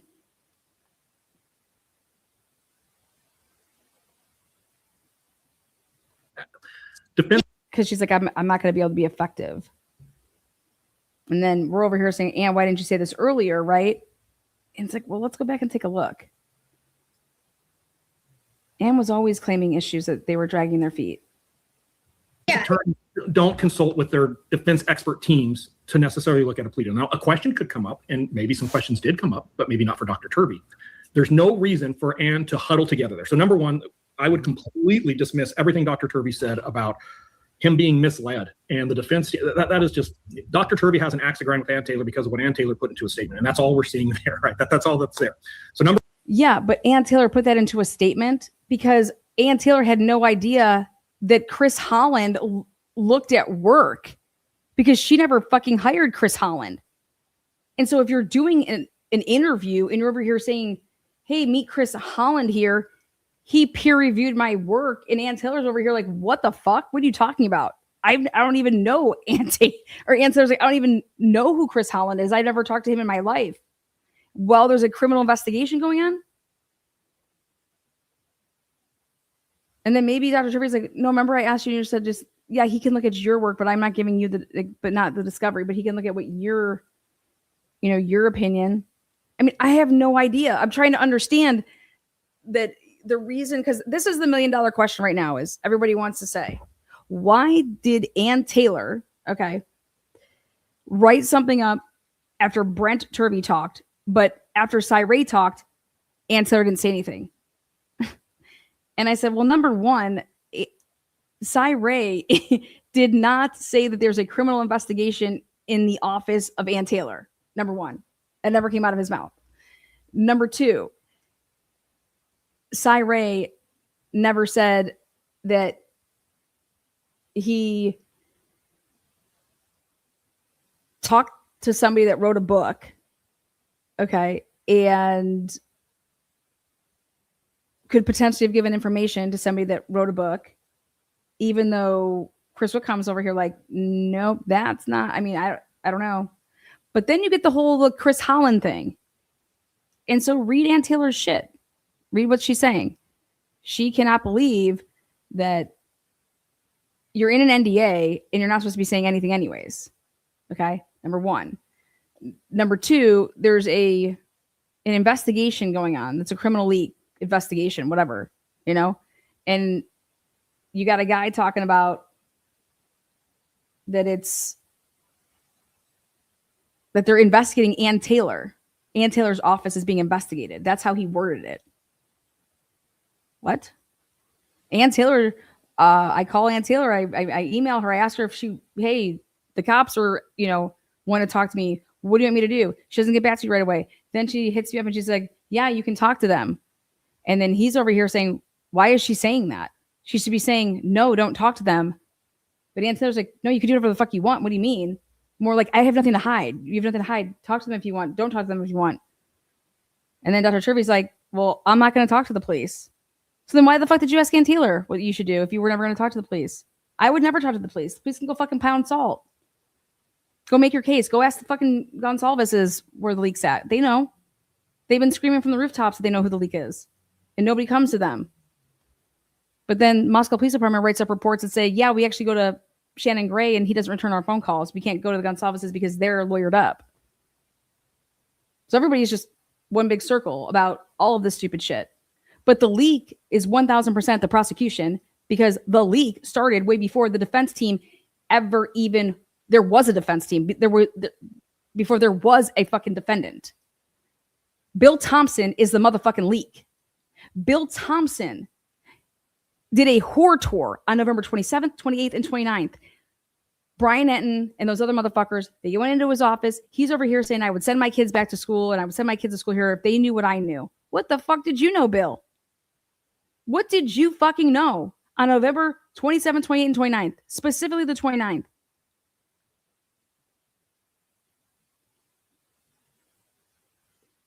Ridiculous. There was somebody in the jail. Yep. Leaking stuff. Giving shit to, taking Brian's mail and that getting out. That wasn't the defense. Shane Bishop, his relationships for Dateline that he's the producer of, how many Datelines has he produced since? That's what I thought.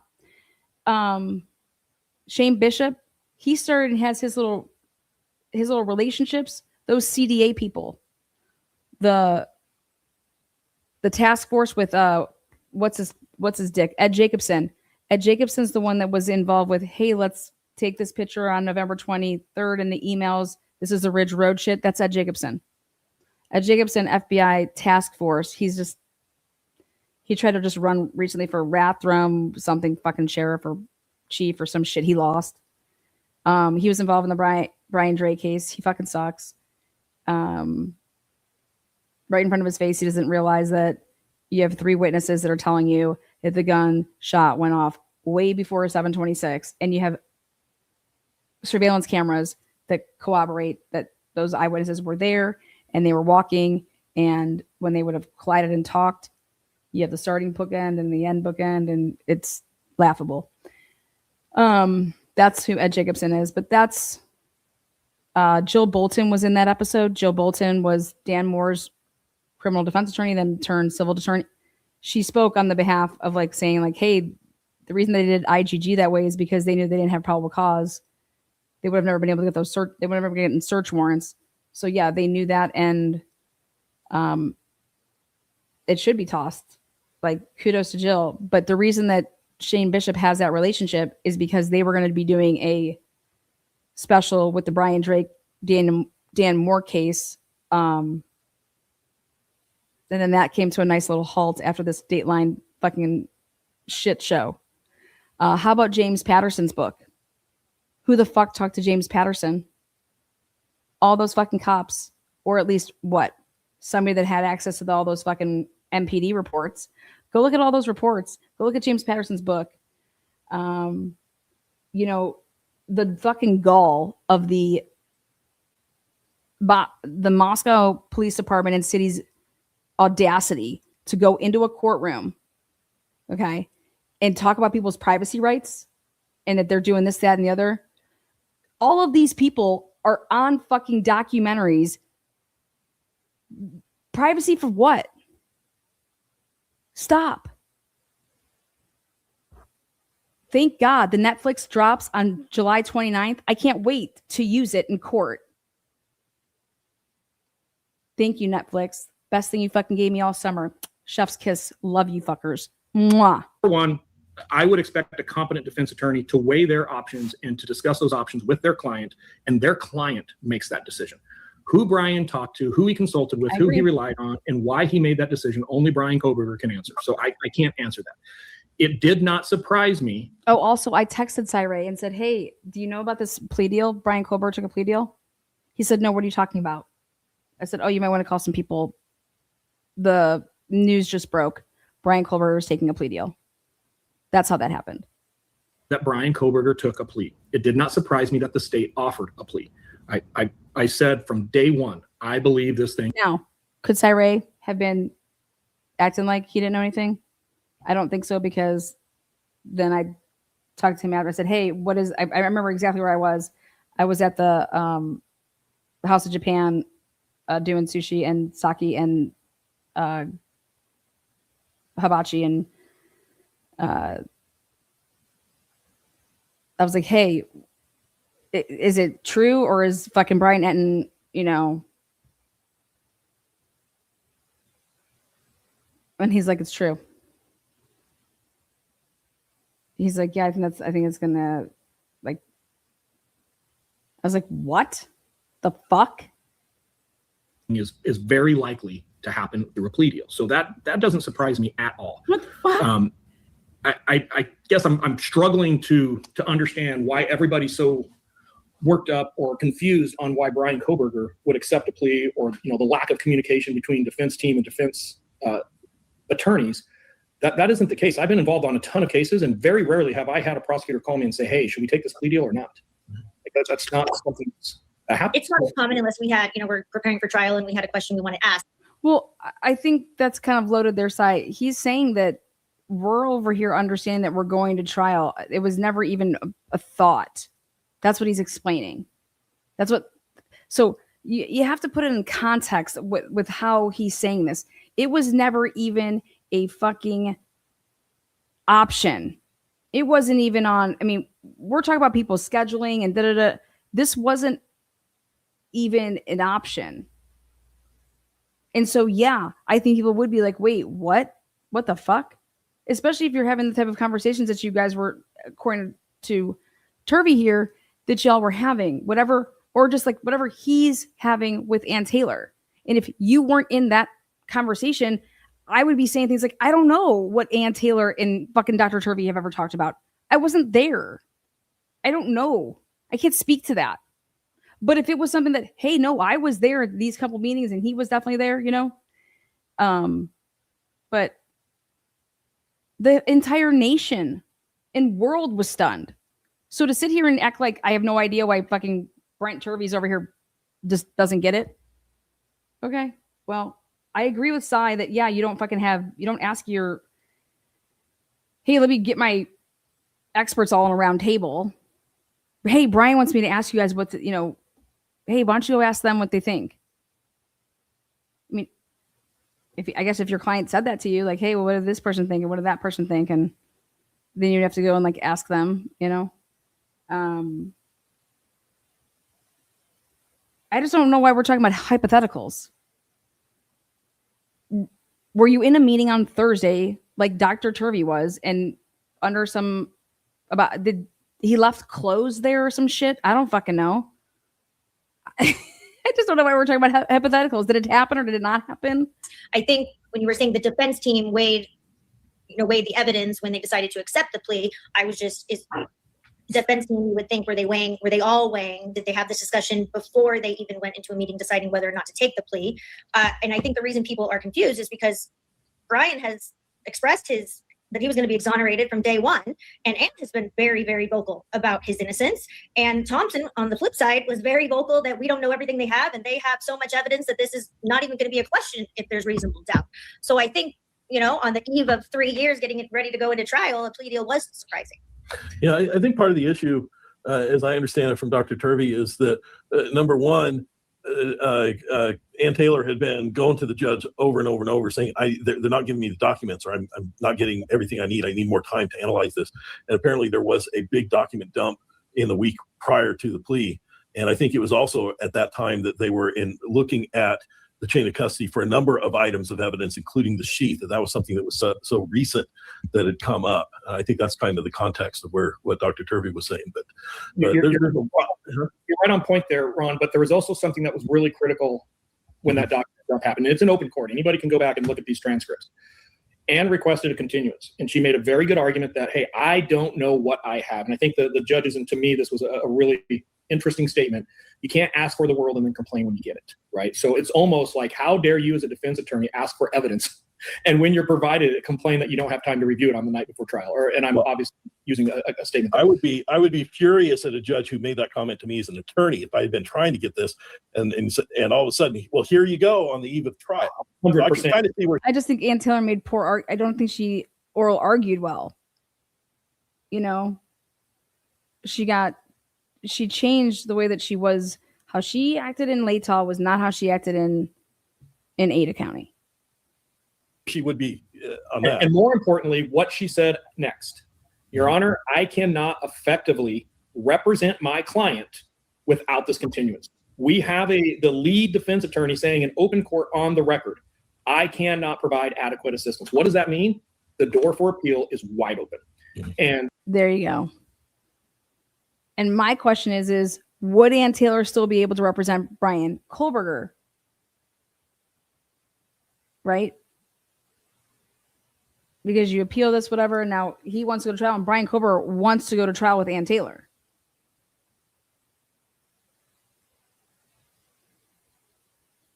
Anybody who's like, well, then how does that factor into the appeal? Garza versus State of Idaho. Just go do some reading on Garza versus Idaho. Time is on their side. So, the plea deal does not surprise me when I look at the rulings we got, and I'm saying from the defense side, what happened in open court and the lead defense attorney saying, ineffective counsel, I can't effectively represent my client. A plea deal stops everything. It prevents, and why is everybody being so secretive? Because it stops everything from being discovered. The defense doesn't have to reveal their tactics. They can sit back. They can review everything now. They're going to get another bite at the apple, potentially, depending on how potential rulings come out in reference to Garza. More importantly, IGG is just now starting to have enough cases that it's being challenged at levels above the state of Idaho. And, a really critical IGG ruling could completely reframe this entire case. And the idea that the AG from Idaho actually goes on a national news media and says, we risk everything for IGG. And if we lose the IGG, we lose the entire case. His words were, it would be devastating to this case. Yeah, yes, because the FBI violated the DOJ policy. Yes. Would that burden would the FBI's, what they did, burden the state, Mr. Nye? And he said, yes. Yes, it would. The state would be burdened if the courts found that this then yeah, it would definitely burden the state. And it's like, Fuck, what do you mean? If y'all commingled and did it together, there was no that the FBI did this and went rogue. I would have been hammering it more that no, this was a collective effort. And I think Anne was, because she was like, no, they all made these decisions together. They knew exactly what the fuck was going to happen when they told Othram to shut down and they only had it for 2 days. They knew exactly what was going to happen. And then that's why they had to beef it up and have a different text file that didn't match the one that they had so that it wouldn't trigger. Come on. Fuck out of here. Then they all, huh? I don't know what happened. I don't know. I was just way over my pay grade. We would lose everything. The plea deal makes 100% sense to me from the side of the defense. Yeah, we would lose everything. And what Sai's saying there, we would lose everything as in the search warrant, everything that came from that.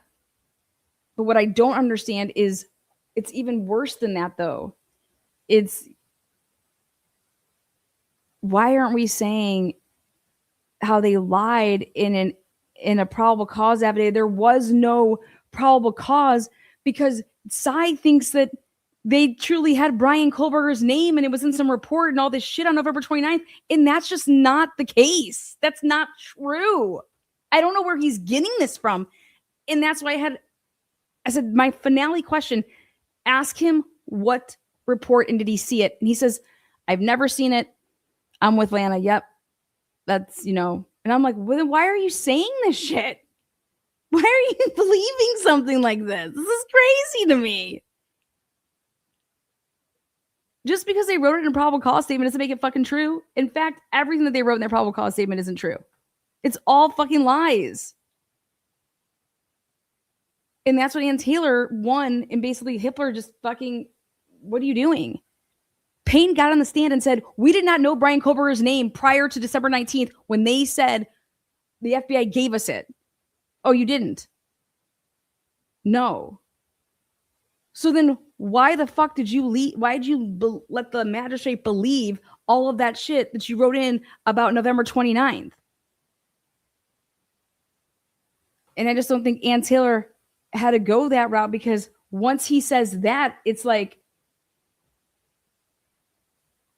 but Ann Taylor should have fucking hammered the motherfucker.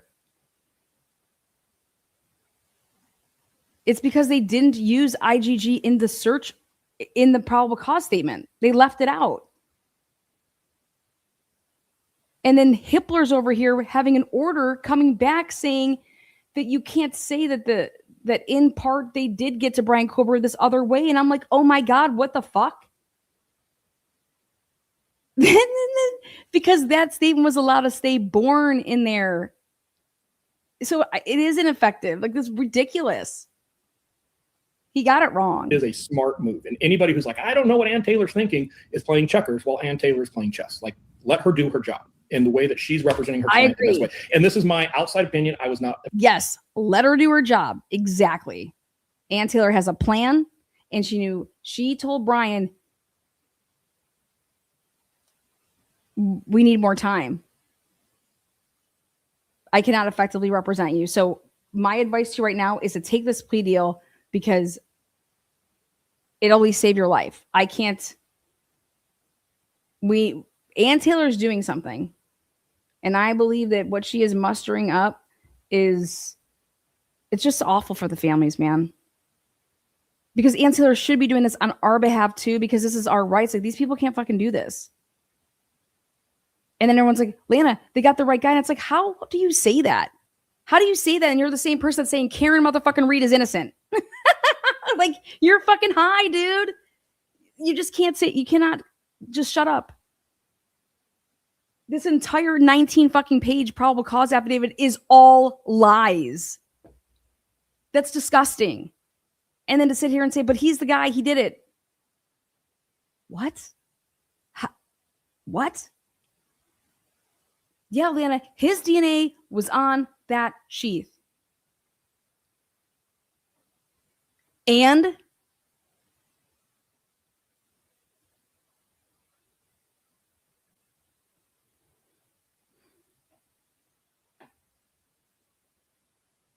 you should be like, I want to see the evidence. Let's just see everything. part of the plea deal. I've had a number of conversations with Ann. I have no reason to believe that Ann does not have Brian Goldberger's best interest at heart. I think she is vigorously defending her client in the best way she knows how to do it. For the state, you guys have hit it. There is so many issues with this investigation. This is a nightmare of a case to prosecute in front of a jury on national TV for this prosecution team.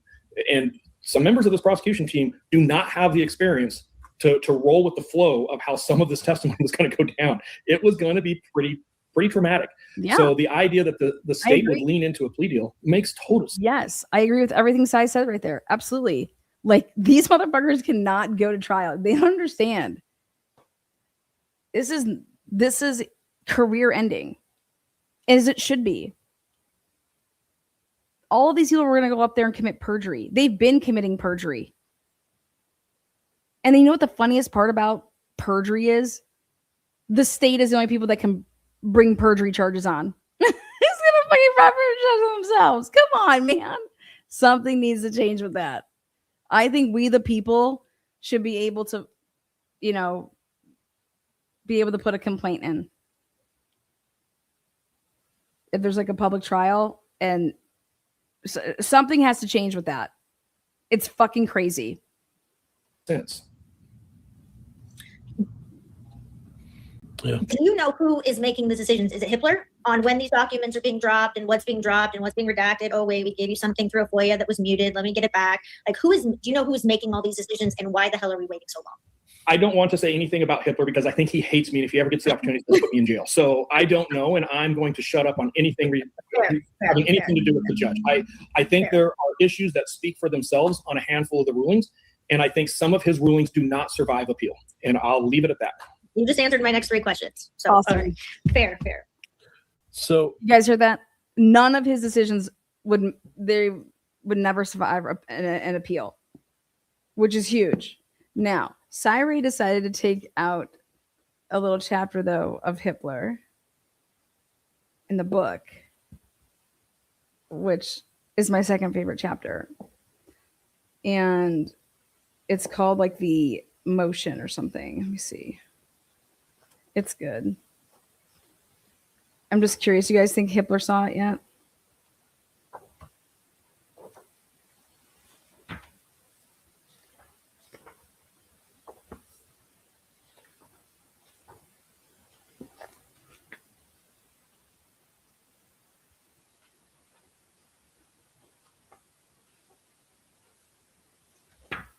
A lot of good history lessons in here too.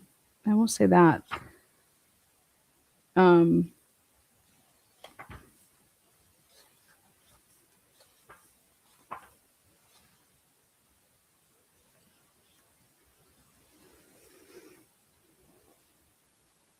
So, something that's a little out there, I guess, but I just wanted to ask about is the deal with the FBI, that the way that came about through the FBI, that they went back to Moscow. Okay, this is the part that Sy leaves out of his book. He says, the moment that Drift took control. On December 10th, Othram was instructed to stop all work. The FBI assumed control of the IGG process. But what Sy forgets to write in here, or maybe just doesn't even know, I have no idea, that on December 8th, that's when Othram uploaded the profile.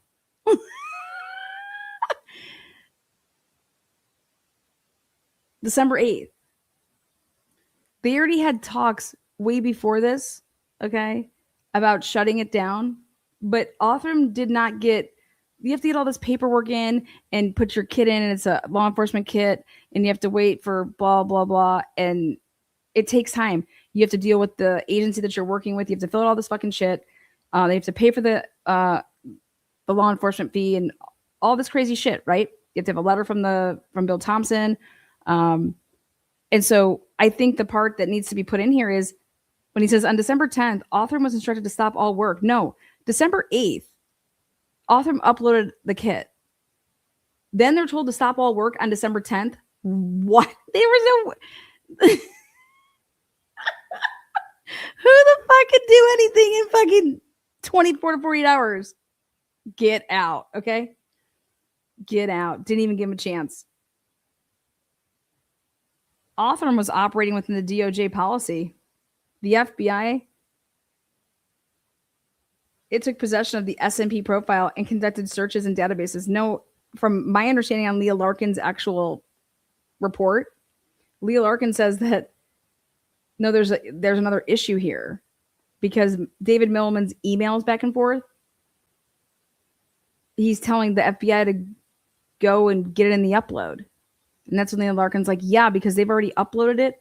You don't need to create anything new because it's already in the databases that it's allowed to be.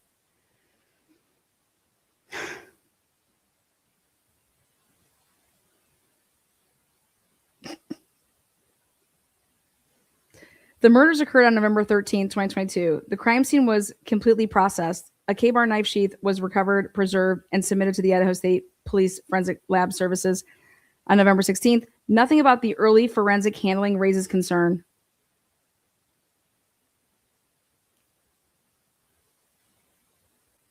On November 22nd, DNA from the sheath was submitted to Othram Labs for S&P profiling, initiating the investigative genetic genealogy process. That decision immediately placed the investigation under the Department of Justice interim policy on IGG, which permits the methods that are, you're supposed to only do that after reasonable investigative leads have been exhausted.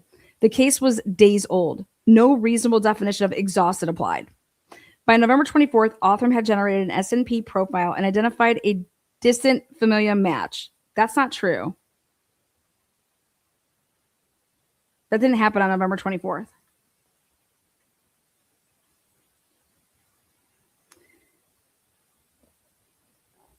And if it did, I would love to see that documentation.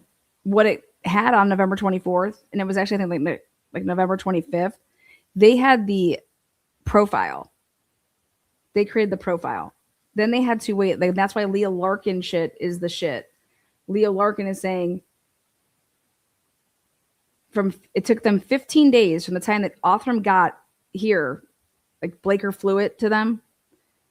15 days. So from November 22nd, it took them 15 days to upload the profile into the two databases that they're allowed to do it. And it said December 8th.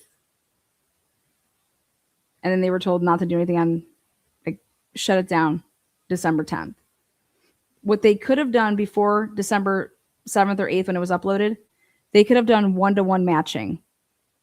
That's what I found out today because I made some phone calls.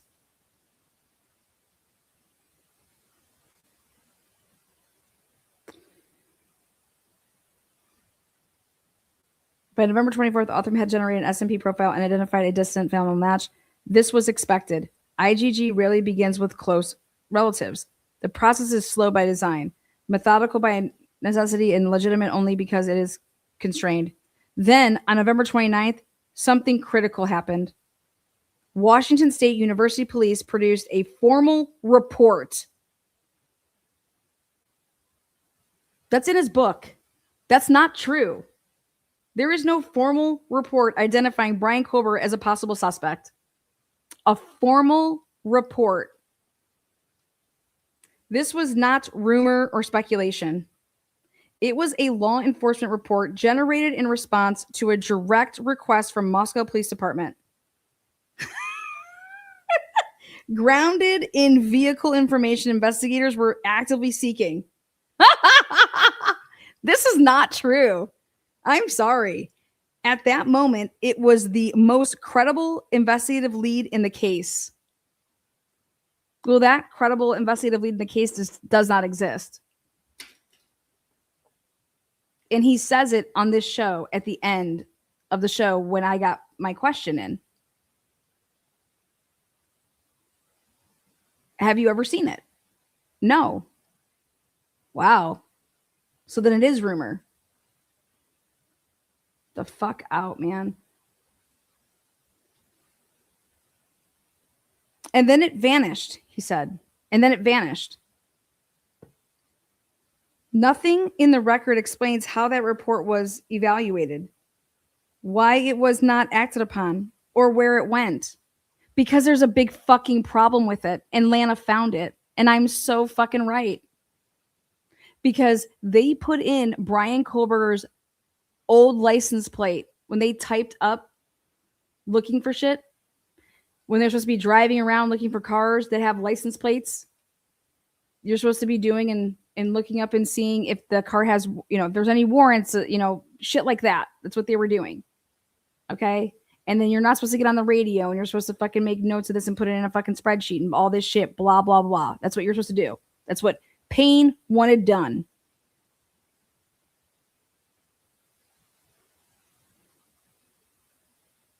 Well, wasn't that just a son of a bitch that Daniel Tanego typed in his mobile computer the license plates of Brian Kohlberger's old license plate? How do you fucking see that when he's not driving around with that license plate on anymore? It's because Curtis Whitman, in my opinion, handed him a little sheet of paper and said, here, run this plate, see what comes back. That way it couldn't be all on Curtis Whitman.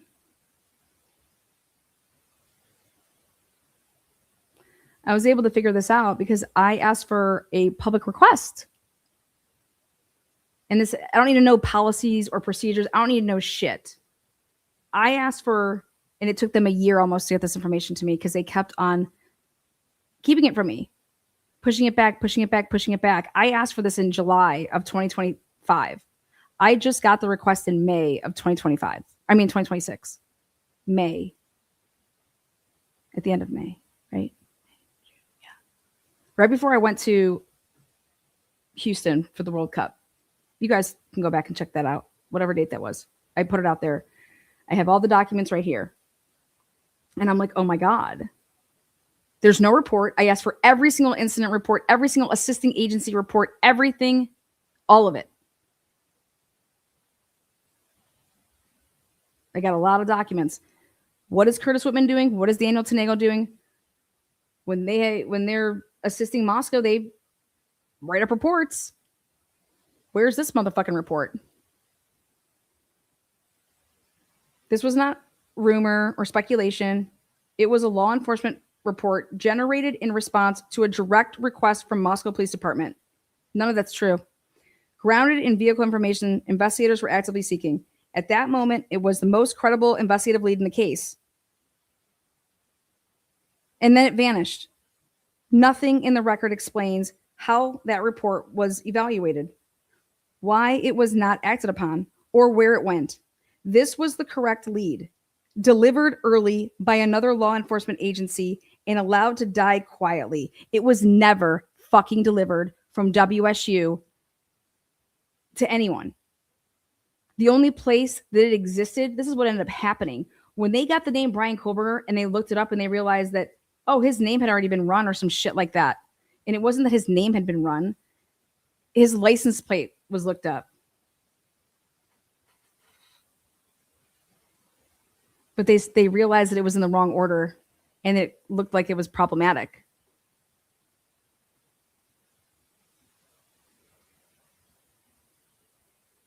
And then they decided to, oh, wait, let's say that this is how this happened. And let's just recreate this. And let's just make shit up. And let's say that this is how this fucking happened.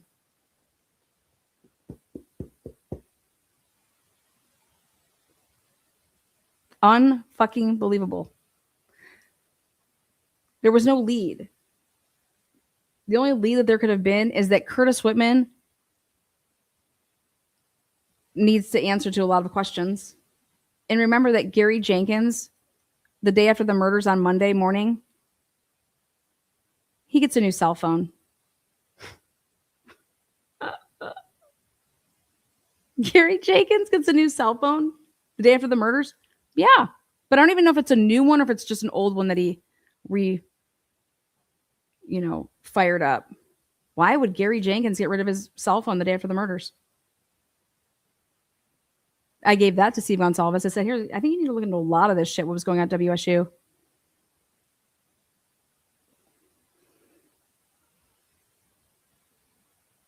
This was the correct lead, delivered early by another law enforcement agency and allowed to die quietly.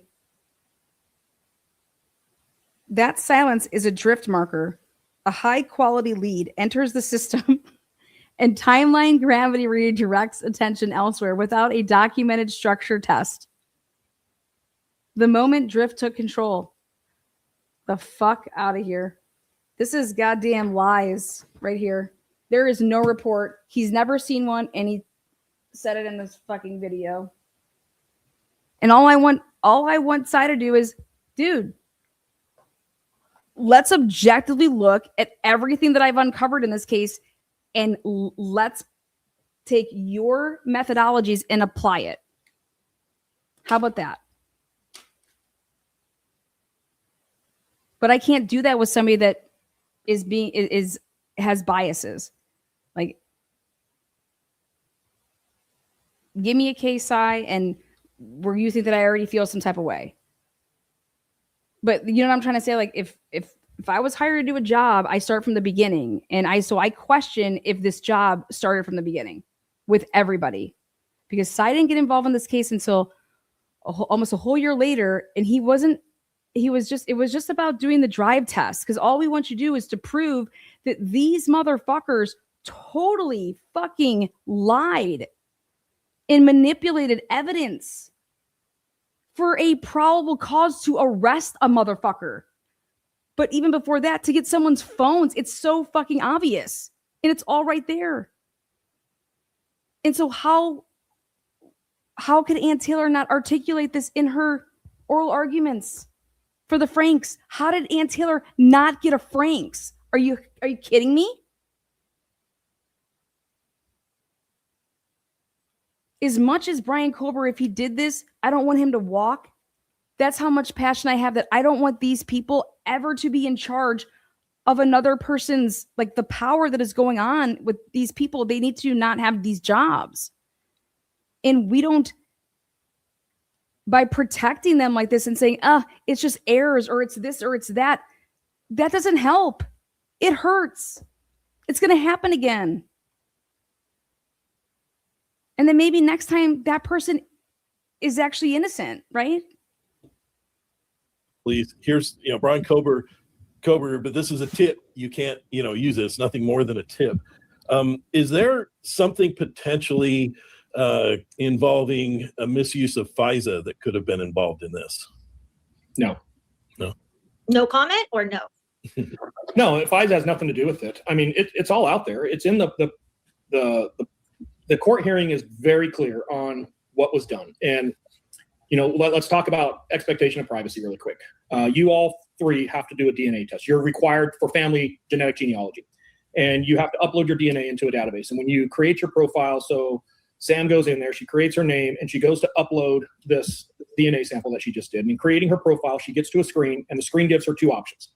Do you want to load your data into a profile that is police friendly? We share this data with law enforcement to try to solve cold cases. Or would you prefer to load your data into a database that is prohibited from law enforcement access?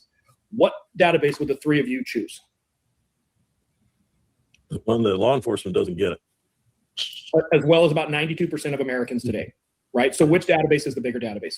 In this case, what was done is I can load an S&P profile. I don't have to load saliva. So I go to Ancestry.com, I do the swab. Ancestry.com will actually give me my SNP profile, my S&P profile. I can take that S&P profile and I can go to GED Match, and I can load that S&P profile into GED Match, and I can see who family members are. Well, if I was to send a search warrant to GED Match and I was going to try to go into that prohibited database, GED Match would tell me to get lost. I would be in clear violation of the DOJ policy. So it's kind of hard for me to write a search warrant against. It's hard for me to articulate a policy that I know, or a search warrant that I know is against policy. So what was done in this case is the FBI went in and they created fake consumer accounts, and they uploaded the S&P file from the crime scene as their own. He says fake consumer accounts as plural. I'm curious about that. Was it plural or was it just one? How many did they do? DNA profile. And then they got the results back. But when they had the option of protected, non-protected database, of course, they went into the protected database. They went into all of them because they had already uploaded. This is something that is expressly What needed to be asked by Cy right there. But Cy, guess what? If you do that, and since Authram already uploaded the one that was regularly done, okay? Went that whole route, right?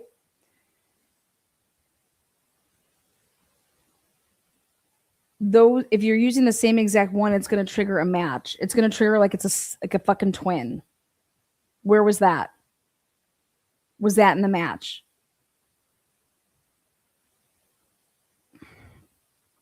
That's why the FBI tweaked it all so that it wouldn't signal that, is my understanding from the people that I talked to. Prohibited by DOJ policy.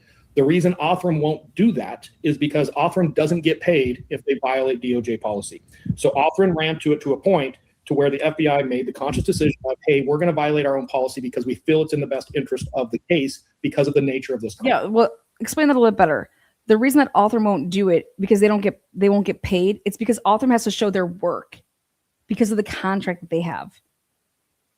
You just don't get to say, trust me, bro, here's your fucking S&P and don't worry about how the fuck we got there and don't worry about how we got these matches. Here's who you need to go look for. No. They have to provide all the information. Everything that they did, that gets sent. That's part of like the contract. Here, what should just blow everybody's mind is how do you take something that was a piece of the crime scene, okay, and you're the chain of custody. The chain of custody. Okay, hey, we're going to go to Othram. We're going to get on a plane, right? Okay. Then you give it to them like chain of custody, right? With this vial to then make into the S&P and then to upload it. And it's going to take time to get all the paperwork back and do it the right way. Well, how did the FBI get anything? That's the $1 million question. How did the FBI, because what should just happen here is, hey, we already uploaded it. It's in the databases that are allowed to be searchable. So I'm going to just give you the passcode, okay, and the username to get into that, and then go ahead and you can have your genealogist do whatever the fuck you want, right? Why would you need to create something new? And that's why the defense team was suggesting and stating that, well, it looks like that you beefed this motherfucker up and you went and you were adding to it and having the S&Ps that were pulled and stuff. It was stuff that was revealing your, what was it? Prometheus or whatever the fuck it's called. And then that's the route that they were going, is like, now you're going into health shit.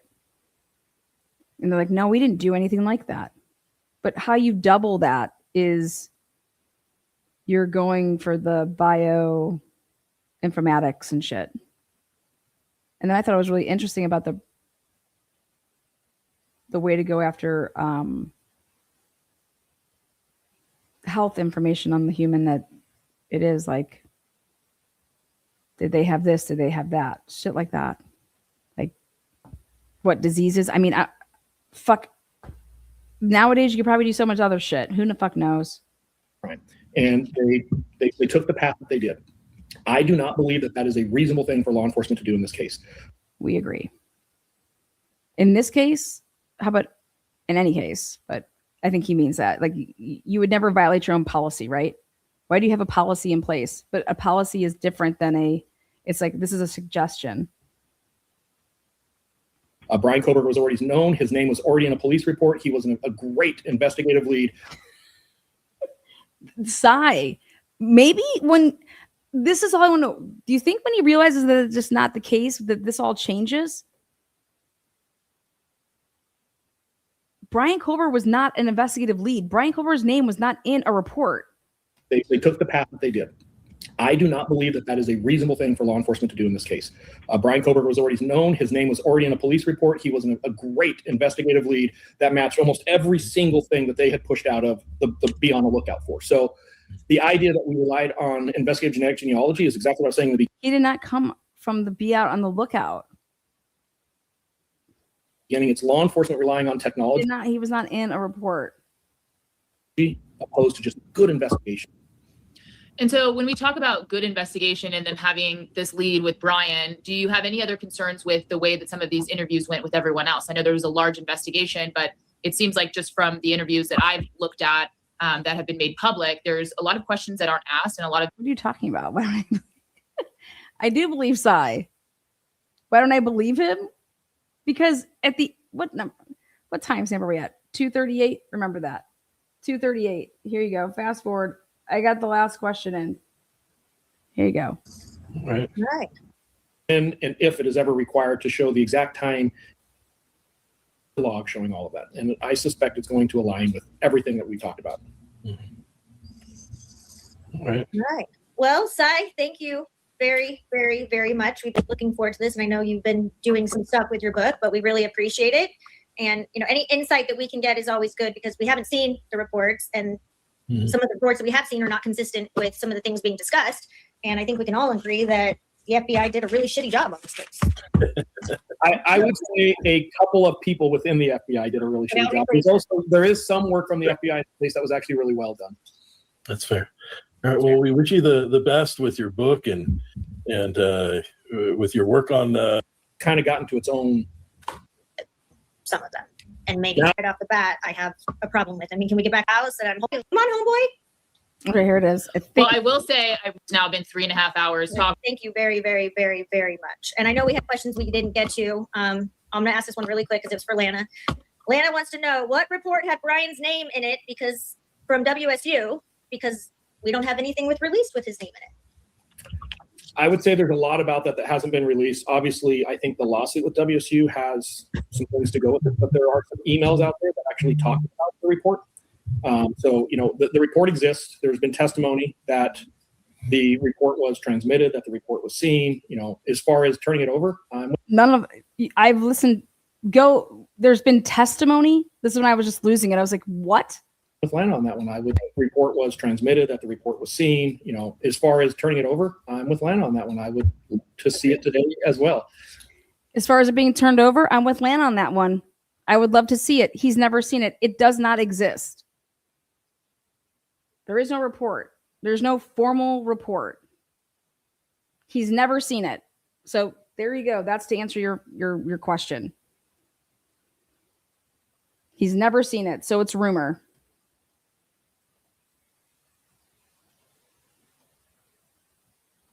It's because something was able to live and breathe in the probable cause that never fucking happened. And now do you want me to prove that in the suppression hearing, Payne blows his dick off?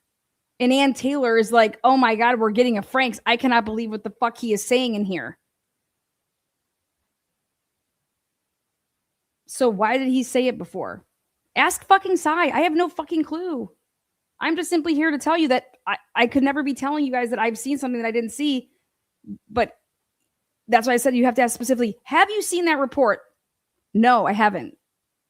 I'm with Lan on that one. I'd love to see it. I went through every single email with WSU. Nada. I have all 9 extractions, turn them all over to the Gonsalveses so that they could have it for their lawyers, for the families, for that lawsuit. And I said, you need to look at this. This is absurd. Because they fucked up when they did some of the releases, and in some of their public requests, they redacted some stuff, and in other ones, they didn't. I happened to get myself a nice batch of stuff that was not redacted, gave it to the families. Anything that I find, I will give to the families. There is way more behind all of this. Sorry, but I'll die on that hill. And it's because I've spent so much time researching it and getting the material. And I know that you guys don't have hours to watch my shows, but hey, I asked for receipts. Where is that receipt? That receipt is not available. That receipt will never be able to be produced because there is no report that Daniel Tanego or Curtis Whitman wrote the fuck up. And they never testified to a fucking thing. And that's why Ann Taylor had them on her witness list. And then you go and you look at what Gary Jenkins actually writes in emails. And Gary Jenkins is the one that's saying, hey guys, it kind of really didn't happen this way, but look at us. Look at our police department now. We're over here getting praised. Look at us. Yeah, because you guys are a bunch of fucking perverts. and sexual deviance over there. Okay. And I told you guys I'm gonna, look, we just gotta let it stand because I know it really didn't go down this way. But look at Curtis and Daniel Shagel. Look at our guys getting all this praise. Look at these phony fucks. Big Gare. Spread your fucking cheeks, bitch. That's what I say. Big Gare. By the way, I fucking love Ron. Ron is a fucking awesome ass little stealth. I fucking love it. When Ron's like, well, and he's just boom. Mornings with Gary Jenkins. Big Gare. Believe me, we are careful of what we document in our charts and files. Dude, it's not there. It didn't happen. But I'll tell you this. What's even crazier is that SyRay doesn't know that it's Brian's fucking vehicle. That license plate, it was actually in a Pullman, not report. It's never been in a report. But it's when Blaker was running around with the Pullman police officers when he wasn't doing his reports either. He wasn't writing reports for a month. And he's like, oh, back, sometime between this date and this date, I was, Why do you think Ann Taylor in her discovery request said, and she wanted to know she wanted to know when Brian Kober's name was pumped into any system. And it said, does not exist. That came back in discovery. Did Sy not see these discovery requests and what they issued back out? What the response was? That Brian Kober's name is nowhere in anybody's, if you were to type it in and it says, it's not there. His name. She went the back channels, to see, and then she doing all this shit. If his name was in a report, it would be through the back channel. You'd be able to see it in a report. Ann Taylor did all this stuff. SyRay doesn't understand that Ann Taylor was on a whole other trajectory. And you can see it in her witness list. That's what I think. And I'm sorry, but if SyRay is saying this stuff to me and I'm Ann Taylor and I'm dealing with dude, he's a cop. Everything's always in his, no, that's not how it is, Hey, just stick with the procedures. Don't be going into this conspiracy stuff that, this, that, and the other. And it's like, who's talking about a conspiracy? I'm talking about liars, motherfucker. All of these people lied. And they lied to change, to make something seem as it was, but it wasn't. They lied, period. Why did they lie?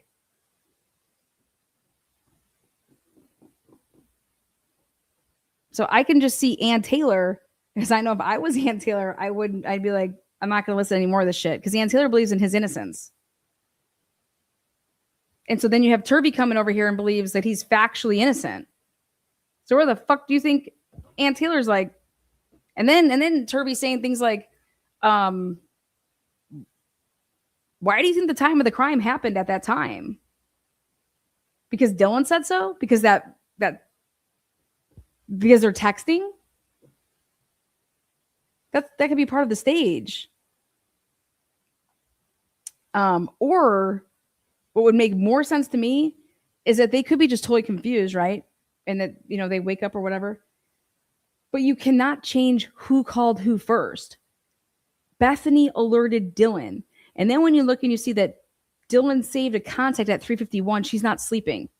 And so then all I want to ask Sy is, if you're an investigator, Sy, and you were actually working the police end of this, they tell you these stories, right? You're going to vet them, right? And so what, in order to vet these stories, would you need to do? How would you go about vetting Dylan's story? How would you go about vetting Bethany's story? Okay, what would you have done? All right, let's document. Hey, I would have done this. And then what would have showed? What would have showed?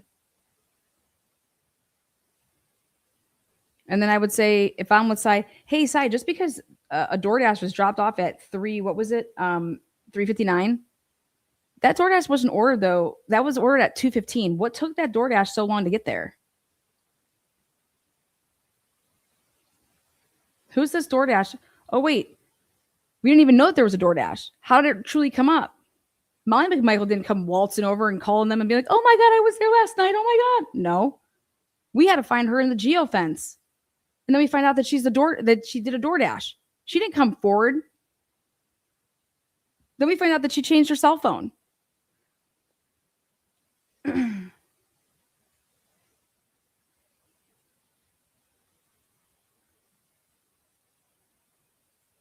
The girls try to tell us that they went to bed at 2, or that Dylan went to bed at 2. She wakes up when the girls come home. She goes up there for a little bit, but then she comes right downstairs and she goes to bed. So it would have been like the latest 2:30, right? But then, hey, I'm watching Noonan's body cam. So I take a look at this. Why is she saying that she hears, the dog and Kaylee playing in the living room, and then she hears she's like, yeah, it's time to go to bed. We're gonna go to bed. So she then says, well, since they're gonna go to bed, I'm gonna go to bed. And so she goes to bed, and in her room, and Kaylee's going up there, and then she's like, right after that, she hears Kaylee in like a frightened state, like, oh my God, there's someone here. Wouldn't you,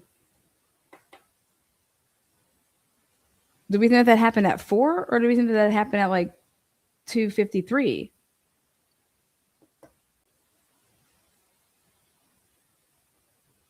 Because maybe then she just is in and out of it. She does kind of like, if you're zoning off, you're doing whatever, you go back to lay down. What do we think here? Because then why does Bethany call her? If she's over here screaming out to Kaylee and Xana like she's saying, and she's opening the door, closing the door, and all that stuff, she's saying that she called Bethany, but that's not what happened. Bethany called her.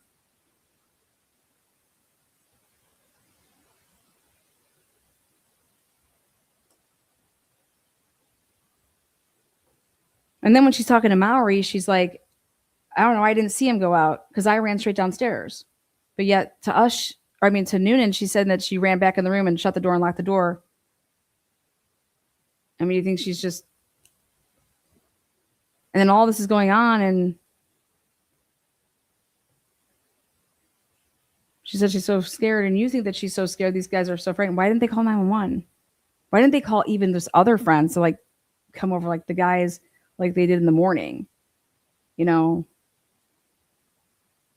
then we have this car that's leaving like right after it, and there's a car coming at 4:29. Were you looking at these videos over here? 4:24, there's a car leaving.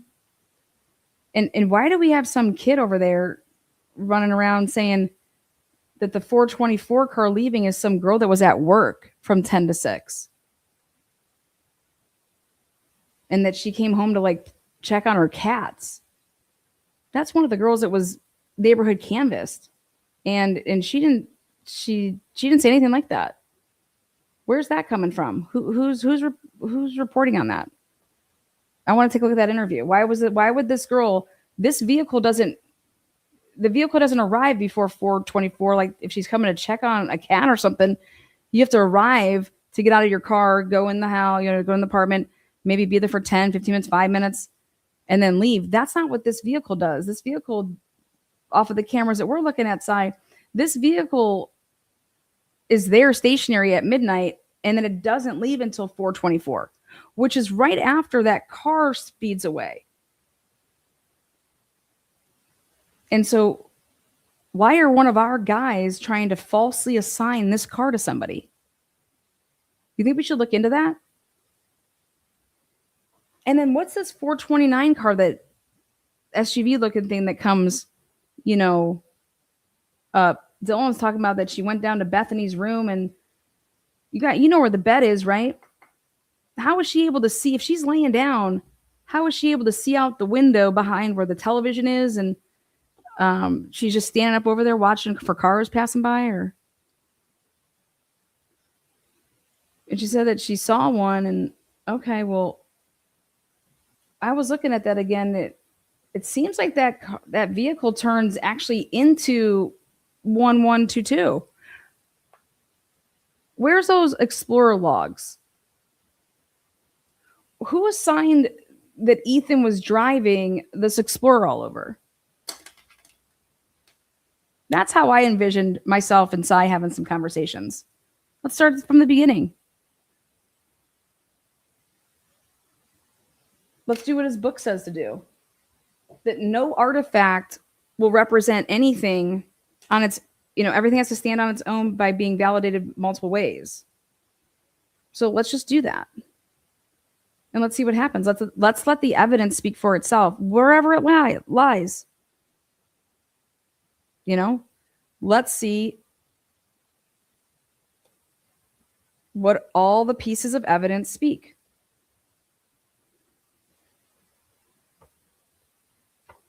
What do you think?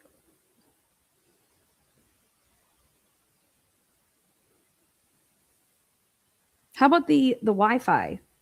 What do these steps look like? The dog barking. Who else has dogs in the neighborhood? Let's get a map out here, and what houses have dogs? Who's this kid that Danny Vargas interviewed? His name's Simon Garfunkel. I call him Simon Garfunkel. The day after the murders, he actually goes to the fence and he wants to talk and waves over Vargas, and he talks to her and wants to tell them that at 4:17, he's so specific. At 4:17, he heard barking. Sai, that's the exact time that our camera is saying that the thud and the whimper is happening at 4:17. And this kid, who's the house behind, who are these guys that live behind there?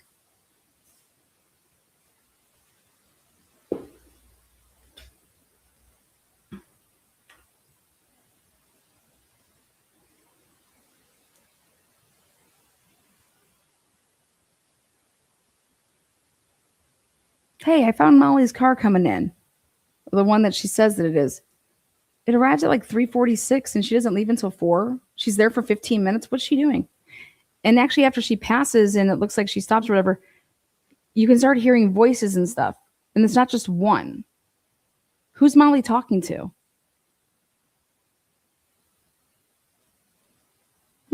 Interesting. What there is probably more important of, and there is a record of, is, whenever a law enforcement officer runs a license plate or a driver's license, or with WSU, they look up a student ID, there is a log of those things. And I have very good reason to believe that when and if it is ever required to show the exact time and date that the license plate was ran, that the driver's license was ran, that the student ID was ran, there will be a very clear log showing all of that. And I suspect it's going to align with everything that we've talked about. That's what I thought too. So I went and did it. And the Pennsylvania plate comes first.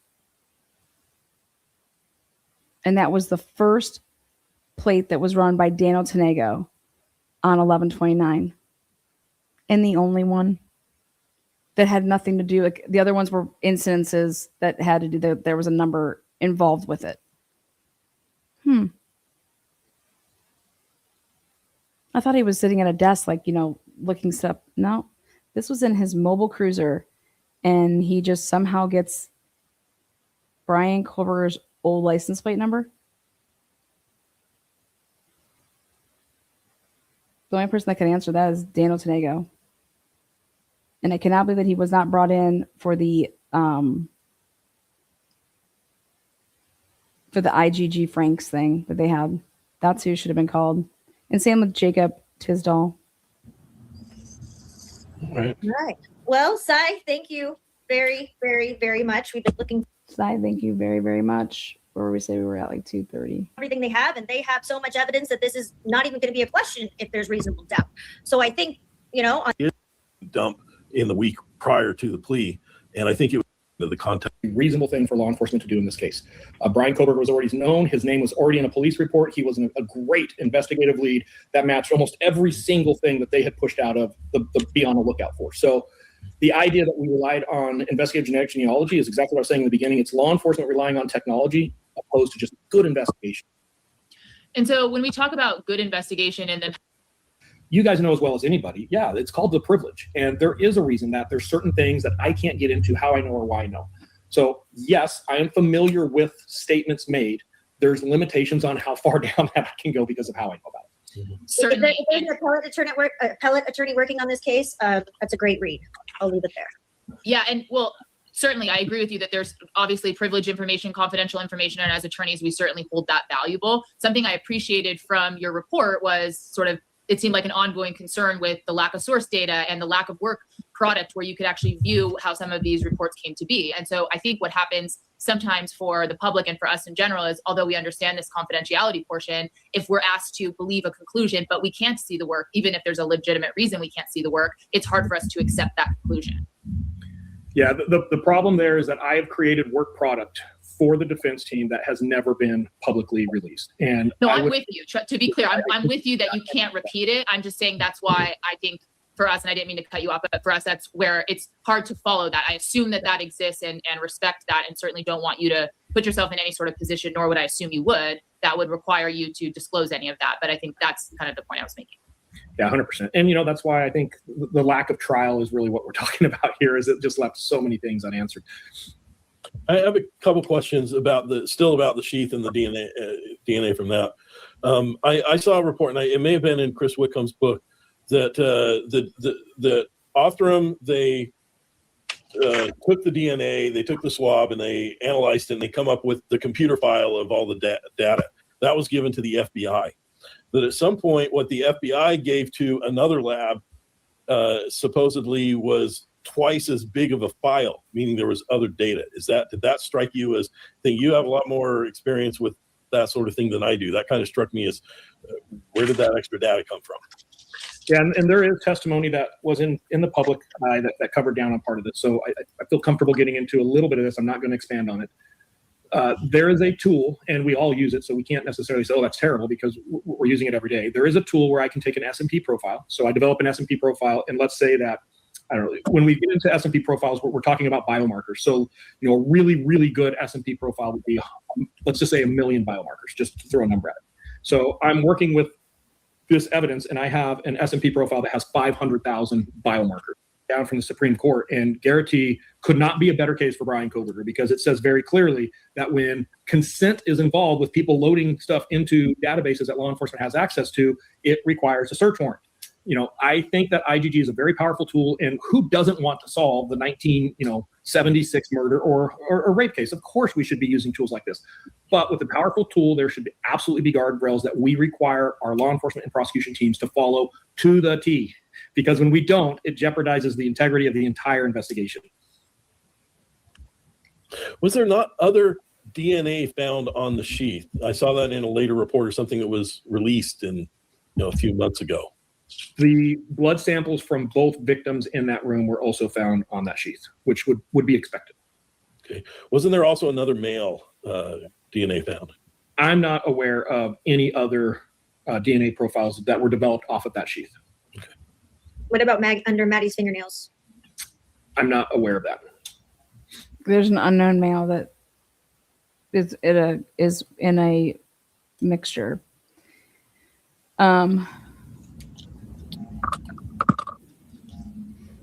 Ruth agrees. Ruth agrees 1,000% with those statements. Let's just say that everything on the sheath has been accounted for, or if there could be potentially like another contributor, it never was able to develop any type of I read that for you guys. It was never able to develop as a profile, a readable one, because there was not enough there. But remember what we learned. If you've been watching the Charlie Kirk preliminary hearing, we learned for the first time, at least I did, and I think a lot of people here probably don't even know this. You, as the caseworker, you get to assign, when you're looking at this, how many contributors we're talking about.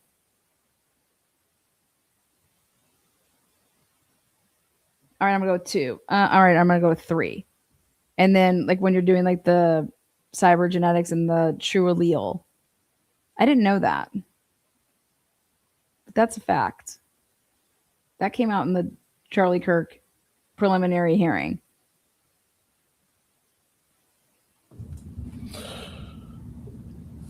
Does anyone have any other questions? I do. I'm trying to find the page in his report. I'm not finding it. Or like I'm trying not to watch the chat because it can get very distracting. I think the best thing that I can probably provide to people is, I really didn't have a dog in the fight here. I've got no reason to frame Brian Koberger. I've got no reason to free Brian Koberger. I was somebody who was simply relied on to look at some very technical, specific evidence in a manner that would benefit the defense team because of a lack of understanding of some of the technicalities around that. And all I can do is speak honestly about what I saw. And at the end of the day, it's my opinions. And, I already said what my opinions are worth. So I can respect the fact that there's people that will not agree with me. And that's totally cool. That's the beauty of our country. Good for you. But at the same time, I think that, like I said, and I've been saying, to have a real conversation with this, we have to consider all of those options. And I'm totally open to do that. So yeah, you can ask away. I do have another area that we forgot real quick. Can we talk about I really wanted the Molly. the cash report from the draft to the final? I mean, Sam, how much didn't it go from like draft, like 124 pages to like 31? And then if I quote you on your report, we say that the slide shows 4 cell site sector connections between blah, blah, blah. And special agent so-and-so has concealed 92% of these connections from AT&T on the report. So can you just help us understand where almost 100 pages of the draft report would have gone to the final report? Because that seems a little suspicious. Seems pretty crazy, doesn't it? Yeah, I would love to give you a really good answer. The only thing I can tell you is in between the draft and the final report, the only thing that really changed as it relates to the CAS report was my report. So after reviewing the draft report, I wrote my report, and as a result, the final report came back 100 slides removed. I don't know why those 100 slides were removed. It's a great question. I can't speak to that part. I think that requires the FBI to answer to. And when I say the FBI, I want to make sure I think that the FBI as a whole does great work. I think that the FBI typically is a very reliable law enforcement partner. There are individual actors in this case. When I'm using the term very generally, the FBI, I want to make it really clear that people won't take my statement and be like, oh, so I said all of the FBI. That's not what I'm saying. Another thing that we can talk about really, really quick, because I actually made a note about this a couple months ago, the allocution. I think it's worth talking about the allocution because I've seen it pop up in the chat a couple times, and I'm not calling the three of you out. I just want to express something. There was an interview with Dr. Turvey where Dr. Turvey says, I've never seen this. And one of you asked him, have you ever seen a case where the allocution was not required? He says, no. Or have you ever seen a case turned over an appeal because of the lack of allocution? He says, no, I've never seen that because it's never happened. Mm-hmm. Idaho Criminal Rule 33. Everybody should read it. Those of you at home who have an issue with the allocution, it's ICR 33. All you got to do is go to Google and Google it. A lot of states do not require an allocution. The idea that an allocution is actually required is nonsense. The Fifth Amendment is still very much at play. In Idaho, what is required is sufficient facts to determine that the defendant committed the crime. And I heard Dr. Turvey said he never did that. Well, that's not true. In open court, Brian Koberger admitted to murdering all 4 of these victims. He said, the question was, did you murder? And they went name by name by name, to which he responded yes to on every single count. He was then asked, were you clearly thinking when you committed these crimes? He said yes. He was then asked, were you promised anything to take this plea deal? No, I was not. Did you enter the house with the intent to commit these crimes? Yes, I did. That satisfies all that is needed by the state of Idaho. In fact, it goes above and beyond. At sentencing, the idea of an allocution being required that's nonsense. If I'm a defense attorney and I'm looking at the long game here, why would I allow my client to stand in open court and allocute to this crime? I'm going to do the bare minimums of what I have to do to meet the plea deal. So the idea that Brian Koberger didn't allocute to this crime, well, number one, it's not required. Number two, he did establish significant factual basis that he committed this crime by admitting that he committed the crime. Mm-hmm. So I'm not sure where. If he said he didn't commit the crime, then would the plea deal go through? Yeah. I'm sorry? There would be no plea deal if he didn't agree that he committed the crime. 100%. But that's all the law requires, is that sufficient basis for the defendant to have committed the crime is all that's required in Idaho and a lot of other states. So when a defendant says, yes, I did it, that's all that's required. So, I've seen a lot of hubbub about the allocution. That is super normal. I've seen a lot of high profile cases where we never really hear a backstory or a full confession from a defendant. They still have that fifth. In Becker's report, speaking of the blooming headlights with the camera at 1112, there is a date and timestamp 2022 at 11/13/0330, which is the time, When a vehicle approaches southbound on King Road from the right to the left, it turns left onto Queen Road eastbound. It means it's coming up like you're coming to the house. And like the 111 would be on the right, and then right after it's 1122. So the headlights obscure the vehicle as they glare. In parentheses, display a white flash much larger than the light source. Display a white flash and is much larger than the light source, and have motion blur for most of video. And then they show the image. He shows the image. And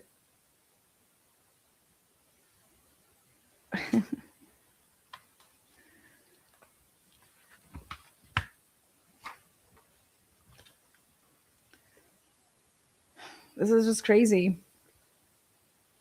He's calling it out in this report, saying, if you go and look at other vehicles, when they're coming into that area and they're coming up and they're driving up, the light sources do not look like this. The vehicle is light in color, painted sedan. The headlights, front grille are obscured by a glare. The A pillar and the C pillar are highly sloped. The B pillar is black near the windows. There is a fin-shaped antenna on the roof near the rear window. The taillights wrap around the side of the sedan and are positioned high near the trunk lid than the bumper cover. Fin antennas were introduced commonly in about 2010. Thus, the body shape and the antenna indicate that the sedan is a 2010 or newer. There is no view of the front or rear license plate area in the video. The quality of the video and the path of the video indicates an observer would only be able to distinguish drastic body shape differences, such as like a van, an SUV, a pickup truck, etc., from this sedan. Thus, from the current evidence, this unknown vehicle of interest is not identifiable as a specific make and model sedan based on the King Road 1112 video. And it is not for any of them for like those each time it comes in. About 2 or 3 minutes later, a sedan is observably driving westbound on Queen and turns northbound on King. And again, those images, and it's the same thing. In the make and model chart of number 2 of the FBI, image 8 above is highlighted that the FBI concludes that the third brake light is lower on the rear window. This is an assumption and not a fact, as the rear window is not visible in image 8. But again, the motion blur and obscuring headlights and taillights, what they did to this vehicle, he's insinuating in his report that this has been altered because not a single other car that comes back and goes with, for him to even make that, that's just crazy to me. The amendment right. Now, it's not required, but could the judge require it in the Saw Brian do an allocution in this case. Like, And with all the cell data that we have sitting here today, I still don't even think we know exactly when Ethan and or Xana got home. Have you seen evidence that would support that exact timing? And we just haven't, and we're just supposed to trust everybody. We're going to I get can it. tell you when it's very likely that their mobile devices were not at the house, and when they were at the house, if I sat down and looked at the records, and I don't recall there being any like aha moment when I saw that time. They were there before the murders. That's what I can tell you. They were there before the murders. That's what I can tell you. And he's going with the time frame of the murders at between 4 and 4:20.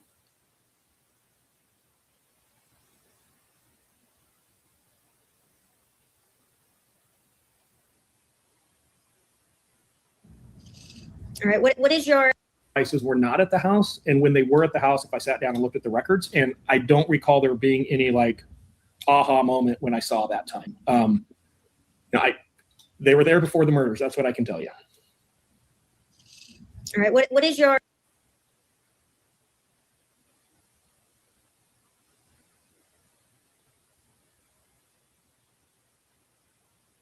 what artifacts are you using to, like, are you using the Wi-Fi?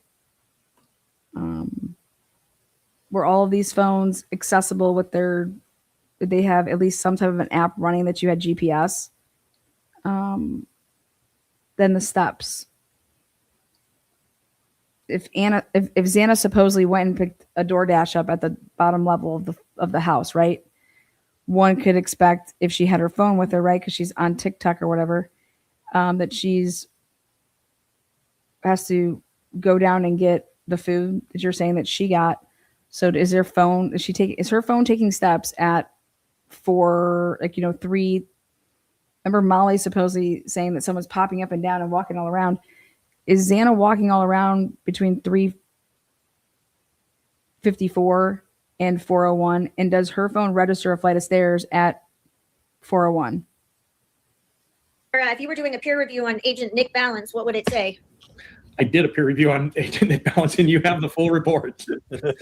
I know I was being somewhat sarcastic. He needs to go back to FBI school and maybe. I think the thing that I will stand by until my dying day is that report and the peer review of that report is nothing more than a rubber stamp. And that report and that part of this investigation can never be accepted as the standard in this field. And that's why I got involved in this case. That's why I'm still very passionate about this case. What do you mean the standard? I would hope that the standard isn't fabricating and manipulating cell towers, coverage areas. If a car went left and right, when a phone really turned off versus, I'm going to say it turned off here, not mapping the handoffs. This should be a crime. This is obstruction of justice. What these officers did is a crime. This is criminal.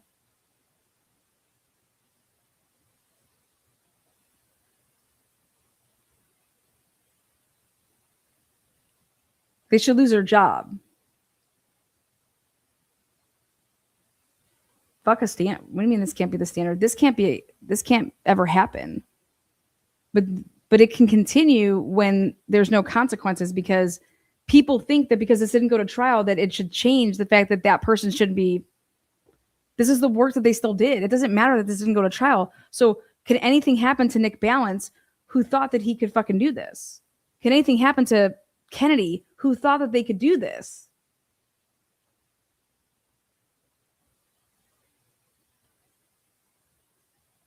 Your report is claiming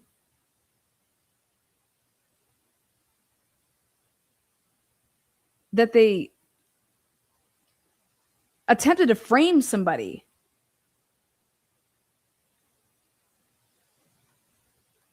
I'm currently spending my time traveling around the country on my own dime, teaching law enforcement about this case to prevent this from ever happening again. So like I said, I get where people are pissed off. I get where people question law. But how do you flying around teaching anybody anything?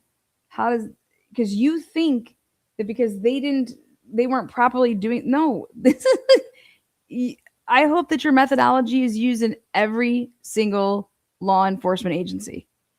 Okay. With that said, that is not going to prevent anything that took place in this case. As your book says, we are assuming, in order to move past, rules 5 and 6, right? We are assuming that nobody is doing anything purposely, right?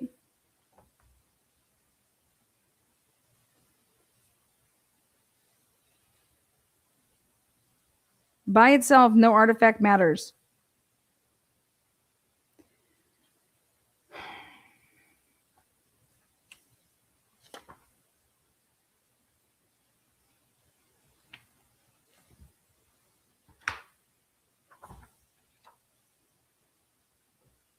Enforcement. I got involved without being paid. I've spent an incredible amount of time trying to absorb this case. I'm still investing my own money and going around. I've got an entire training class that I've done all over the country. We've had about 300 agencies attend it to date so far. We're getting a lot of people coming to the class. And the entire point of this is to educate law enforcement on these issues with mass scale and technical data to prevent this from happening again. And I'm making it very clear that report in this case can never be accepted as the standard. It just simply can't. This report in this case, if you were to do something like this, should get you fucking fired and you should be receiving charges, criminal charges, based on what you were saying in your report that their work did.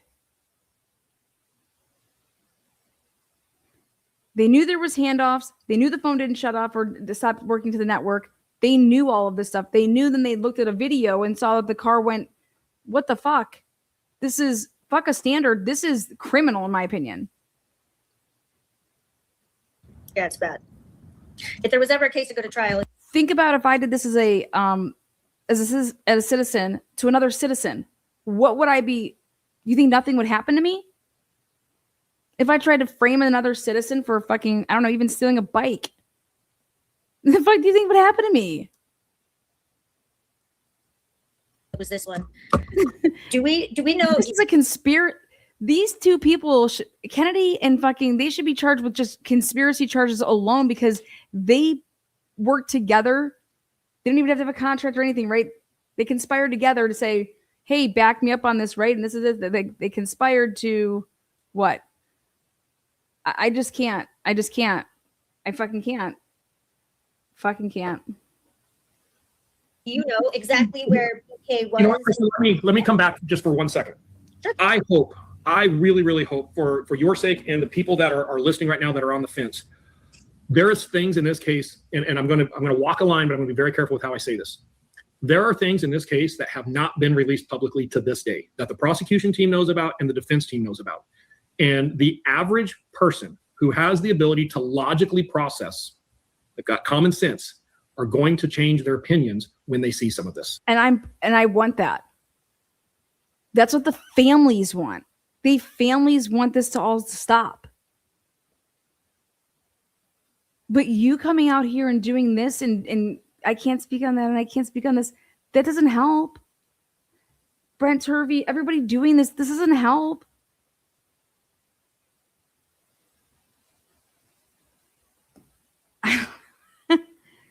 It doesn't help what the Barnharts did. It doesn't help what Jeff Tanzola did. None of this shit helps.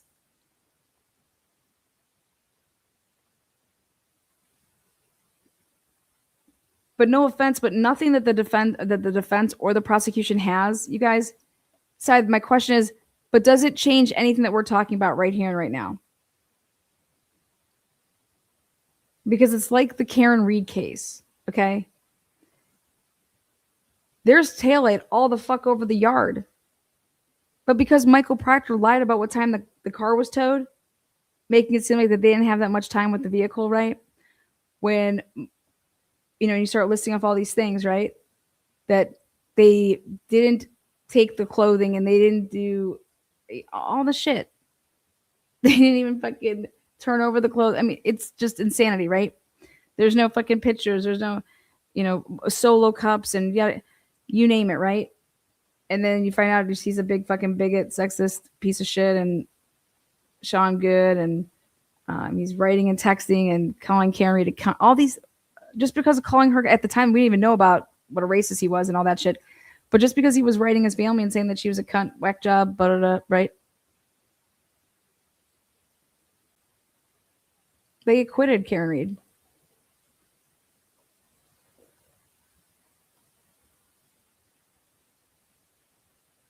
No, Lana, it doesn't change for us. Well, it doesn't change everything that we've been talking about. Like, no matter, I'm sorry, but no matter what they have. And we already know that Bill Thompson can't put him at the house. So what are you speaking about? But no, it doesn't matter because it doesn't change this stuff. And this stuff is what would get you you'd have a really good opportunity to be able to have a not guilty verdict. just because you cannot believe and trust in any of this shit. So I don't think that what the defense or the prosecution have that we don't know about, that you think that we don't know about, I don't know, because you don't know what's been released. That's another thing I don't understand. If you're saying you're not paying attention to the drops and the drips and all this stuff, then how do you not know that we potentially could have it, you know?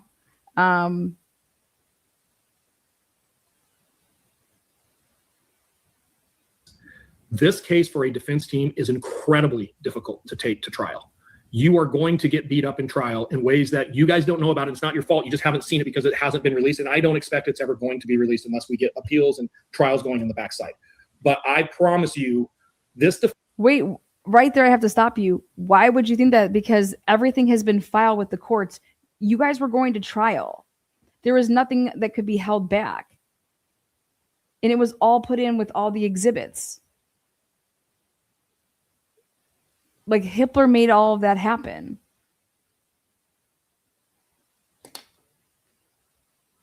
The only thing that I don't think that we're ever going to see is crime scene photos.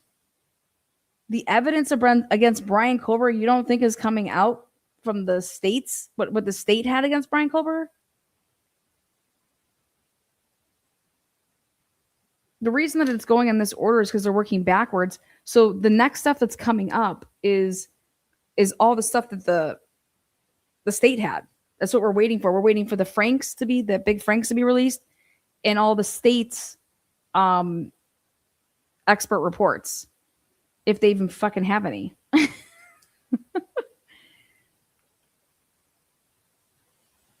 I say that because in every single one of the expert reports, they're saying that there has been no disclosure of any opinions. defense team was competent. This defense team had the skill and the knowledge to take this to court. They strategically made the decisions they did because there are things in this case that the general public still doesn't know that I can't get into. I would love to. That reframes this entire investigation, that makes this an incredibly difficult case to defend. It does. And it's extremely prejudicial stuff. And I don't expect that the defense would have had any luck. Well, they don't have any luck so far getting it where it didn't go in front of the jury. Let me ask this then. We've been looking at this as there were basically three pillars to the prosecution's case: the DNA on the knife sheath, the cell phone data and the power data, and the Elantra. Are there other major pillars to this case, other major categories of evidence that we have not seen, or does this additional evidence fall within those three groups? I'm going to split this into two trials because this is a death penalty case, or was a death penalty case at the time. So we've got the guilt phase and we've got the sentencing phase, right? The guilt phase, showing the defendant had access to a murder weapon consistent to the murder weapon that is believed to have been used and consistent to the knife sheath that was found, would be very, very easy to make. Mm-hmm. The nature of the crime and as far as the way it's committed and some other details about that, I think. So something that I would think would be bad for Brian Culver is that where's the knife today? Where's his knife and sheath today that he bought? I don't know if one of his family members could testify that they saw it in Pennsylvania, after he left. I don't know if they were interviewed and asked any questions about, does Brian own any weapons? I have no idea. But I was trying to think in my head is what could be, and it's like I could see a jury saying, oh, well then where's his knife?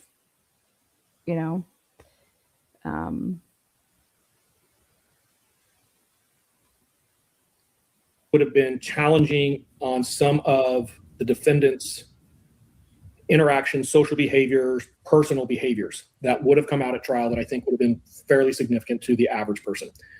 Would that have come out though in trial during which part?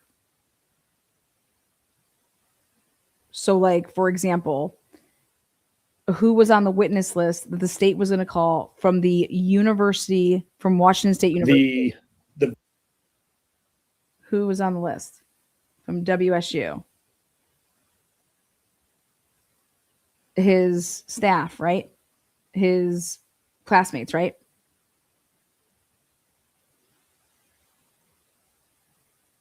Vehicle, the phone records, I think would have been major pillars to the state, because like I've been saying the entire time, anybody who testifies in this case, nobody can say Brian Koberger didn't go to Moscow that night. And I know there was some claims that the defense put out early on in some motions.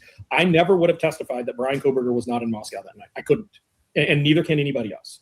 So, in fact, when we look at, I've been saying the whole day today, if you look from point A to point B, it is incredibly likely that he went right through Moscow. I don't see another route that would have done it, that wouldn't have been exposed on camera. So, that's also a major piece in the guilt phase. Those things, but wait, what?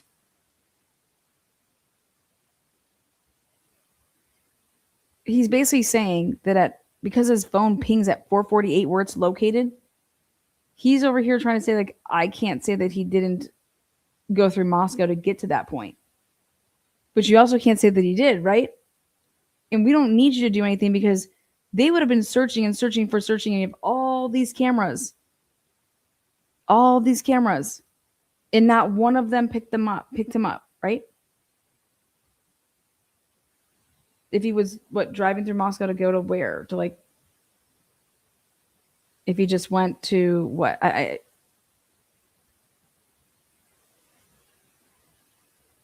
They're trying to say that car is him in Moscow, but they're using it by saying that another car that's not him, that you're able to prove that's not him, is how he got to become that car. So don't you think that's going to, like, for someone that's a logical person, after that gets explained that it's not that car, there's no way that could be Brian Koberger's car.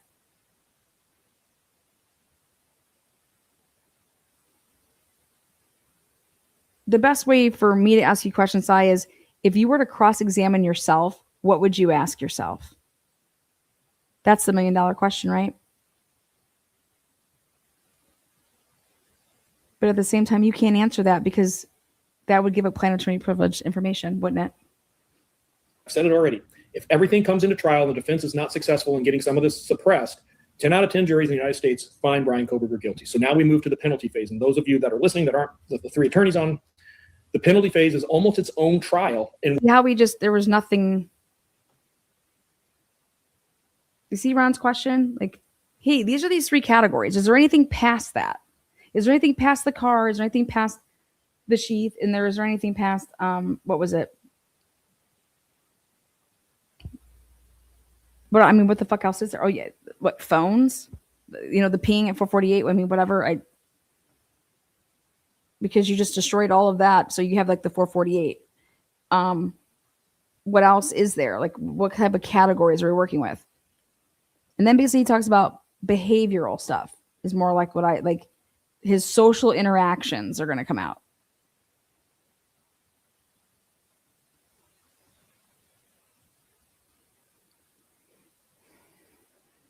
How does that come out?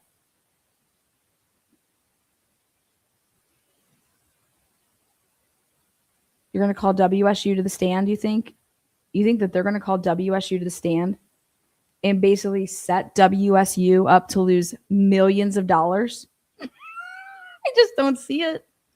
I think that they're in some pact that wasn't going to happen like that.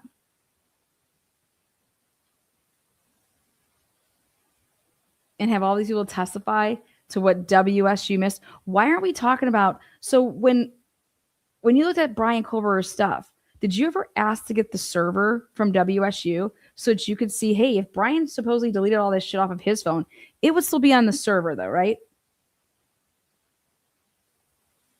And what was on the server that could have potentially flagged anybody to say, like, hey, you guys got a fucking serial killer in the making over here?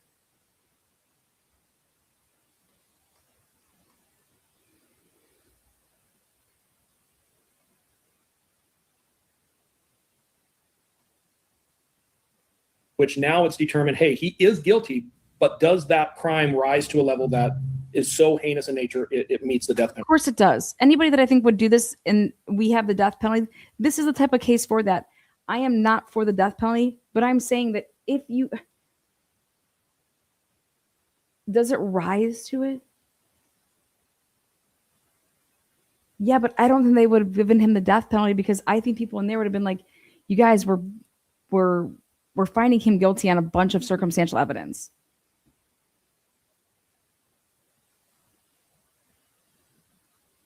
And did you think they would get into then? Well, if there's some doubt here and we're not going to go the distance with that, then why did we vote guilty to begin with? I mean, don't you think that that's so fucking fucked for us humans to sit into a room and decide if somebody should die or not?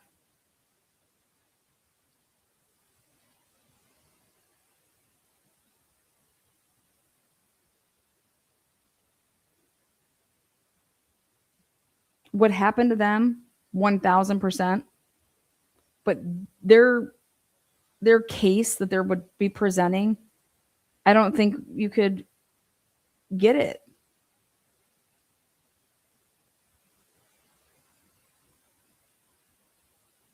And then you find out that like he's autistic, right? And then you're like realize like, oh my God, he's autistic. I didn't know that this whole time because they didn't mention any of that shit on. That's why Ann Taylor was like, if they open the door and start talking about his behaviorisms, we have the right to talk about that he is on the spectrum or whatever his tests are. To think that wouldn't be allowed, like, I don't even, oh, he's staring at me, he's gazing. Well, let's talk about a little bit why that probably happened. I don't know. And then I would be over here like, why didn't any of these people go file police reports? Why aren't any of these grown ass fucking professors going to the police? Like, what the fuck is going on? If this kid was everything that you thought he was, you guys were in the criminal justice program, the criminology program, PhD. Why didn't you go to the police?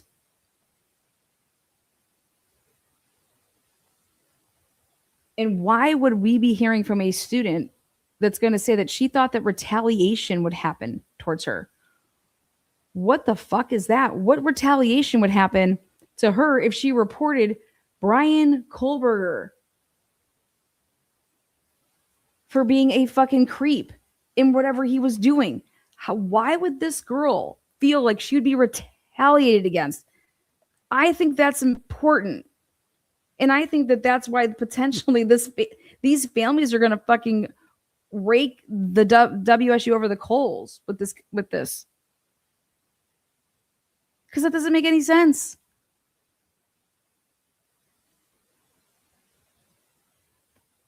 It's almost like that girl went before and did something before and something happened. And I think that that's relevant. I would love to hear about that.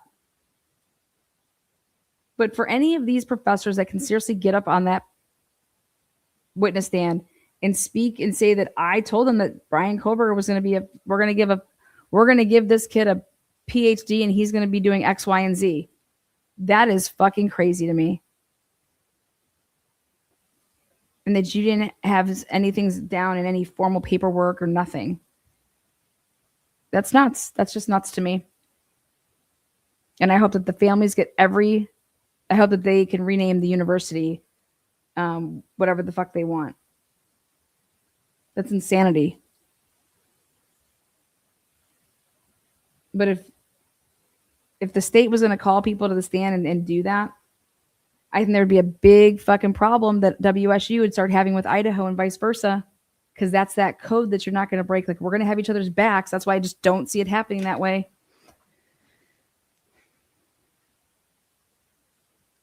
So basically, those are just the 3 categories. And then it was going to come out that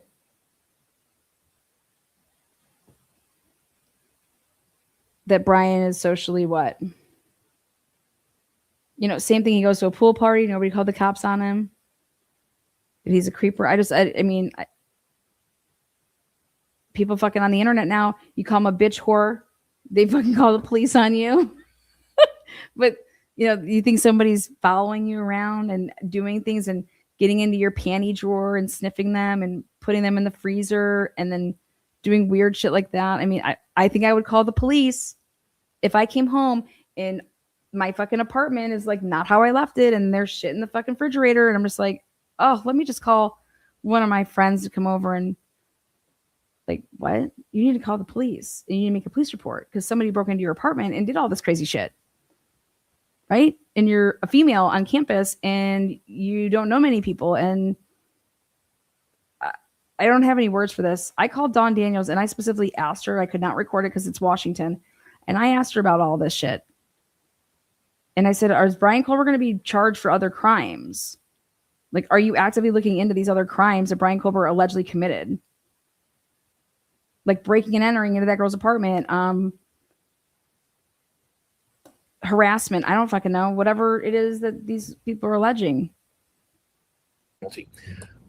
Typically, why that's It's all been looked into, and it was all, you know, they looked into everything, and I said, okay, and nothing. He wasn't charged, right?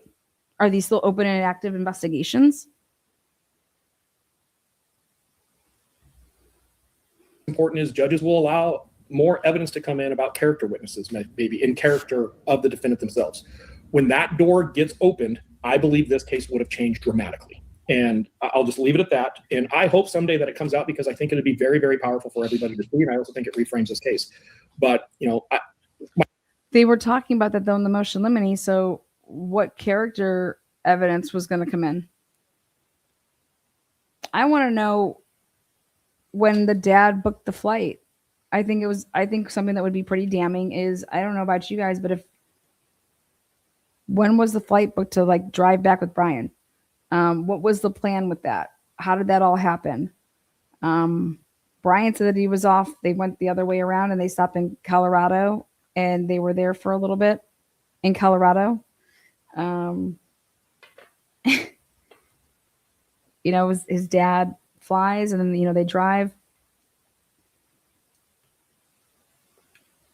According to the Gonsalveses, that was just after the Bolo happened. It was, oh my God, get your ass down there and get Brian, you know, get this car back the fuck out of there and park it in the garage and don't let it leave the garage. And let's try to sell this car. Like that's what the rumor mill is saying. I would love to see the evidence of that. I know that Ann Taylor was going to be calling a guy from Pennsylvania who was like, I don't know any of these people. He's like 80. I don't know. He's an old dude. And he's like, I don't know what the fuck. my big point here, and like I said, I'm going to try to walk this line very carefully. Those of us that have seen this data understand the significance of this data. Those that haven't are not in a position to make the claim that, well, I will never believe that this didn't happen, because there's things out there that I think if a lot of people saw, it might change their opinion. And to be clear, you know, we all have our own opinions, and there are certain opinions. Sorry, but anybody that's making a blanket statement like that, they're not even worth you explaining a goddamn thing to. That's how I feel. If you were to say, I don't care what you tell me, it doesn't matter what you show me, I'm never going to believe that Brian Culver did that. Anybody that would seriously make that statement, I think is a fucking idiot. I have no problem saying that. If you say that about anybody, because after you would be provided stuff, if you don't want to look at it and see what it would say, like, fuck, you don't even deserve me to send this to you to give it to you. You can keep on staying on your fucking dumbass island where you're just going to be ignorant. Okay? We're over here like these lawyers are asking over and over again. Like, can you see how with the information that's out here that there's a problem?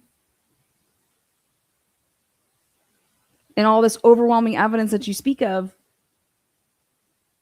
there's a problem because we don't see it. These are lawyers saying this. This isn't Lana saying this. These are lawyers are saying there's no overwhelming evidence here. The case is fundamentally, structurally, from the beginning, fake, flawed, fake. It's fake. It's a fake case. This was all built off of everything's false.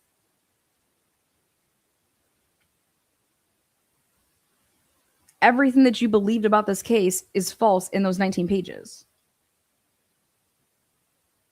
Not everybody was home by 2, and not everybody was sleeping and in their rooms at 4.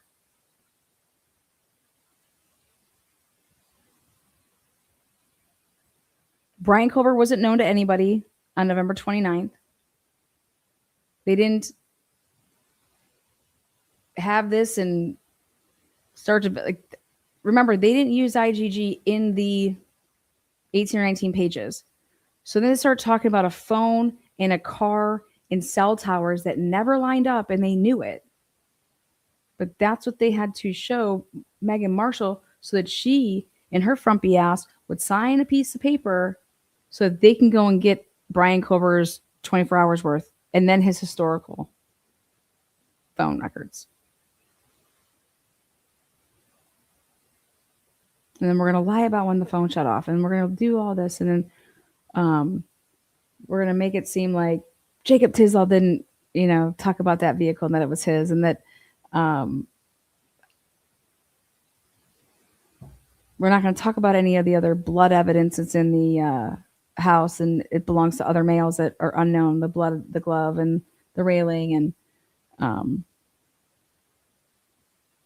that you formulated within the scope of your expertise on this case. And then there's the more broader opinions that you're formulating now based on certain areas that maybe you weren't an expert in on this case, even if you were in other cases. That would be fair.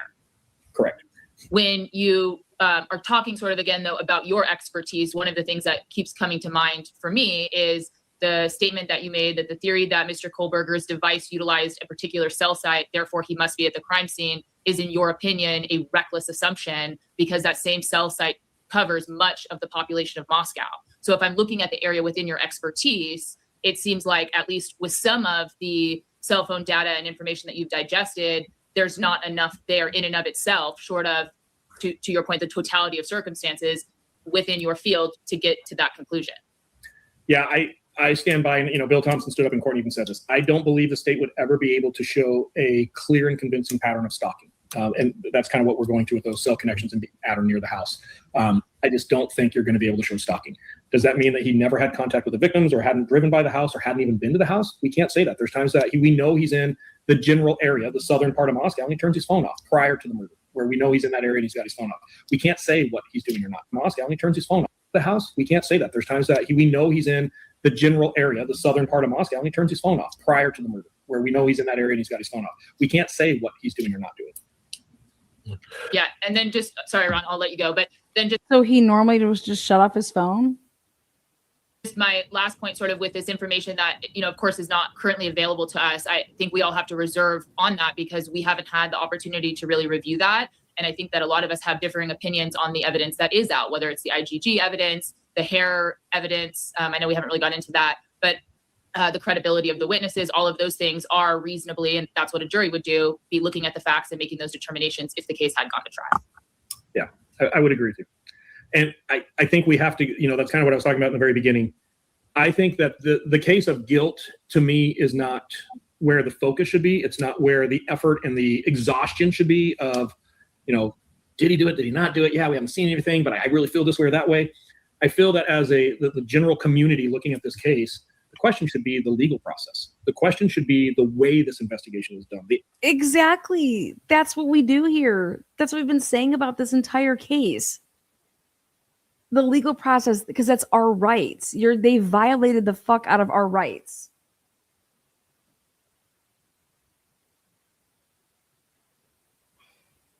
You have people in power positions that are lying in affidavits, are making up shit, making it seem like this person did something and telling that to a judge so that you can then go and search my fucking phone and get my DNA and get all of this shit and create this circumstantial case to fry my ass.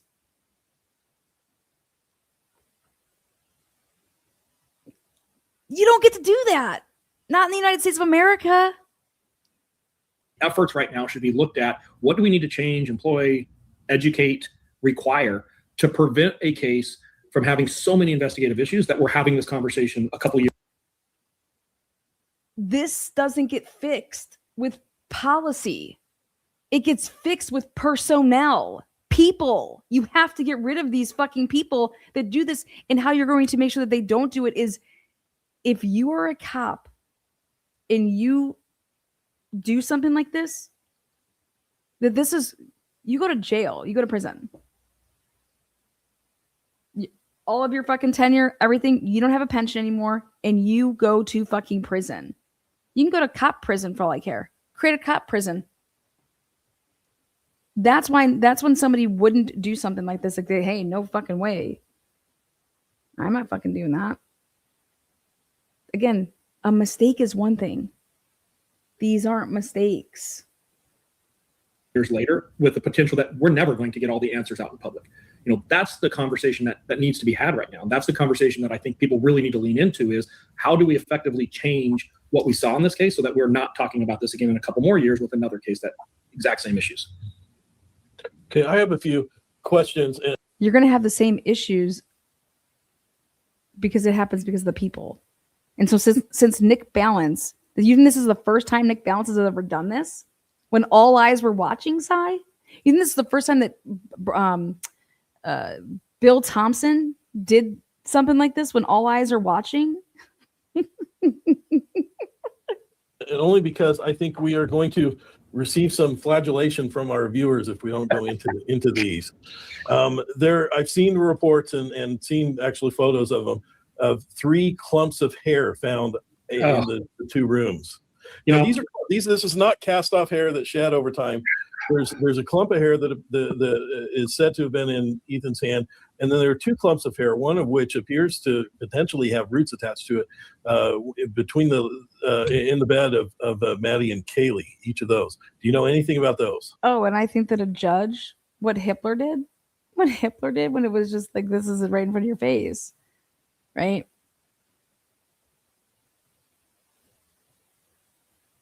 The probable cause is shredded when Payne says on the stand that we did not know Brian Colbert's name until the 19th. That means in the probable cause, when it was assumed and presented to Magistrate Marshall that they had his name and that they took some investigative measures because of his name on a report on November 29th, 2022, none of that is right and accurate. None of it. It did not occur. It did not happen. But yet they put in a probable cause because that's how they try to make it seem like they got to Brian Kober.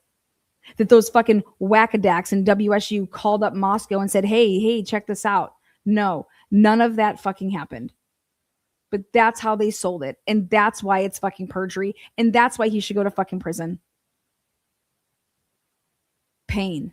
And anybody else, because it was a commingling effort, all you motherfuckers should go. And sorry. Like, unreal. I do, and I want to qualify my answer before I say this. I recently released a book where I actually quote Dr. Turvey on some work that he has previously done, and I actually cite him as, hey, look at this guy. His statement about the hair on this case is complete and utter bullshit. And the day that photo gets released, I think he has incredibly hurt his credibility. Incredibly. The idea that Ethan is holding on to a clump of hair just isn't supported by the evidence in this case. There are very good crime scene photos that shows exactly what he's detailing. And I want, for your listeners, I want to explain very clearly what Dr. Turvey said. The manner of Ethan's death, he bled a lot. And he was leaning up against the wall between the bed and the wall, and his hand fell down in between the bed and the wall and is actually resting on the bed frame itself. Blood ran down his arm to his hand. When he was moved, there was debris that was on the bed frame that was now stuck to his hand in the dry blood. In that debris, there is a hair that looks a lot like Xana's hair that is there. There is not a clump of hair.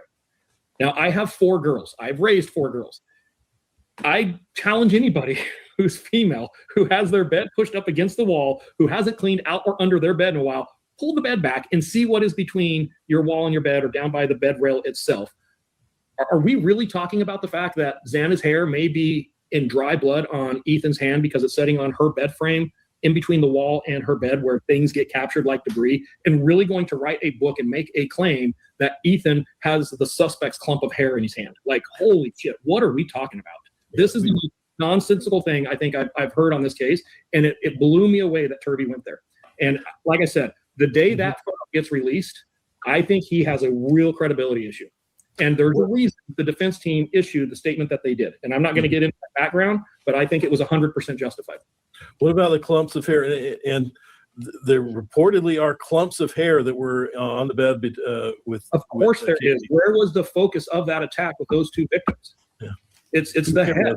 Yeah. The idea that there's pieces of hair mixed in between these two bodies, and I'm not going to get into detail of what this crime scene looked like. Mhm. I would be blown away if there wasn't remnants of bloody hair there. If they didn't find bloody hair there, I'd be like, well, there's a problem. And the idea that somehow we can take this Okay, so I guess my question would be is Xana's, did the ME note that Xana had clumps of hair missing? Was that in her findings that Xana had clumps of hair missing? Or was the hair just from the floor in her room? Because there's like a difference, you know what I mean? Like somebody yanking out. I'm gonna tell you guys something. A girl that I played basketball with, she was murdered in North Carolina, and she went out for a run, and she would always go run around the area. She's a teacher in the summertime, and she did this loop or whatever, and then she came back to her apartment, and when she put the key in to go in, this dude came up from behind her and just pushed himself in with her. And he lived at the apartment complex.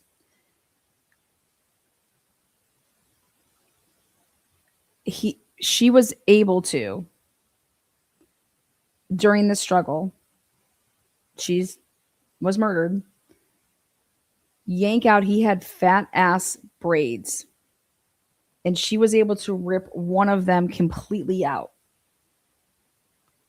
After he does what he does, he kills her. He then puts her in the bathtub, bleaches her whole entire body, puts her then back in her bedroom on the floor, just laying out on the floor, and then left with his clump of hair.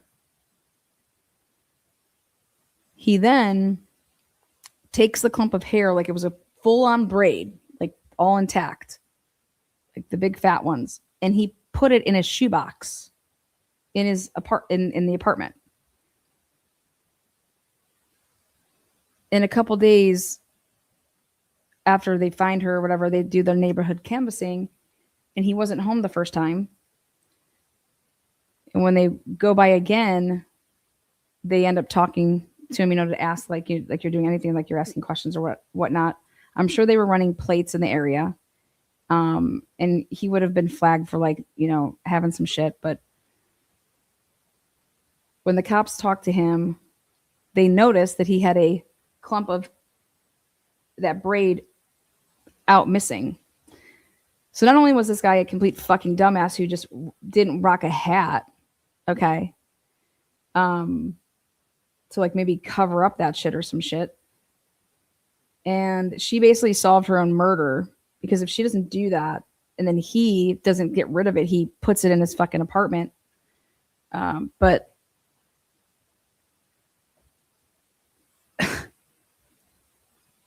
people can grab people's heads, people can grab people's hair, people can do whatever.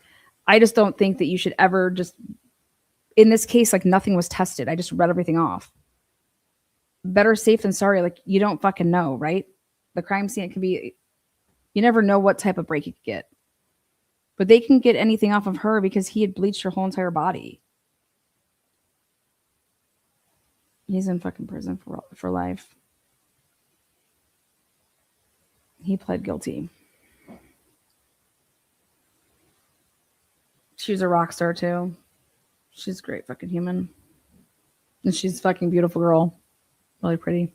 Piece or this strand of hair that's dried in Ethan's hand, we can go find the real suspect. That's the most reckless thing I think I've ever heard an expert attest to, and he knows better. He knows way better. Let me ask you this though: it was significant enough to be excluded as Brian's, so it was at least 100%. tested at some level. So Sometimes law enforcement has to exclude evidence because of how it looks in court if they don't.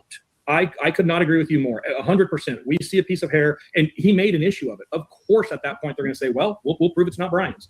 But or then we'll test it against Brian. But it wasn't. Go ahead, Mark. I was going to say, we also have to understand the testing that can be done. We don't have roots. It's a strand of hair. It's mitochondrial. We can only relate it by eliminating people on the mother side of that, the maternal piece. Mm-hmm. So the idea that we can send that to the lab and actually even develop a DNA profile is nonsense. And so by that same standard, we can assume that or suggest that maybe it's a victim's hair, but we can't actually confirm that it's her hair either. They could have related that it came from somebody on Xana's maternal side. And I kind of wish that maybe they would have done that testing, because I think that would help clear this up.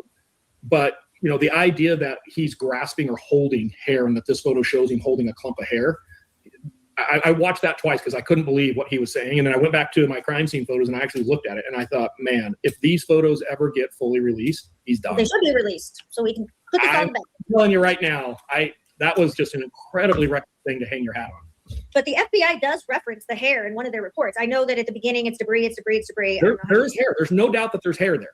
I agree. There's hair on a male victim who's in a female's room that looks a lot like the female's hair, 100%. But it also is the same color of other people that I think are questionable. And it was my understanding you could test, other than mitochondrial, you could test even if there wasn't roots. Is that not accurate? I don't question the idea that we need to run that hair down. I question the framing that Ethan is holding on to a clump of hair, the way it was described by Turvey as, and it was very clear. Anybody can go back and listen to what he told you guys. He paints a picture like the suspect was tangling with the victim was tangling with the suspect, and Ethan rips out this clump of hair from the suspect as the crime is being committed. And that is not what is in the picture by any play of the word. And you know, what a great piece of evidence for law enforcement. If that was the suspect's hair, like, man. That is curious.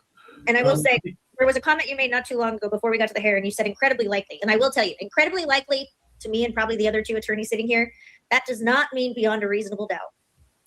I will agree with you that a lot of my statements with Brian, and I think you guys can appreciate this, I have to be very careful with how I frame innocence and guilt in my opinions, right? In conversation. Okay, I want to read something for you guys.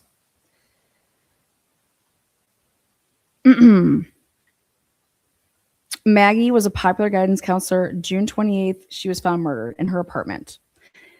She was a well-known, generous educator who taught and coached basketball before becoming a counselor at the Discovery High School. Police say Daniels was strangled inside her apartment after a struggle with no sign of forced entry, a detail consistent with her habit of leaving her front door open for students. Her death was ruled a homicide, and investigators noted there were signs of a violent conflict at the scene. Again, this was on June 28th, 2014. The arrest did not come until August 4th, 2014.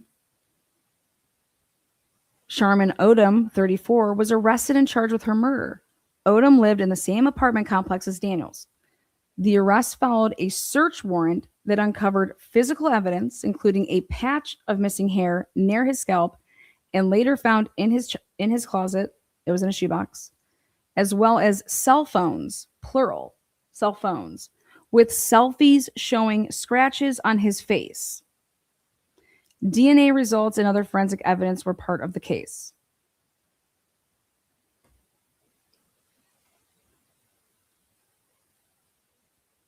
Brian happened to take a picture of himself the next day and happened to have his hands in there, happened to have his face in the camera, you know. And Scott Roeder, I'll never forget this. Scott Roeder said, "Lana, I wouldn't have let anybody leave that campus until I checked everybody's hands." He said the number of stabbings that they're saying that occurred, right? The bruising that what your hands would have looked like. Your bruising. Like, he was talking about mass, like you need to see someone's hands. They would have been fucked up. They would have had bruises. I'm curious of how long that would have taken. But yeah, so June 28th to August 4th. He was in the neighborhood. He was in the apartment. So that was like almost like what? 5 weeks. I thought the case was going to go cold.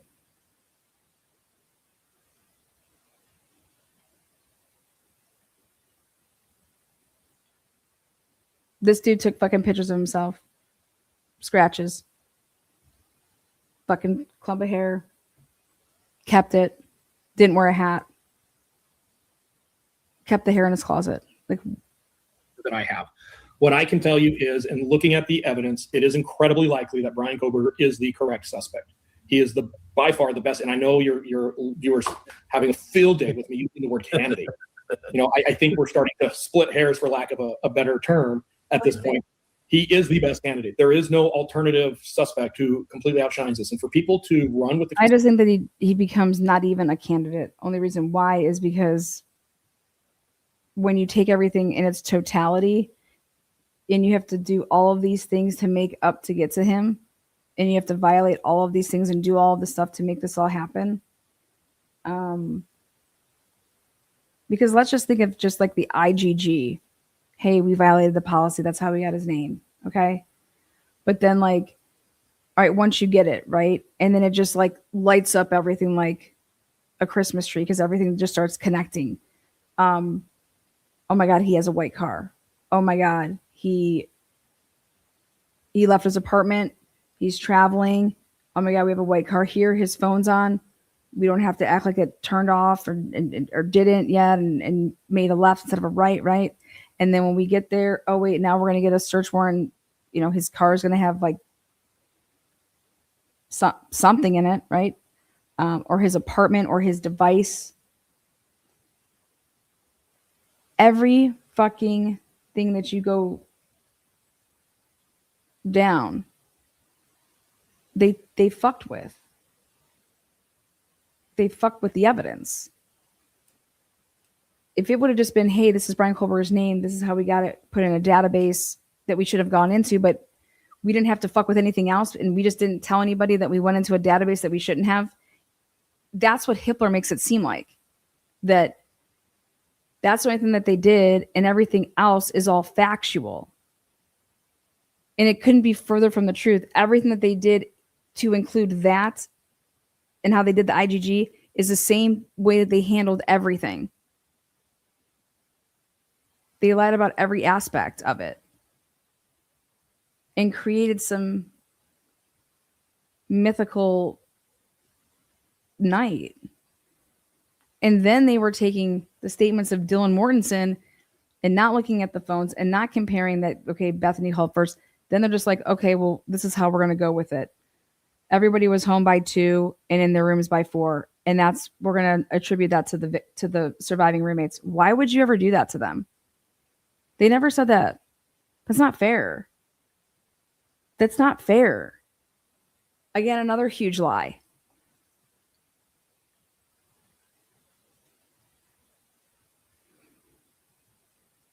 These surviving roommates clearly didn't remember how this all played out because the phones don't support their version, right? So we're going to just go and lie about what they said. I mean, everything. And then you're just putting them in such a horrible spot to just get absolutely blasted. And Cy over here thinks that it's the media that did it. It's like, no, it's the cops that did that. The cops did it. The cops put words into these girls' mouths that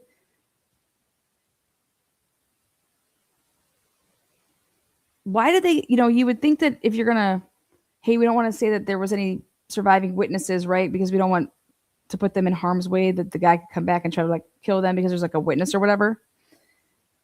I would love to ask them the question as to why did you tell the public that there was no witness, that the girls were downstairs?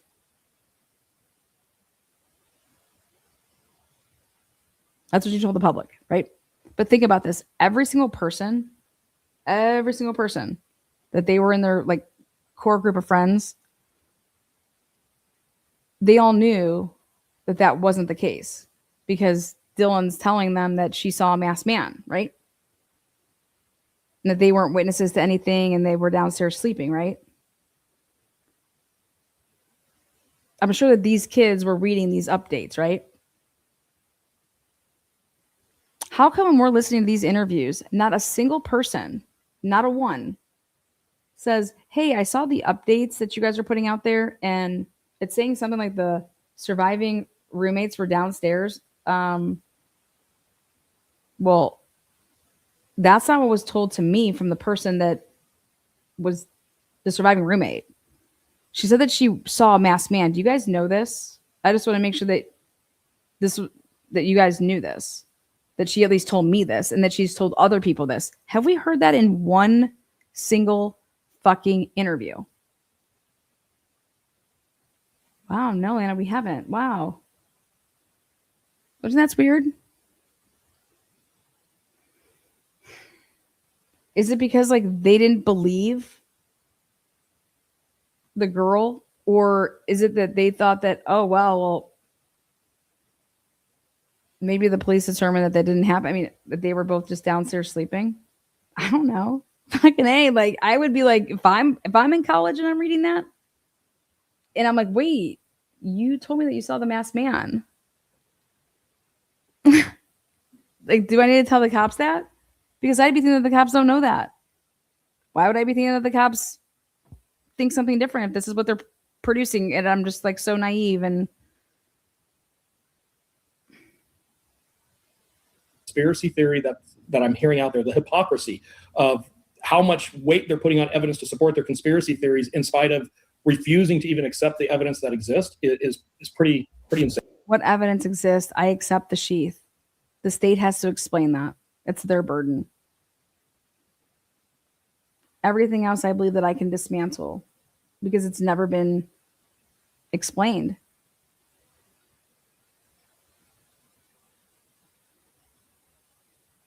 And if these phones are moving at times where these people are supposed to be sleeping, or vice versa, or they're already dead, allegedly, right? If any of these phones are moving, let's say past 420, that aren't, none of these phones should be moving past 420. There should be no movement. Fuck searching on the internet. I don't give a shit about that. Movement. Are any of these phones moving past 420? And I'm not talking about the reliability of any GPS. I'm just simply saying, are they moving? And if these phones are moving after 420 until noon, well, I think that's a problem, right? And then you're going to market the time frames that they do it. And then you should be asking yourself, you know,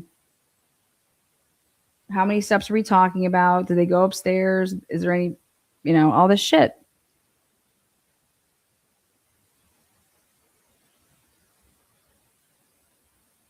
And then what if the victims' phones are moving past 420? Then what? What do you think about that? Sai told me that these phones and these because the movements are the steps are unreliable. Well, I think that Alec Murdoch should call him. And I think that Karen Reed should call SyRay and talk about the unreliability of all of this shit, because all I see is people getting fucking convicted left and right over the movement of phones and taking steps and going upstairs.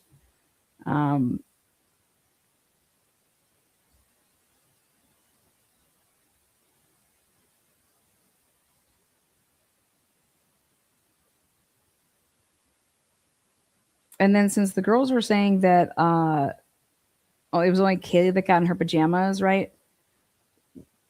When did Maddie get in her pajamas? Who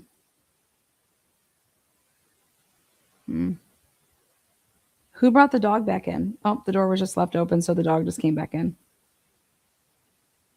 How do we know that it was that dog that was barking? It sounds like there's multiple dogs. But you do agree, like that hair wasn't tested. The 247 was not accurate. The PCA was wrong. Suspect vehicle 1 wasn't a thing. The FBI report didn't show their math. Like all those things are also There was an true. intentional withholding of evidence. Admit it. I have documented it. I've written a book about it, and I'm running around the country telling it to every police officer that I can get to listen to make sure that we change it. 100%. The legal issues surrounding this investigation are mind-numbing. I couldn't agree with you guys more.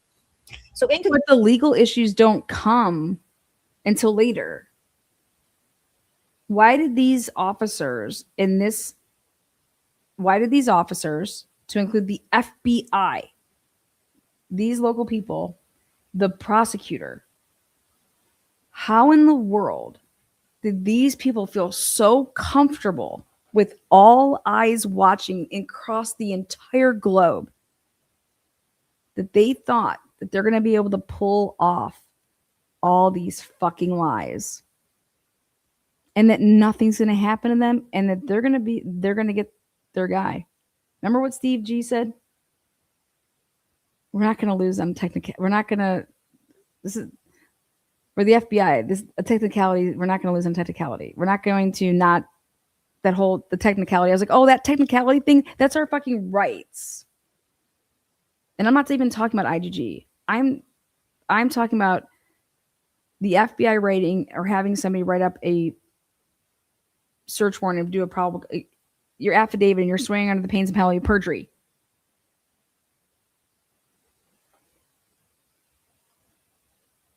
That's pretty crazy.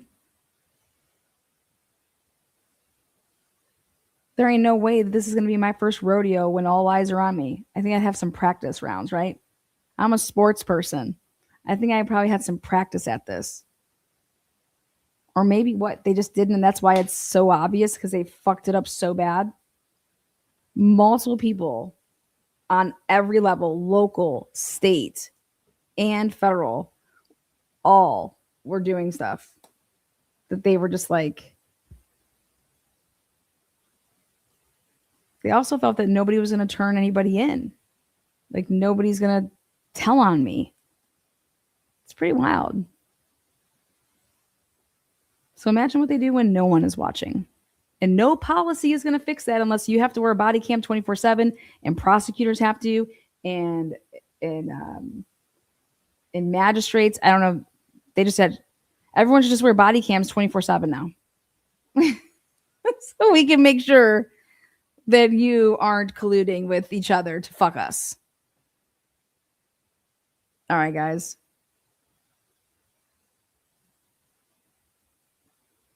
The biggest elephant in this room is the fact that SyRay refuses to say, in my opinion, that none of these people should be in law enforcement.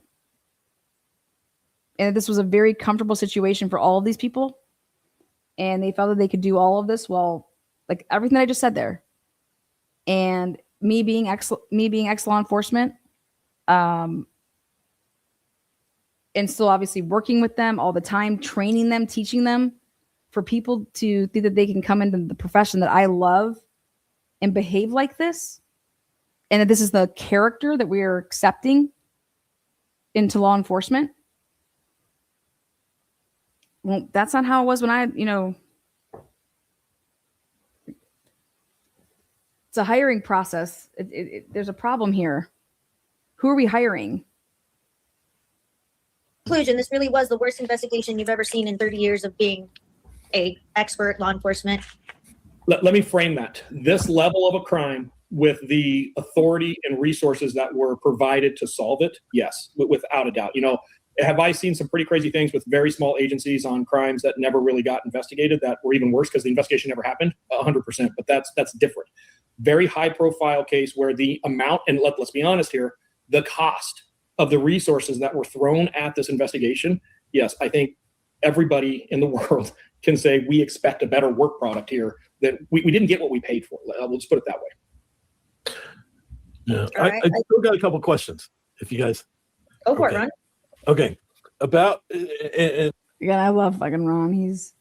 We didn't get what we paid for. What? The police committed crimes. The prosecutor committed crimes. FBI committed crimes. Oh, we got what we paid for.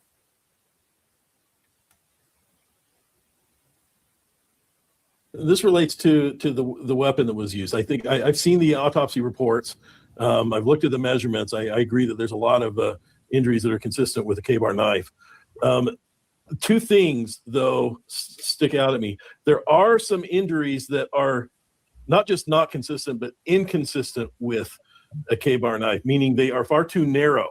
Could it be skin stretching? I don't know. But we're talking about half a blade that would be half the width of a K-bar knife. Are you talking about the thickness of the knife or the width of the blade? It doesn't fucking matter. It's inconsistent. I mean, some that are like, half that. And everybody's agreeing. Would surprise me, which also don't show sharp edges on it. And so that question. Some are serrated and I mean, it's all right here. So like there's multiple weapons on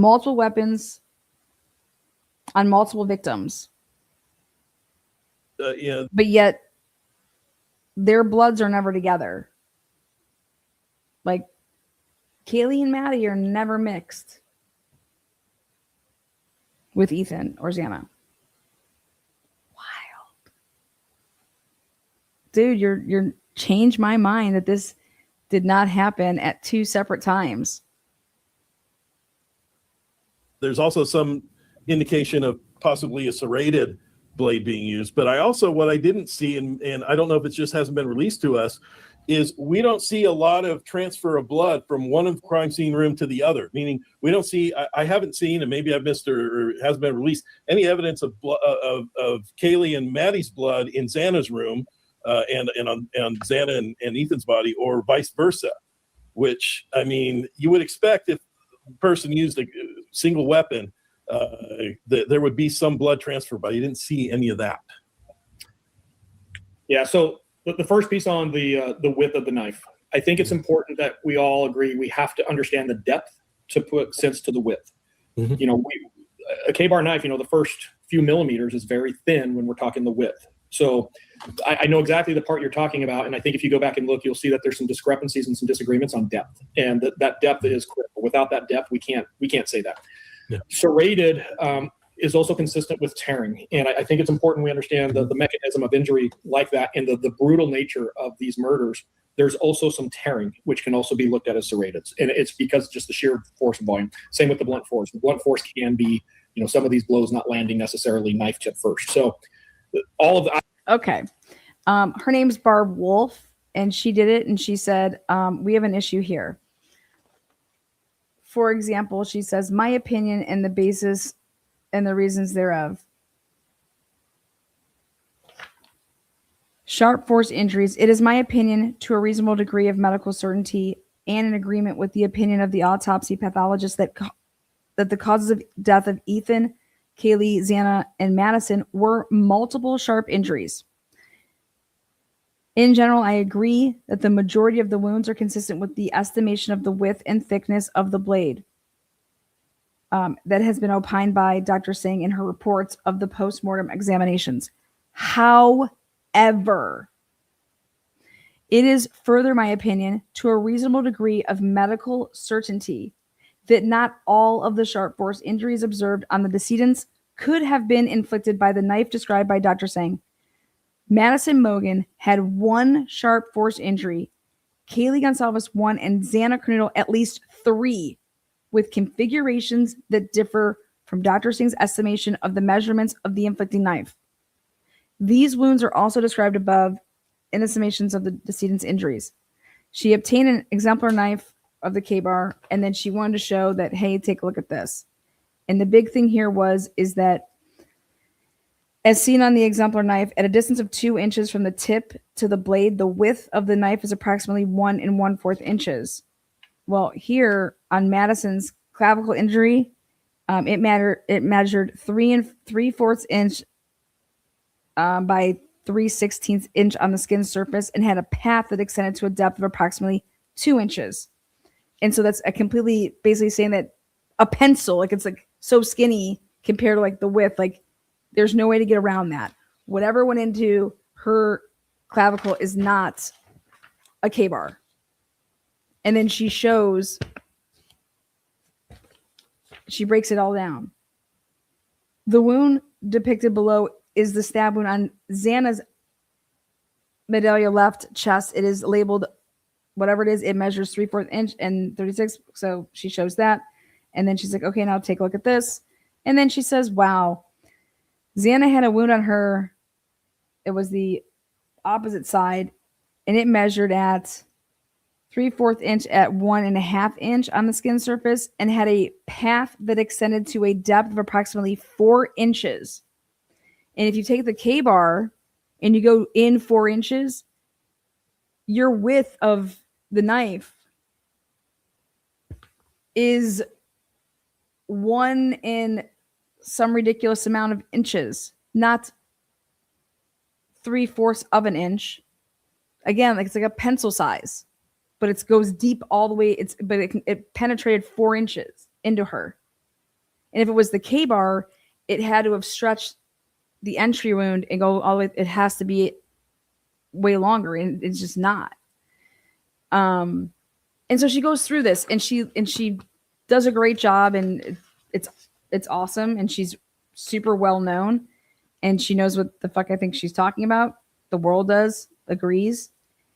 And then she gets to this final conclusion, and it should make everybody want to barf. Xana Kernodle had a depth of 5 inches. I mean, all this knife. This wound should be classified as a stab wound, and it was 1 inch and by 1/4 inch that was associated with an abrasion, but it wasn't an abrasion because that's where she's like, but there were fine striations in Xana's autopsy report. So she's going on. She's like, this could not be like, it has to be a knife like this, not one that would be a straight K-bar with no serrated edges. And so we're talking about not just 1, not just 2, but she's showing 3. I haven't seen anything there that would be concerning. Like I said before, I have done blood force and volume. There's also some tearing, which can also be looked at as serrated, and it's because just the sheer force and volume. Same with the blunt force. The blunt force can be, some of these blows not landing necessarily knife tip first. So I haven't seen anything there that would be concerning. Like I said before, I have done blood spatter expert testimony before. I was a subject matter expert with blood spatter. I don't know what all has been released. I believe that there's been quite a bit covered down on this. I will clarify it this way. There is no doubt as to the order of the victims being attacked that evening because of the blood spatter that is found in the different rooms and leading from one room to the other. There is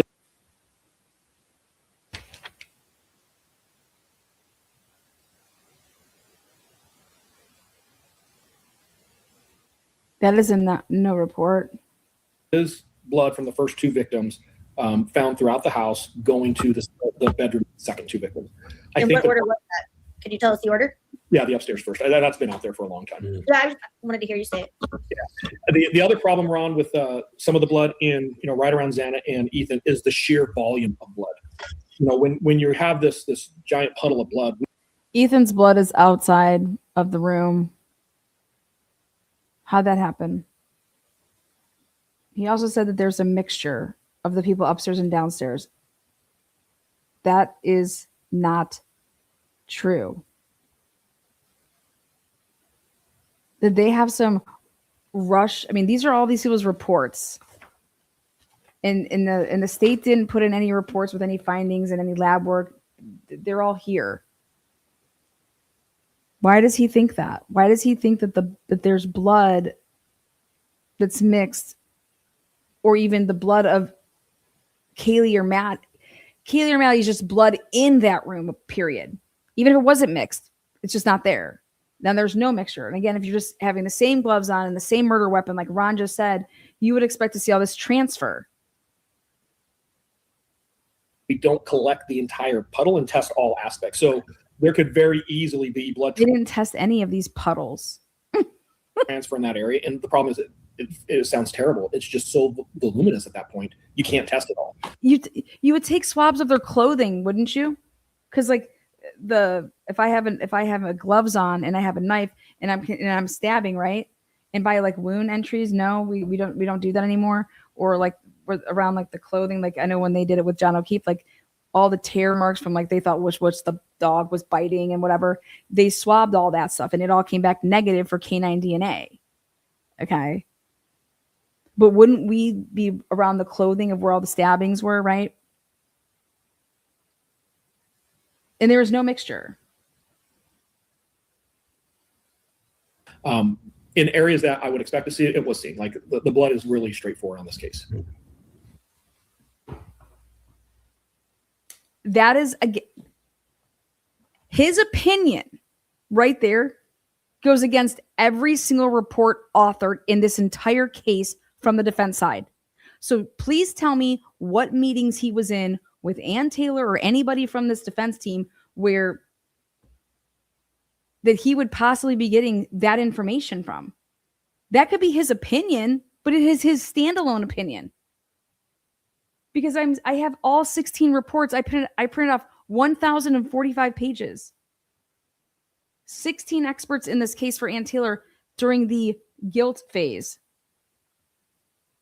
Nobody is saying that. Not a single person. And in fact, the state isn't saying it. So he would be on an island by himself there. And he would say, look, I don't know what's out there. Well, I don't know what's out there. All the fucking experts' reports are out here. And that's what all these experts are having problems with in their conclusions. Matt Nodal, whose report is 145 pages. Poor guy went through the whole fucking, geez. And he's the one that found out that Officer Payne's just relabeling stuff like he's fucking 2 years old and doesn't know what the fuck he's doing.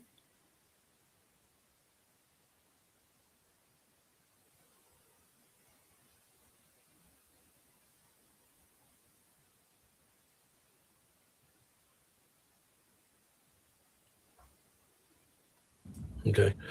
And I think my final question I have is, was there ever discussion of an offered plea? To your knowledge. I'm not aware of any discussion of an offered plea. I'm not aware of any real discussion about a plea until the judge promoted it and the state followed up on the judge's promotion. Outside of that, I'm not aware of any discussions of pleas prior to that.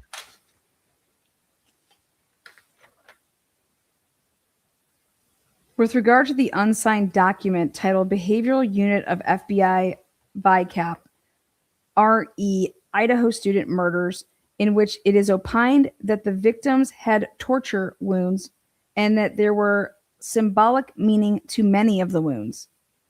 That's what the FBI wrote in an unsigned report. Barbara Wolf says, well, I respectfully disagree with that. While I do agree that the attacks were surprise blitz in nature, in my opinion, the locations of the wounds were the result of opportunity and that they were inflicted in body areas that were exposed on the victims who were in bed when they were awakened. However, the superficial incised wounds of Kaylee's and Maddie's neck merit comment. Kaylee's incised neck wounds are shown below on the left and hers is on the right for Maddie. Maddie's are even more superficial than those on Kaylee's neck and are described as being minimally hemorrhagic. The superficial nature of these wounds is very unusual. The skin is the toughest tissue of the neck until the spine is reached. Once the skin is breached, it takes much less force to cut through the underlying soft tissue. So such wounds are usually deep. It is difficult to understand how these wounds were produced in the course of the obvious struggle and motion involved in the deaths of these women. It can be postulated that these wounds were deliberately inflicted superficially, which would have necessitated precision movements and would have further lengthened the length of time involved in the killings. They were deliberately inflicted superficially. The FBI said that they were, according to a undisclosed signed behavioral unit of FBI VICAP, said that that the victims had torture wounds and that there was a symbolic meaning to many of the wounds.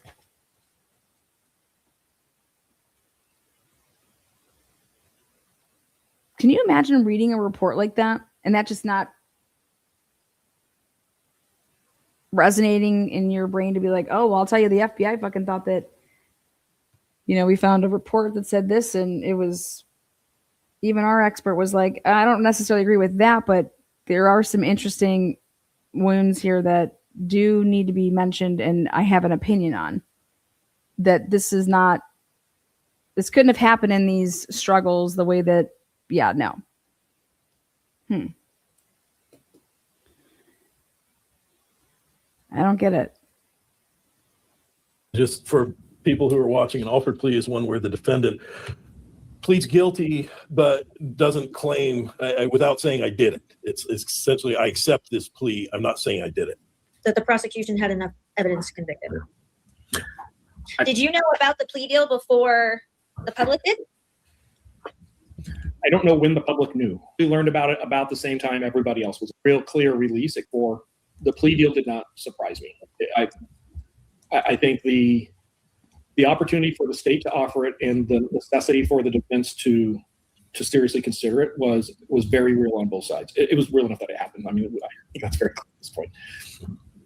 All right. If there is an appeal being worked on or done down the line, I agree with your statement that I don't think this case is remotely over. Are you going to be part of the defense still as well? I would like to think that I have become so toxic to both parties in this case that no one will talk to me ever again. That would kind of be my wish, because I have plenty to say about both sides. You know, I will advocate if I'm put on the read a book on the prosecution side too. I know you touched on it, and your book is good for anyone that hasn't read it. It's a good read. If I was a defense attorney on this case and post judgment, we had come back, I would probably thank and excuse you for your service. Because thanks, Ron. If you can write a strongly letter or worded letter for that, let me know. Maybe I can use it later on. But this case is going. We all have our. What could he possibly have to say against the defense? I don't even understand. Okay, anybody? Anything anyone has to say?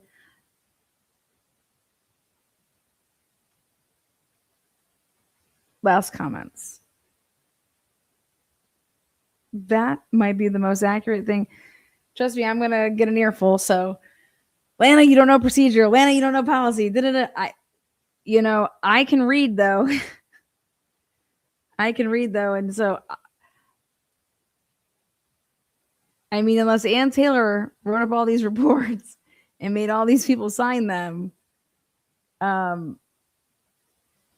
nothing was tested.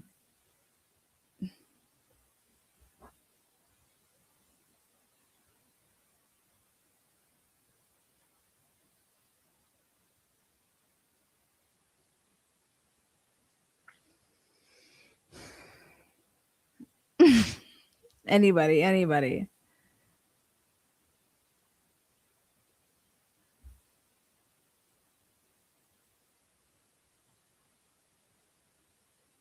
Yeah, I think that's a good way to describe it.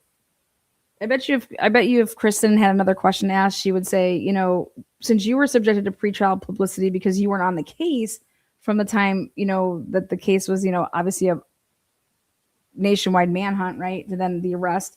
And then here you get, what the case would be. You already formed an opinion that you thought Brian Culver was guilty, right? So, do you believe that your bias are affecting anything?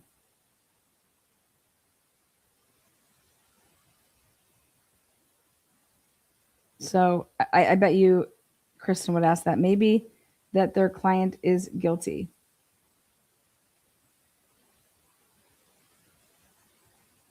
But that's the thing, is that as an expert witness, you can't get up on the stand and just be like, hey, I wanted to tell you that I think that this client is guilty. You're supposed to say, you testify truthfully, whatever the hell is asked upon you and whatever you're supposed to do. But what you think isn't matter. And what you think is never asked. It's what your expert opinion is based off of the evidence.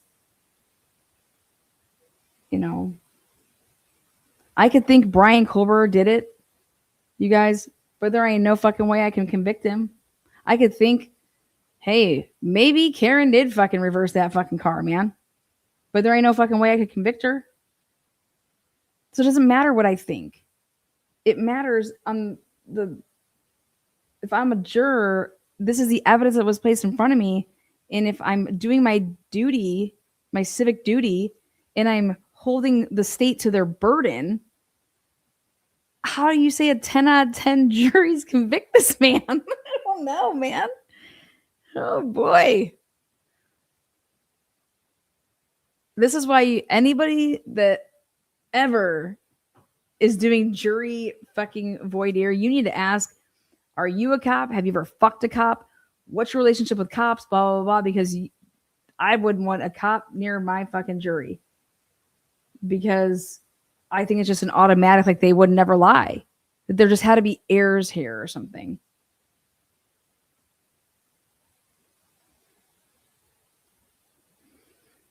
And he's like, well, I've seen stuff too, though. Like, and I think that Brian shut off his phone, and I think he's a smart guy. He's not a fucking idiot. He's really intelligent, and he's been wanting to do this for a while, and he shut off his phone. So he goes to a. Why didn't he just commit the murder in Washington where it wasn't a death penalty case? Like, it's not a death penalty state. Why commit the murder in Idaho where you'd be facing the death penalty?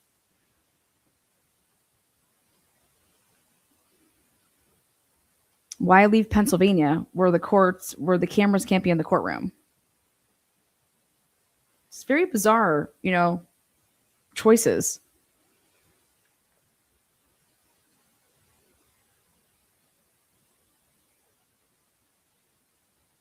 Turvey said Brian has mental problems.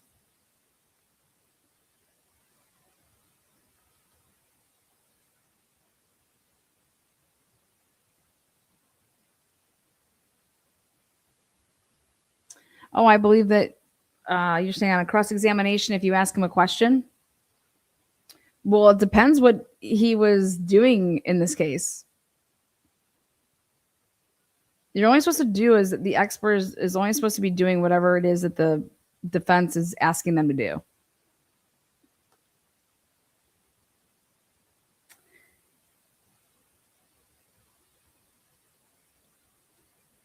Much more than that, why commit a crime where there's one way in and one way out on Saturday night of a football weekend where in our home state of PA, you could have had a full house of crashers.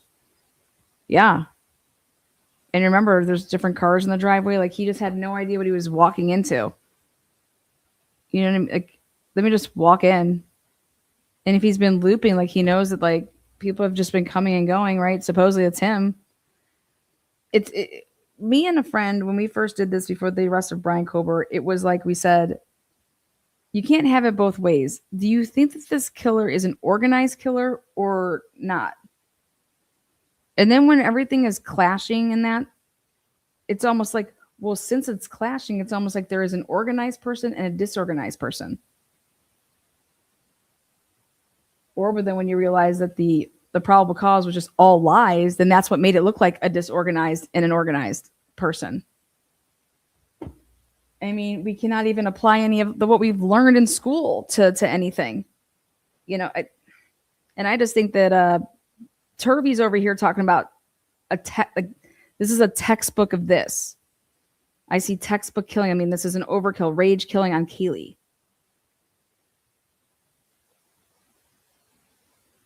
And I just think Turvey's looking at the wrong people, though.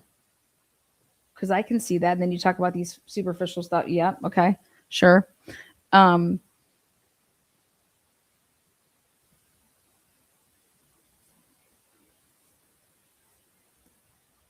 bode well when your cops are the ones that are lying right off the rip in police reports.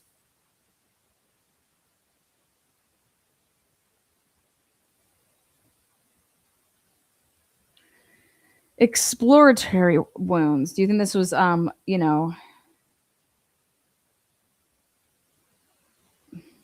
great live, Lana. Good night, peeps. All right, let's all go to bed. Till next time, guys. I think Cy's book is absolutely correct.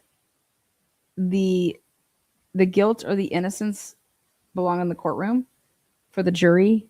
In this case, should have never not went to a trial.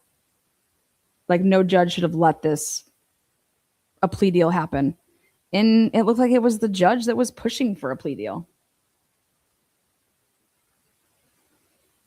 And so maybe Hitler made some comments like, listen, I am not going to be this judge that fucking overturns this. Fuck you guys. You guys fucking made all the mess about this. You're going to clean it all up. You're going to make a plea deal. Because if not, you're not going to like what the fuck happens. How about that? That's starting to look more and more like what happened. You're going to come here and put this on me? I see exactly what the hell went on here. But I'd be the one that was looked at like that. I let the killer go, you know?